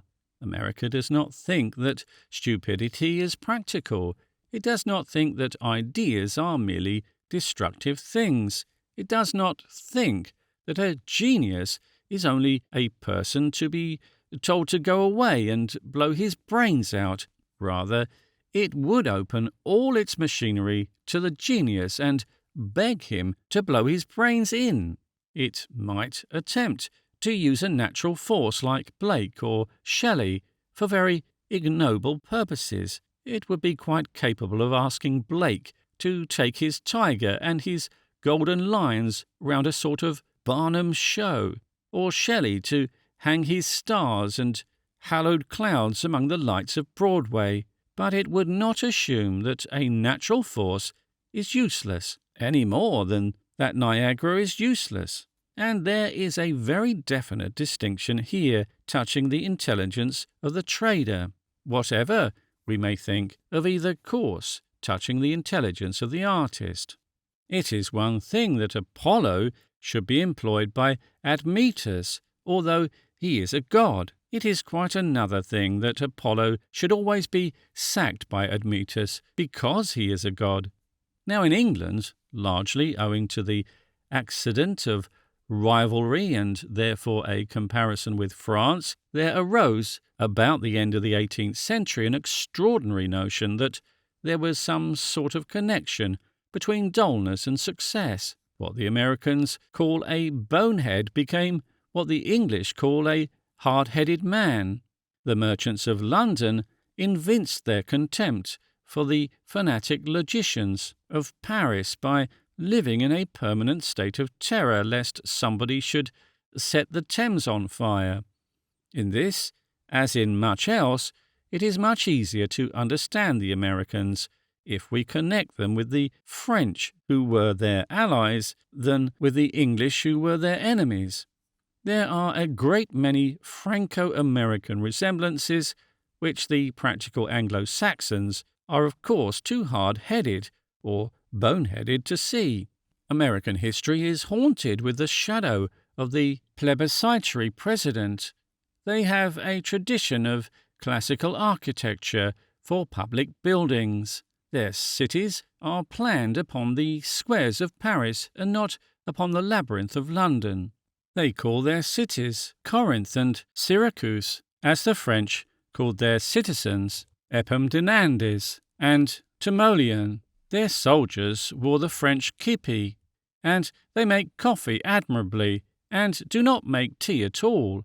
But of all the French elements in America, the most French is the real practicality. They know that at certain times the most businesslike of all qualities is l'audace, et encore de l'audace, et toujours de l'audace. The publisher may induce the poet to do a pot boiler, but the publisher would cheerfully allow the poet to set the Mississippi on fire if it would boil his particular pot. It is not so much that Englishmen are stupid as that they are afraid of being clever, and it is not so much that Americans are clever as that they do not try to be stupider than they are. The fire of French logic has burnt that out of America, as it has burnt it out of Europe and of almost every place except England. This is one of the few points on which English insularity really is a disadvantage. It is the fatal notion that the only sort of common sense is to be found in compromise, and that the only sort of compromise is to be found in confusion. This must be clearly distinguished from the commonplace about the utilitarian world not rising to the invisible values of genius. Under this philosophy, the utilitarian does not see the utility of genius, even when it is quite visible. He does not see it, not because he is utilitarian, but because he is an idealist, whose ideal is dullness. For some time the English aspired to be stupid, prayed and hoped, with soaring spiritual ambition to be stupid, but with all their worship of success, they did not succeed in being stupid. The natural talents of a great and traditional nation were always breaking out in spite of them. In spite of the merchants of London, Turner did set the Thames on fire. In spite of our repeatedly explained preference for realism to romance, Europe persisted in resounding with the name of Byron, and just when we had made it perfectly clear to the French that we despised all their flamboyant tricks, that we were plain, prosaic people, and there was no fantastic glory of chivalry about us, the very shaft we sent against them shone with the name of Nelson, a shooting and a falling star. Precedents and problems. All good Americans wish to fight the representatives they have chosen.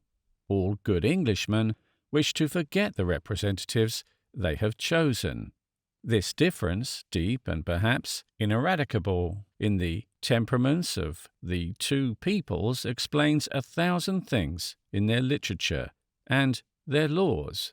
The American national poet praised his people for their readiness to rise against the never-ending audacity of elected persons. The English national anthem is content to say heartily but almost hastily, "Confound their politics," and then more cheerfully, as if changing the subject, "God save the King." For this is especially the secret of the monarch or chief magistrate in the two countries. They arm the president with the powers of a king, that he may be a nuisance in politics. We deprive the king even of the powers of a president, lest he should remind us of a politician. We desire to forget the never-ending audacity of elected persons, and with us, therefore, it really never does end.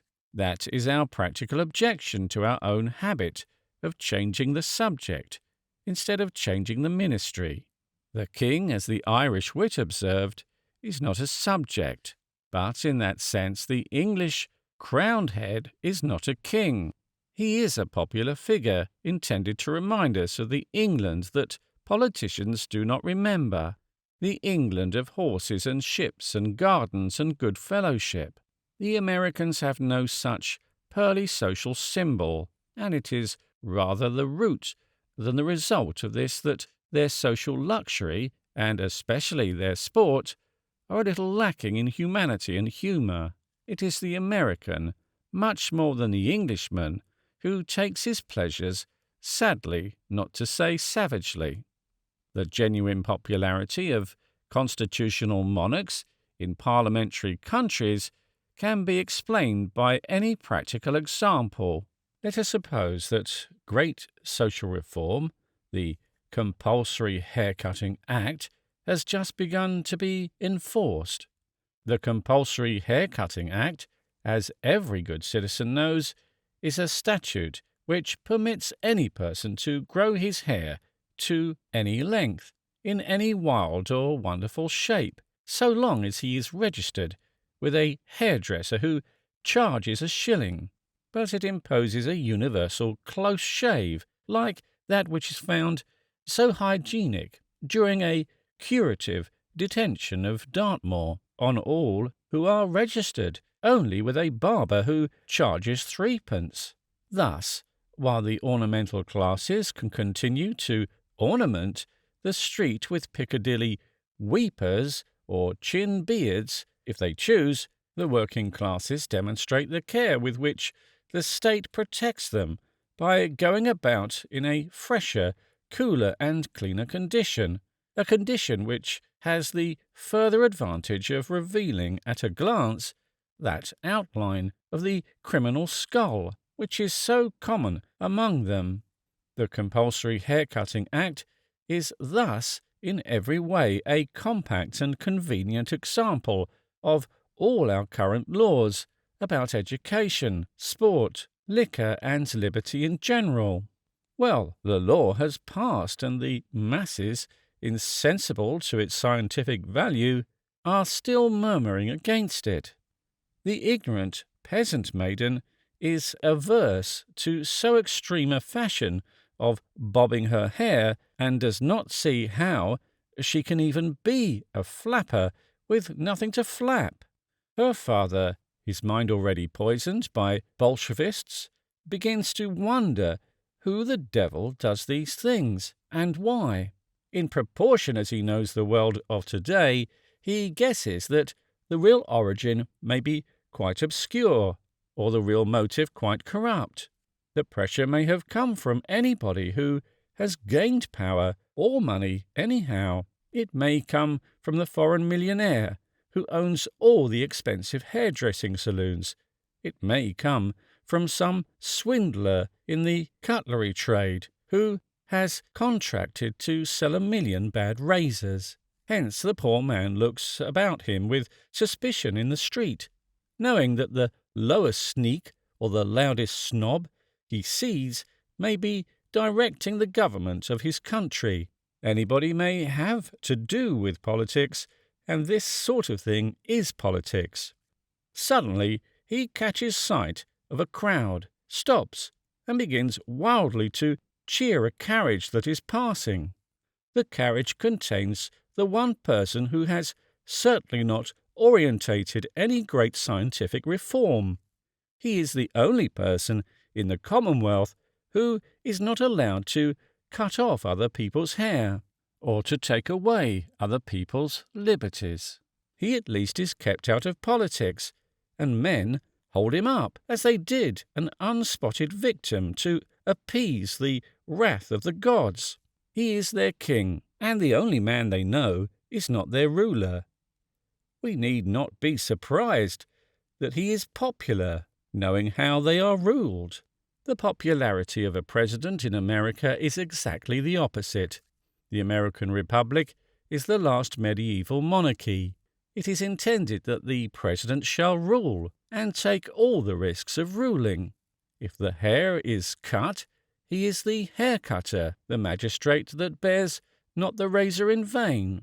All the popular presidents, Jackson and Lincoln and Roosevelt, have acted as democratic despots, but emphatically not as constitutional monarchs. In short, the names have become curiously interchanged, and as a historical reality, it is the president who ought to be called a king. But it is not only true that the president could correctly be called a king, it is also true that the king might correctly be called a president. We could hardly find a more exact description of him than to call him a president. What is expected in modern times of a modern constitutional monarch is emphatically that he should preside. We expect him to take the throne exactly as if he were taking the chair.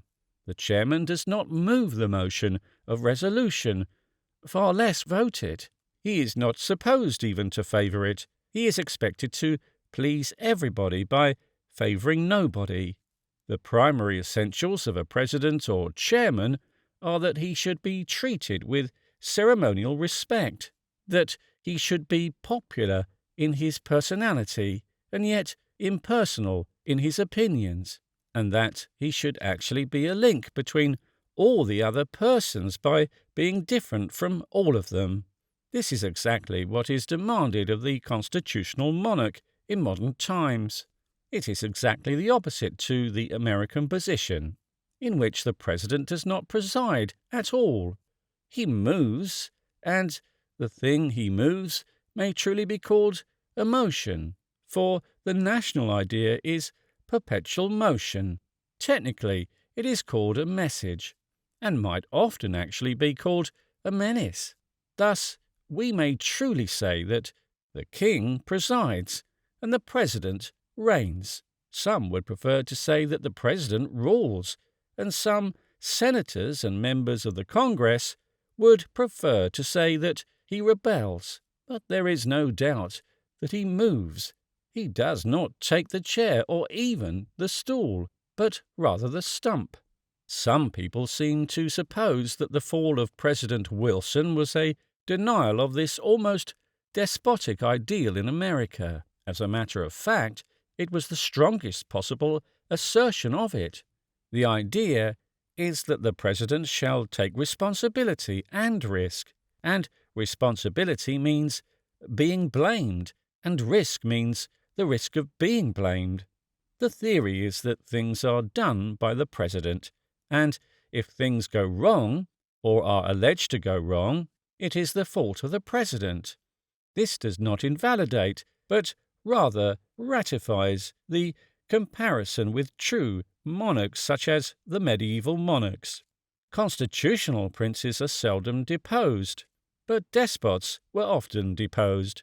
In the simpler races of sunnier lands, such as Turkey, they were commonly assassinated. Even in our history, a king often received the same respectful tribute to the responsibility and reality of his office. But King John was attacked because he was strong, not because he was weak. Richard II lost the crown because the crown was trophy, not because it was trifle. And President Wilson was deposed because he had used a power which is such in its nature that a man must use it at the risk of deposition. As a matter of fact, of course, it is easy to exaggerate Mr. Wilson's real unpopularity, and still more easy to exaggerate Mr. Wilson's real failure. There are a great many people in America who justify and applaud him, and what is yet more interesting, who justify him not on pacifist and idealistic, but on patriotic and even military grounds. It is especially insisted by some that his demonstration, which seemed futile as a threat against Mexico, was a very far-sighted preparation for the threat against Prussia. But in so far as the democracy did disagree with him, it was but the occasional and inevitable result of the theory by which the despot has to anticipate the democracy. Thus, the American king and the English president are the very opposite of each other, yet they are both the varied and very national indications of the same contemporary truth. It is the great weariness and contempt that have fallen upon common politics in both countries. It may be answered with some show of truth that the new American president represents a return to common politics, and that in that sense he marks a real rebuke to the last president and his more uncommon politics. And it is true that many who put Mr. Harding in power regard him as the symbol of something which they call normalcy, which may roughly be translated into English by the word normality, and by this they do mean, more or less, the return to the vague capitalist conservatism of the 19th century. They might call Mr. Harding a Victorian if they had ever lived under Victoria. Perhaps these people do entertain the extraordinary notion that the 19th century was normal, but there are very few who think so, and even they will not think so long. The blunder is the beginning of nearly all our present troubles. The 19th century was the very reverse of normal. It suffered a most unnatural strain in the combination of political equity in theory with extreme economic inequality in practice. Capitalism was not a normalcy, but an abnormalcy. Property is normal, and is more normal in proportion as it's universal. Slavery may be normal and even natural, in the sense that a bad habit may be second nature. But capitalism was never anything so human as a habit. We may say it was never anything so good as a bad habit. It was never a custom, for men never grew accustomed to it. It was never ever conservative, for before it was even created, wise men had realized that it could not be conserved. It was, from the first, a problem, and those who will not even admit the capitalist problem deserve to get the Bolshevist solution. All things considered, I cannot say anything worse of them than that. The recent presidential election preserved some trace of the old party system of America, but its tradition has very nearly faded like that of the party system of England. It is easy for an Englishman to confess that he never quite understood the American party system. It would, perhaps, be more courageous in him and more informing to confess that he never really understood the British party system. The planks in the two American platforms may easily be exhibited as very disconnected and ramshackle, but our own party was as much of a patchwork, and indeed, I think even more so. Everybody knows that the two American factions were called Democrat and Republican. It does not at all cover the case to identify the former with liberals and the latter with conservatives. The Democrats are the party of the South and have some true tradition from the Southern aristocracy and the defense of succession and state rights. The Republicans rose in the North as the party of Lincoln, largely condemning slavery. But the Republicans are also the party of tariffs and are at least accused of being the party of trusts. The Democrats are the party of free trade, and in the great movement of 20 years ago, the party of free silver. The Democrats are also the party of the Irish, and the stones they throw at trusts are retorted by stones thrown at Tammany. It is easy to see all these things as curiously sporadic and bewildering, but I am inclined to think that they are as a whole more coherent and rational than our own old division of liberals and conservatives. There is even more doubt nowadays about what is the connecting link between the different items in the old British party programmes. I have never been able to understand why being in favour of the protection should have anything to do with being opposed to Home Rule, especially as most of the people who were to receive Home Rule were themselves in favour of protection. I could never see what giving people cheap bread had to do with forbidding them cheap beer, or why the party which sympathises with Ireland cannot sympathise with Poland. I cannot see why Liberals did not liberate public houses or Conservatives conserve crofters. I do not understand the principle upon which the causes were selected on both sides, and I incline to think that it was with the impartial object of distributing nonsense equally on both sides.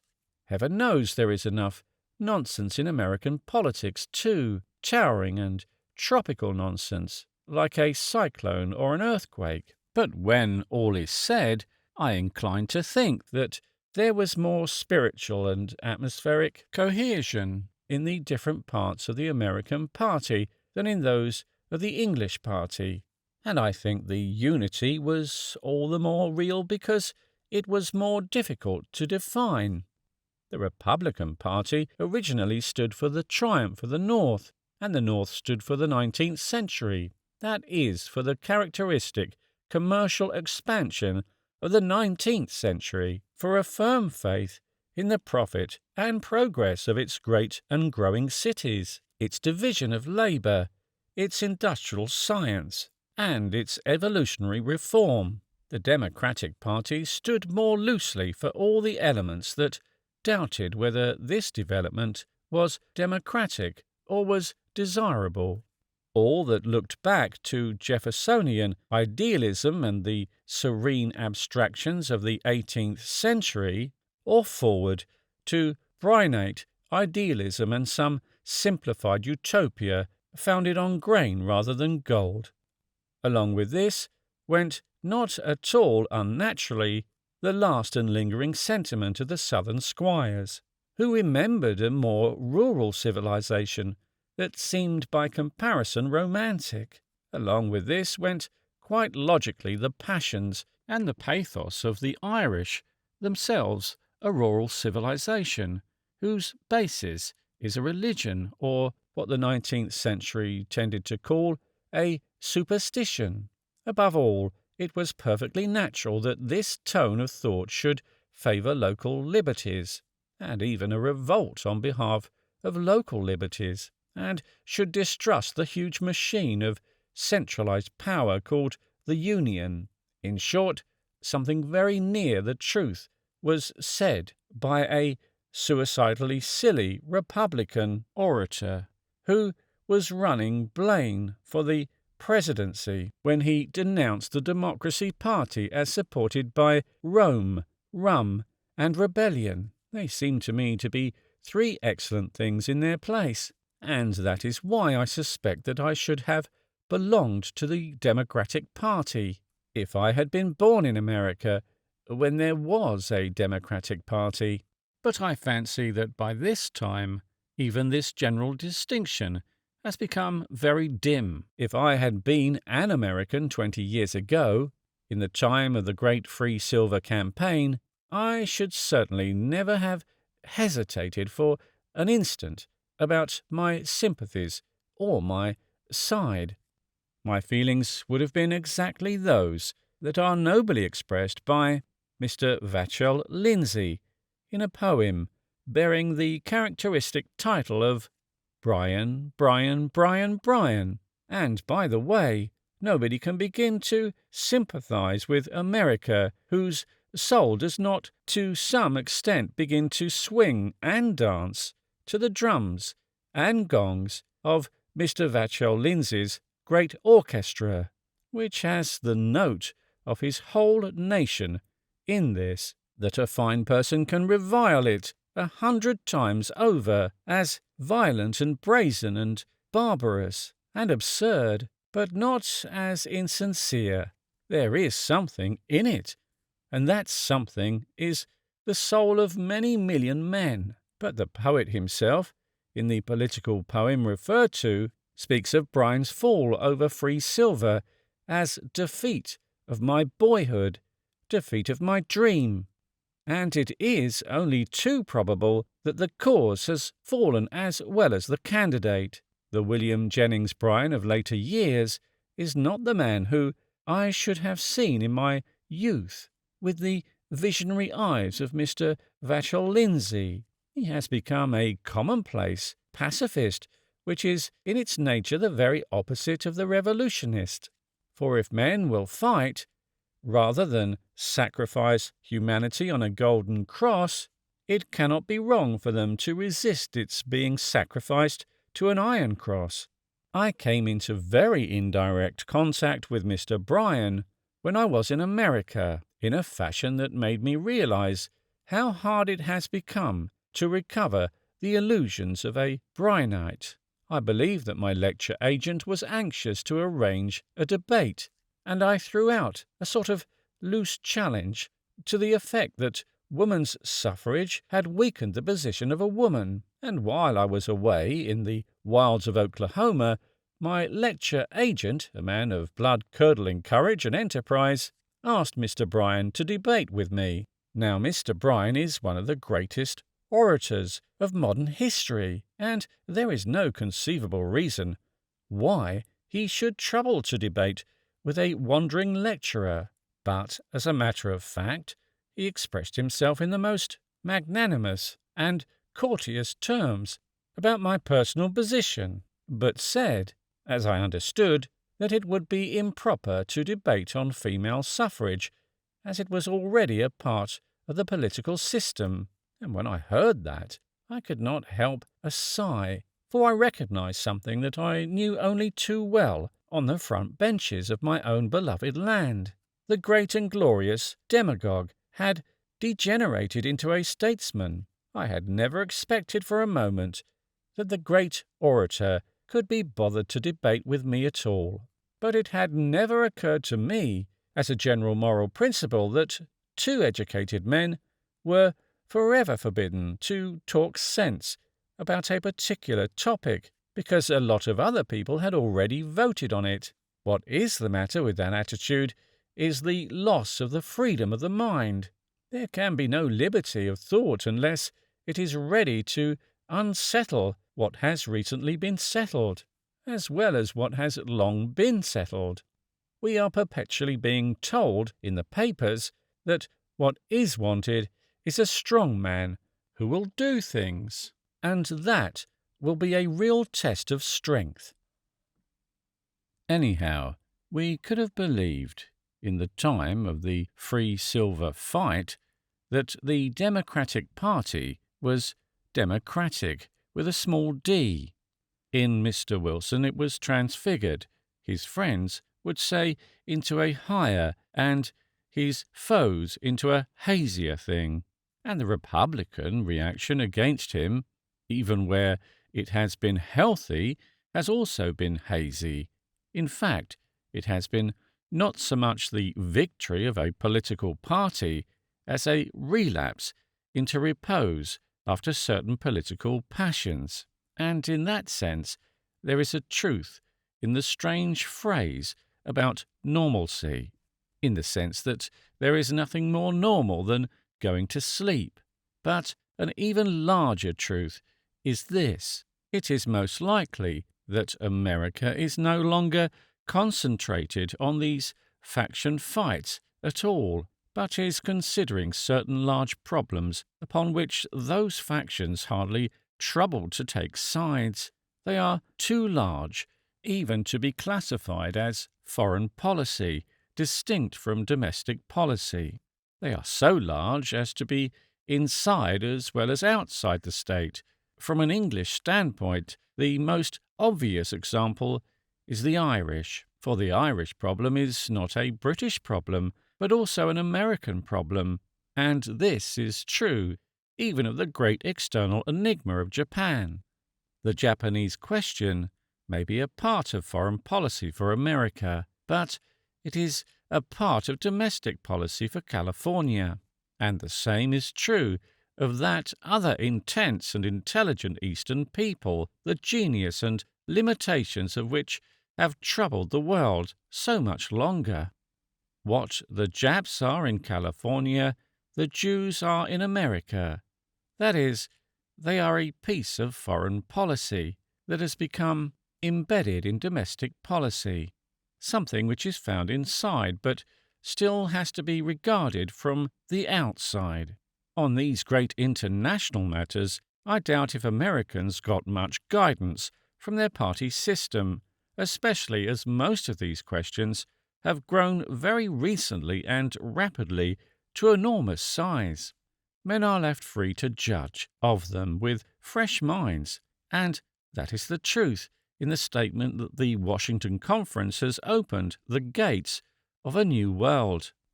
On the relations to England and Ireland, I will not attempt to dwell adequately here. I have already noted that my first interview was with an Irishman, and my first impression from that interview a vivid sense of the importance of Ireland in Anglo-American relations. And I have said something of the Irish problem prematurely and out of its proper order, under the stress of that sense of urgency. Here I will only add 2 remarks about the 2 countries, respectively. A great many British journalists have recently imagined that they were pouring oil upon the troubled waters, when they were rather pouring out oil to smooth the downward path, and to turn the broad road to destruction into a butter slide. They seemed to have no notion of what to do, except to say what they imagined the very stupidest of their readers would be pleased to hear, and conceal whatever the most intelligent of their readers would probably like to know. They therefore informed the public that the majority of Americans had abandoned all sympathy with Ireland because of its alleged sympathy with Germany, and that this majority of Americans was now ardently in sympathy with its English brothers across the sea. Now, to begin with, such critics have no notion of what they are saying when they talk about the majority of Americans. To anybody who has happened to look in, let us say, on the city of Omaha, Nebraska, the remark will have something enormous and overwhelming about it. It is like saying that the majority of inhabitants of China would agree with the Chinese ambassador in a preference for dining at the Savoy rather than the Ritz. There are millions and millions of people living in those great central plains of the North American continent of whom it would be nearer the truth to say that they have never heard of England, or of Ireland either, than to say that their first emotional movement is a desire to come to rescue of either of them. It is perfectly true that the more monomaniac sort of Sinn Féin might sometimes irritate the innocent and isolated American spirit by being pro-Irish. It is equally true that a traditional Bostonian or Virginian might irritate it by being pro-English. The only difference is that large numbers of pure Irishmen are scattered in those far places, and large numbers of pure Englishmen are not. But it is truest of all to say that neither England nor Ireland so much as crosses the mind of most of them once in 6 months. Painting up large notices of watch us grow, making money by farming with machinery, together with an occasional hold-up with 6-shooters and photographs of a beautiful murderess or divorcee, fill up the round of their good and happy lives, and fleet time carelessly, as in the Golden Age. But putting aside all this vast and distant democracy, which is the real majority of Americans, and confining ourselves to that older culture on the eastern coast, which the critics probably had in mind, we shall find the case more comforting, but not to be covered with cheap and false comfort. Now, it is perfectly true that any Englishman coming to this eastern coast, as I did, finds himself not only most warmly welcome as a guest, but most cordially complimented as an Englishman. Men record with pride the branches of their family that belong to England or the English counties, where they were rooted, and there are enthusiasms for English literature and history, which are as spontaneous as patriotism itself. Something of this may be put down to a certain promptitude and flexibility in all American kindness, which is never sufficiently stodgy to be called good nature. The Englishman does sometimes wonder whether, if he had been a Russian, his hosts would not have remembered remote Russian aunts and uncles and disinterred a Muscovite great-grandmother, or whether, if he had come from Iceland, they would not have known as much about Icelandic sagas and been as sympathetic about the absence of Icelandic snakes. But with a fair review of the proportions of this case, he will dismiss this conjecture and come to the conclusion that a number of educated Americans are very warmly and sincerely sympathetic with England. What I began to feel with a certain creeping chill was that they were only too sympathetic with England. The word sympathetic has sometimes rather a double sense. The impression I received was that all these chivalrous Southerners and men mellow with Bostonian memories were rallying to England. They were on the defence, and it was poor old England that they were defending. Their attitude implied that somebody or something was leaving her undefended or finding her indefensible. The burden of that hearty chorus was that England was not so black as she was painted. It seemed clear that somewhere or other she was being painted pretty black, but there was something else that made me uncomfortable. It was not only the sense of being somewhat boisterously forgiven, it was also something involving questions of power as well as morality. Then it seemed to me that a new sensation turned me hot and cold, and I felt something I had never felt in a foreign land. Never had my father or my grandfather known that sensation, never during the great and complex and perhaps perilous expansion of our power and commerce in the last 100 years, had an Englishman heard exactly that note in a human voice. England was being pitied. I, as an Englishman, was not only being pardoned but pitied. My country was beginning to be an object of compassion, like Poland or Spain. My first emotion, full of the mood of movement of 100 years, was one of furious anger. But the anger has given place to anxiety, and the anxiety is not yet at an end.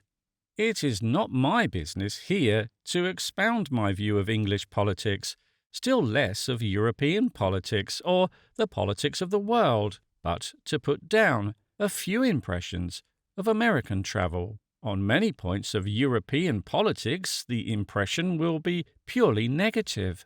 I am sure that most Americans have no notion of the position of France or the position of Poland, but if English readers want the truth, I am sure this is the truth about their notion of the position of England. They are wondering, or those who are watching are wondering, whether the term of her success is come and she is going down the dark road after Prussia. Many are sorry if this is so. Some are glad if it is so. But all are seriously considering the probability of it being so.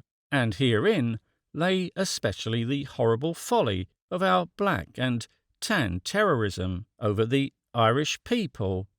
I have noted that the newspapers told us that America had been chilled in its Irish sympathies by Irish detachment during the war.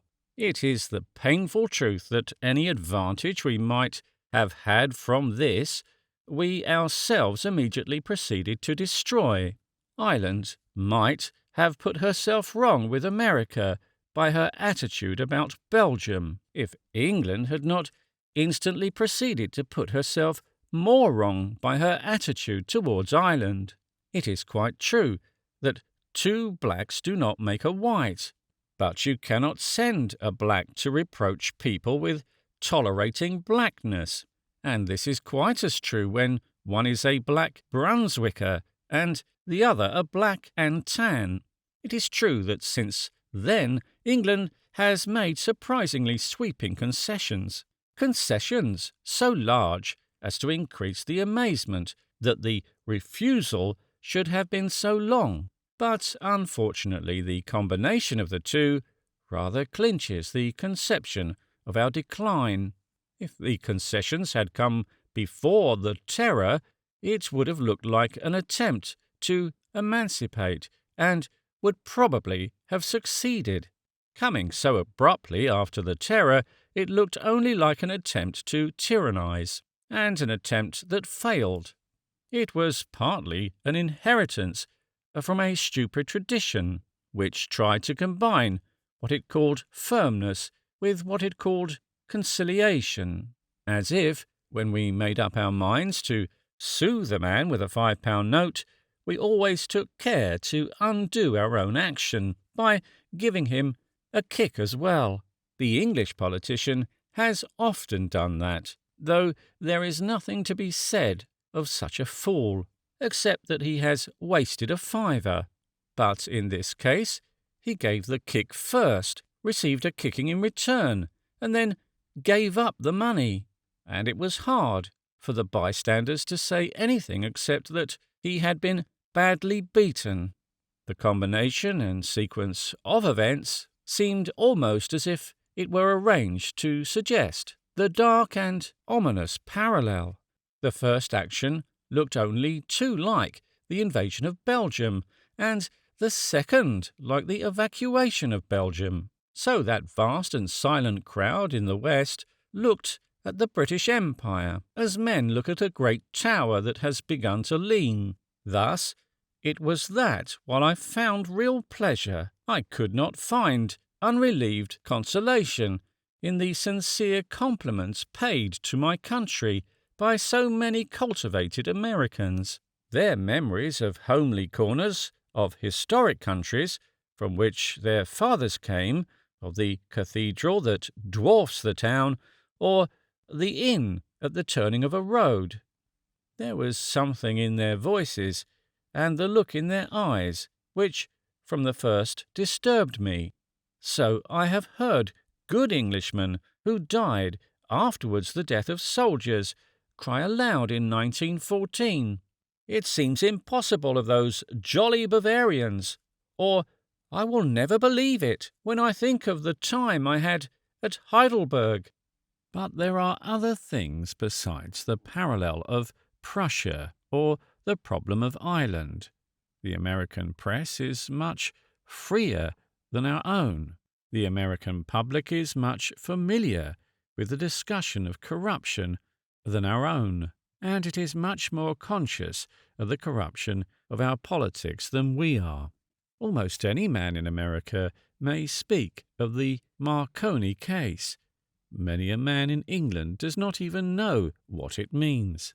Many imagine that it had something to do with the propriety of politicians speculating on the stock exchange, so that it means a great deal to the Americans to say that one figure in the drama is ruling India and another is ruling Palestine.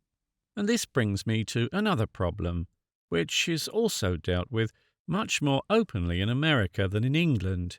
I mention it here only because it is a perfect model of the misunderstandings in the modern world. If anyone asks for an example of exactly how the important part of every story is left out, and even the part that is reported is not understood, he could hardly have a stronger case than the story of Henry Ford of Detroit. When I was in Detroit, I had the pleasure of meeting Mr. Ford, and it really was a pleasure. He is a man quite capable of views which I think silly to the point of insanity, but he is not the vulgar, benevolent boss. It must be admitted that he is a millionaire, but he cannot really be convicted of being a philanthropist. He is not a man who merely wants to run people. It is rather his views that run him, and perhaps run away with him. He has a distinguished and sensitive face. He really invented things himself, unlike most men who profit by inventions. He is something of an artist and not a little of a fighter. A man of that type is always capable of being wildly wrong, especially in the sectarian atmosphere of America, and Mr. Ford has been wrong before and may be wrong now. He is chiefly known in England for a project which I think very preposterous, that of the peace ship, which came to Europe during the war.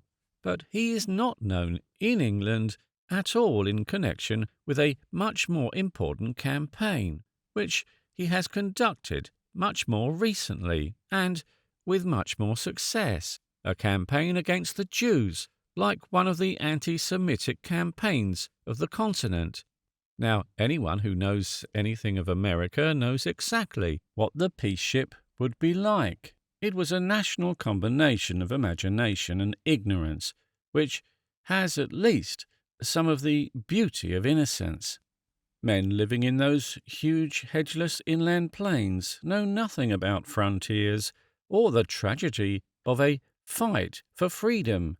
They know nothing of Illyrium or armaments or the peril of a high civilization poised like a precious statue within reach of a mailed fist. They are accustomed to a cosmopolitan citizenship in which men of all bloods mingle and in which men of all creeds are counted equal.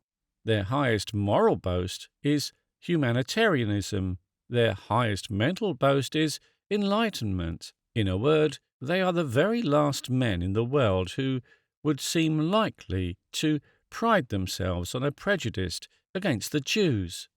They have no religion in particular except a sincere sentiment which they would call true Christianity, and which specially forbids an attack on the Jews. They have a patriotism which prides itself on assimilating all types, including the Jews. Mr. Ford is a pure product of the Pacific world, as was sufficiently proved by his pacifism. If a man of that sort has discovered that there is a Jewish problem, it is because there is a Jewish problem. It is certainly not because there is an anti-Jewish prejudice, for if there had been any amount of such racial and religious prejudice, he would have been about the very last sort of man to have it. His particular part of the world would have been the very last place to produce it. We may well laugh at the peace ship and its wild course and inevitable shipwreck, but remember that its very wildness was an attempt to sail as far as possible from the castle of Front-de-Bœuf. Everything that made him anti-war should have prevented him from being anti-Semite. We may mock him for being mad on peace, but we cannot say that he was so mad on peace that he made war on Israel. It happened that when I was in America, I had just published some studies on Palestine, and I was besieged by rabies lamenting my prejudice. I pointed out that they would have got hold of the wrong word, even if they had not got hold of the wrong man. As a point of personal autobiography, I do not happen to be a man who dislikes Jews, though I believe that some men do. I have had Jews among my most intimate and faithful friends since my boyhood, and I hope to have them till I die. But even if I did have a dislike of Jews, it would be illogical to call that dislike a prejudice. Prejudice is a very lucid Latin word meaning the bias which a man has before he considers a case. I might be said to be prejudiced against a hairy Ainu because of his name, for I have never been on terms of such intimacy with him as to correct my preconceptions. But if, after moving about in the modern world and meeting Jews, knowing Jews, doing business with Jews, and reading and hearing about Jews, I came to the conclusion that I did not like Jews, my conclusion certainly would not be a prejudice. It would simply be an opinion, and one I should be perfectly entitled to hold, though as a matter of fact I do not hold it. No extravagance of hatred merely following on experience of Jews can properly be called a prejudice. Now the point is that this new American anti-Semitism springs from experience and nothing but experience. There is no prejudice for it to spring from, or rather the prejudice is all the other way. All the traditions of that democracy, and very credible traditions too, are in favour of toleration and a sort of idealistic indifference. The sympathies in which these 19th century people were reared were all against Front-de-Bœuf and in favour of Rebecca. They inherited a prejudice against anti-Semitism, a prejudice of anti-Semitism. These people of the plains have found the Jewish problem exactly as they might have struck oil, because it is there, and not even because they were looking for it. Their view of the problem, like their use of the oil, is not always satisfactory, and with parts of it I entirely disagree. But the point is that the thing which I call a problem, and others call a prejudice, has now appeared in broad daylight in a new country where there is no priestcraft, no feudalism, no ancient superstition to explain it. It has appeared because it is a problem, and those are the best friends of the Jews, including many of the Jews themselves, who are trying to find a solution. That is the meaning of the incident of Mr. Henry Ford of Detroit, and you will hardly hear an intelligible word about it in England. The talk of prejudice against the Japs is not unlike the talk of prejudice against the Jews. Only in the case of our indifference has really the excuse of ignorance. We used to lecture the Russians for oppressing the Jews before we heard the word Bolshevist, and began to lecture them before being oppressed by the Jews. In the same way, we have long lectured the Californians for oppressing the Japs, without allowing for the possibility of their foreseeing that the oppression may soon be the other way. As in the other case, it may be a persecution, but it is not a prejudice. The Californians know more about the Japanese than we do, and our own colonists, when they are placed in the same position, generally say the same thing. I will not attempt to deal adequately here with the vast international and diplomatic problems which arise with the name of a new power in the Far East. It is possible that Japan, having imitated European materialism, may imitate European pacifism. I cannot honestly pretend to know what the Japanese mean by the one any more than by the other. But when Englishmen, especially English liberals like myself, take a superior and censorious attitude towards Americans and especially Californians, I am moved to make a final remark. When a considerable number of Englishmen talk of the grave condemning claims of our friendship with Japan and our friendship with America, when they finally tend, in a sort of summing up, to dwell on the superior virtues of Japan, I may be permitted to make a single comment. We are perpetually boring the world and each other with talk about the bonds that bind us to America. We are perpetually crying aloud that England and America are very much alike, especially England. We are always insisting that the two are identical in all the things in which they most obviously differ. We are always saying that both stand for democracy, when we should not consent to stand their democracy for half a day. We are always saying that at least we are all Anglo-Saxons, when we are descended from Romans and Normans and Britons and Danes, and they are descended from Irishmen and Italians, Slavs and Germans. We tell a people whose very existence is a revolt against the British Crown that they are passionately devoted to the British Constitution. We tell a nation whose whole policy has been isolation and independence that we, us, she, can bear safely the white man's burden of universal empire. We tell a continent crowded with Irishmen to thank God that the Saxon can always rule the Celt. We tell a populace whose very virtues are lawless that together we uphold the reign of law. We recognize our own law-abiding character in people who make laws that neither they nor anybody else can abide. We congratulate them on clinging to all they have cast away, and on imitating everything which they came into existence to insult. And when we have established all these nonsensical analogies with a non-existent nation, we wait until there is a crisis in which we really are at one with America, and then we falter and threaten to fail her.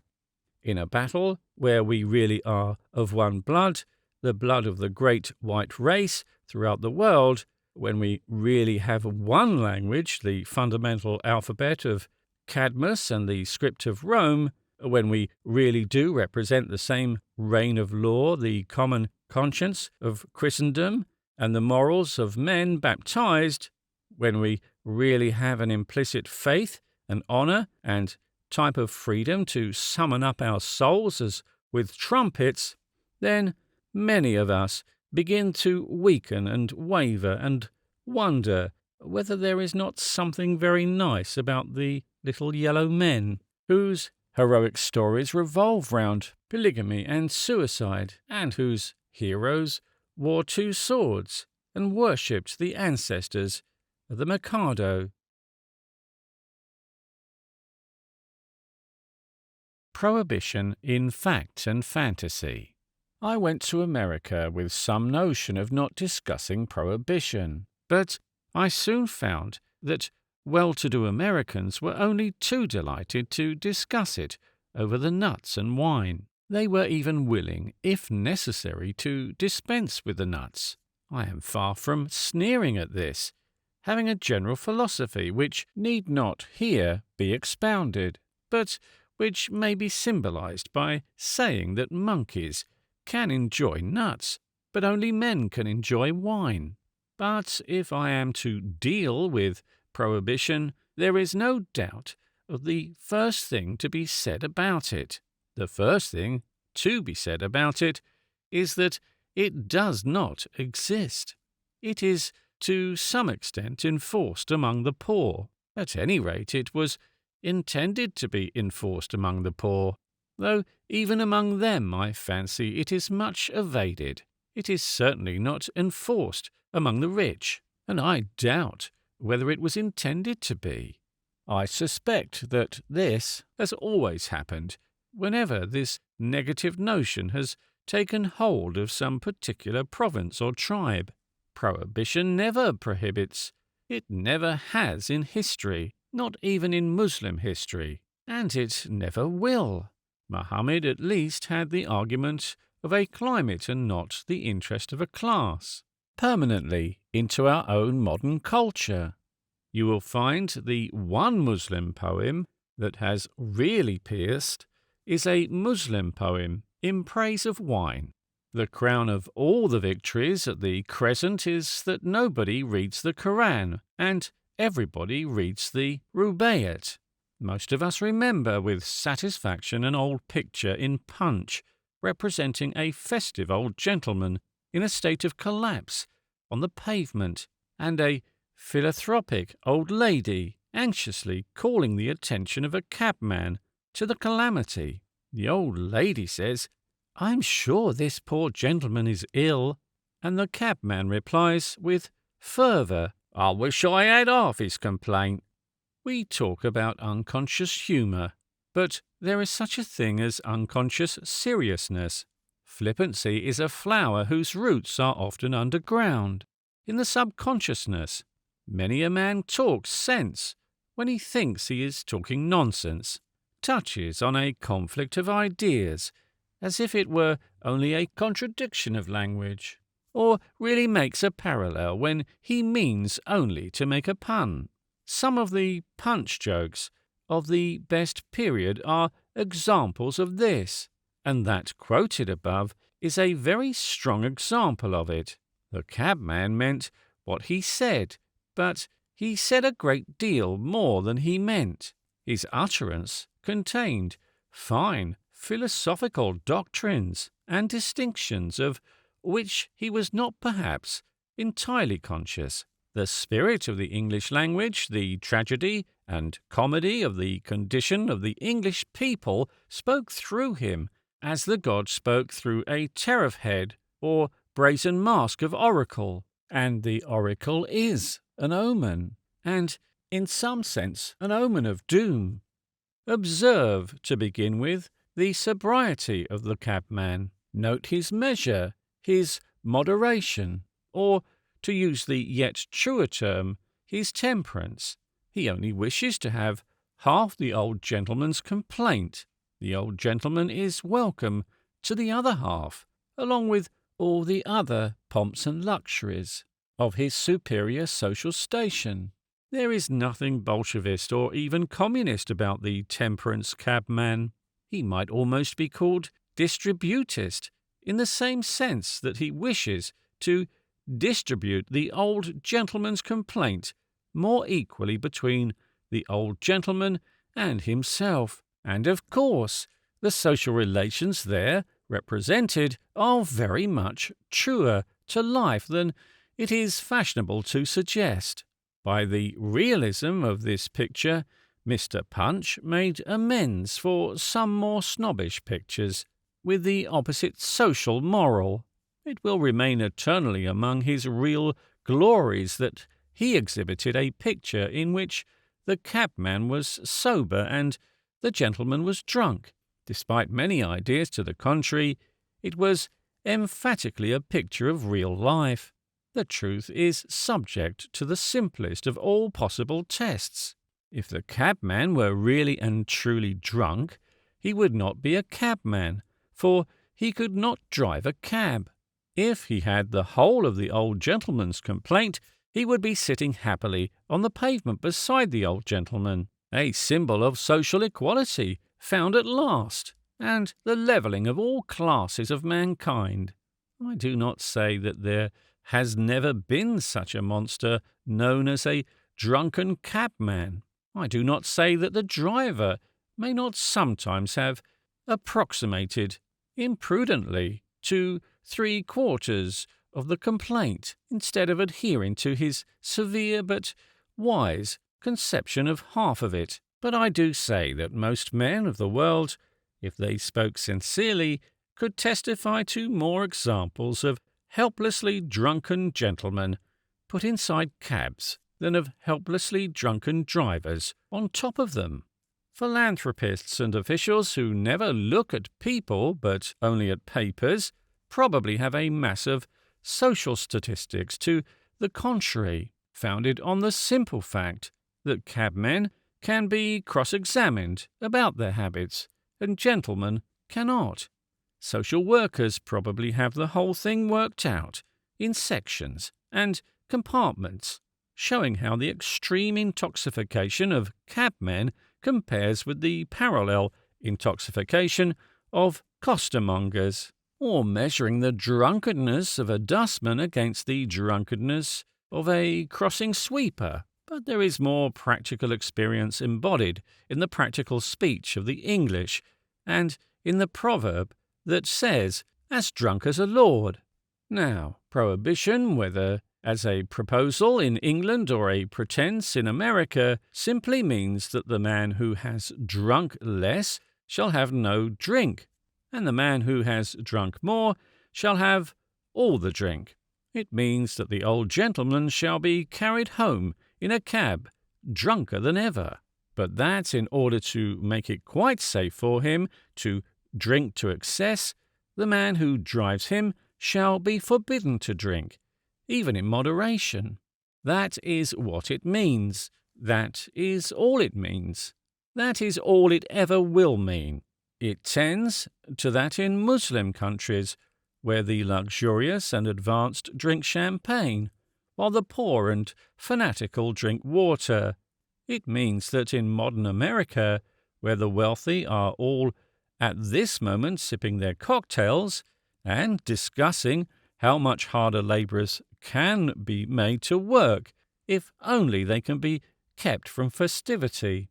This is what it means, and all it means, and men are divided about it according to whether they believe in a certain transcendental concept called justice, expressed in a more mystical paradox as the equality of men. So long as you do not believe in justice, and so long as you are rich and really confident of remaining so, you can have prohibition and be as drunk as you choose.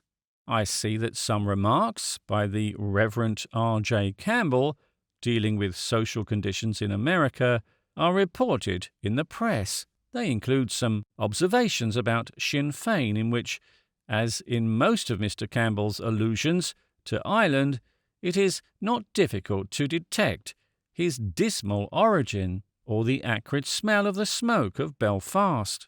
But the remarks about America are valuable in the objective sense, over and above their philosophy. He believes that prohibition will survive and be a success, nor does he seem himself to regard the prospect with any special disfavour. But he frankly and freely testifies to the truth that I have asserted, that prohibition does not prohibit, so far as the wealthy are concerned.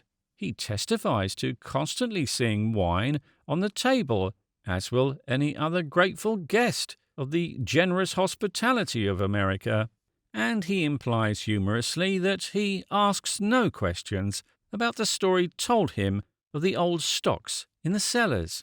So there is no dispute about the facts. And we come back, as before, to the principles. Is Mr. Campbell content with a prohibition, which is another name for privilege? If so, he has simply absorbed, along with his new theology, a new morality, which is different from mine. But he does state both sides of the inequality with equal logic and clearness, and in these days of intellectual fog, that alone is like a ray of sunshine. Now, my primary objection to prohibition is not based on any arguments against it, but on the one argument for it. I need nothing more for its condemnation than the only thing that is said in its defense. It is said by capitalists all over America, and it is very clearly and correctly reported by Mr. Campbell himself. The argument is that employees work harder, and therefore employers get richer. That this idea should be taken calmly by itself as the test of a problem of liberty is in itself a final testimony to the presence of slavery. It shows that people have completely forgotten that there is any other test except the servile test. Employers are willing that workmen should have exercise, as it may help them to do more work. They are even willing that workmen should have leisure, for the more intelligent capitalists can see that this also really means that they can do more work, but they are not in any way willing that workmen should have fun, for fun only increases the happiness and not the utility of the worker. Fun is freedom, and in that sense is an end in itself. It concerns the man not as a worker, but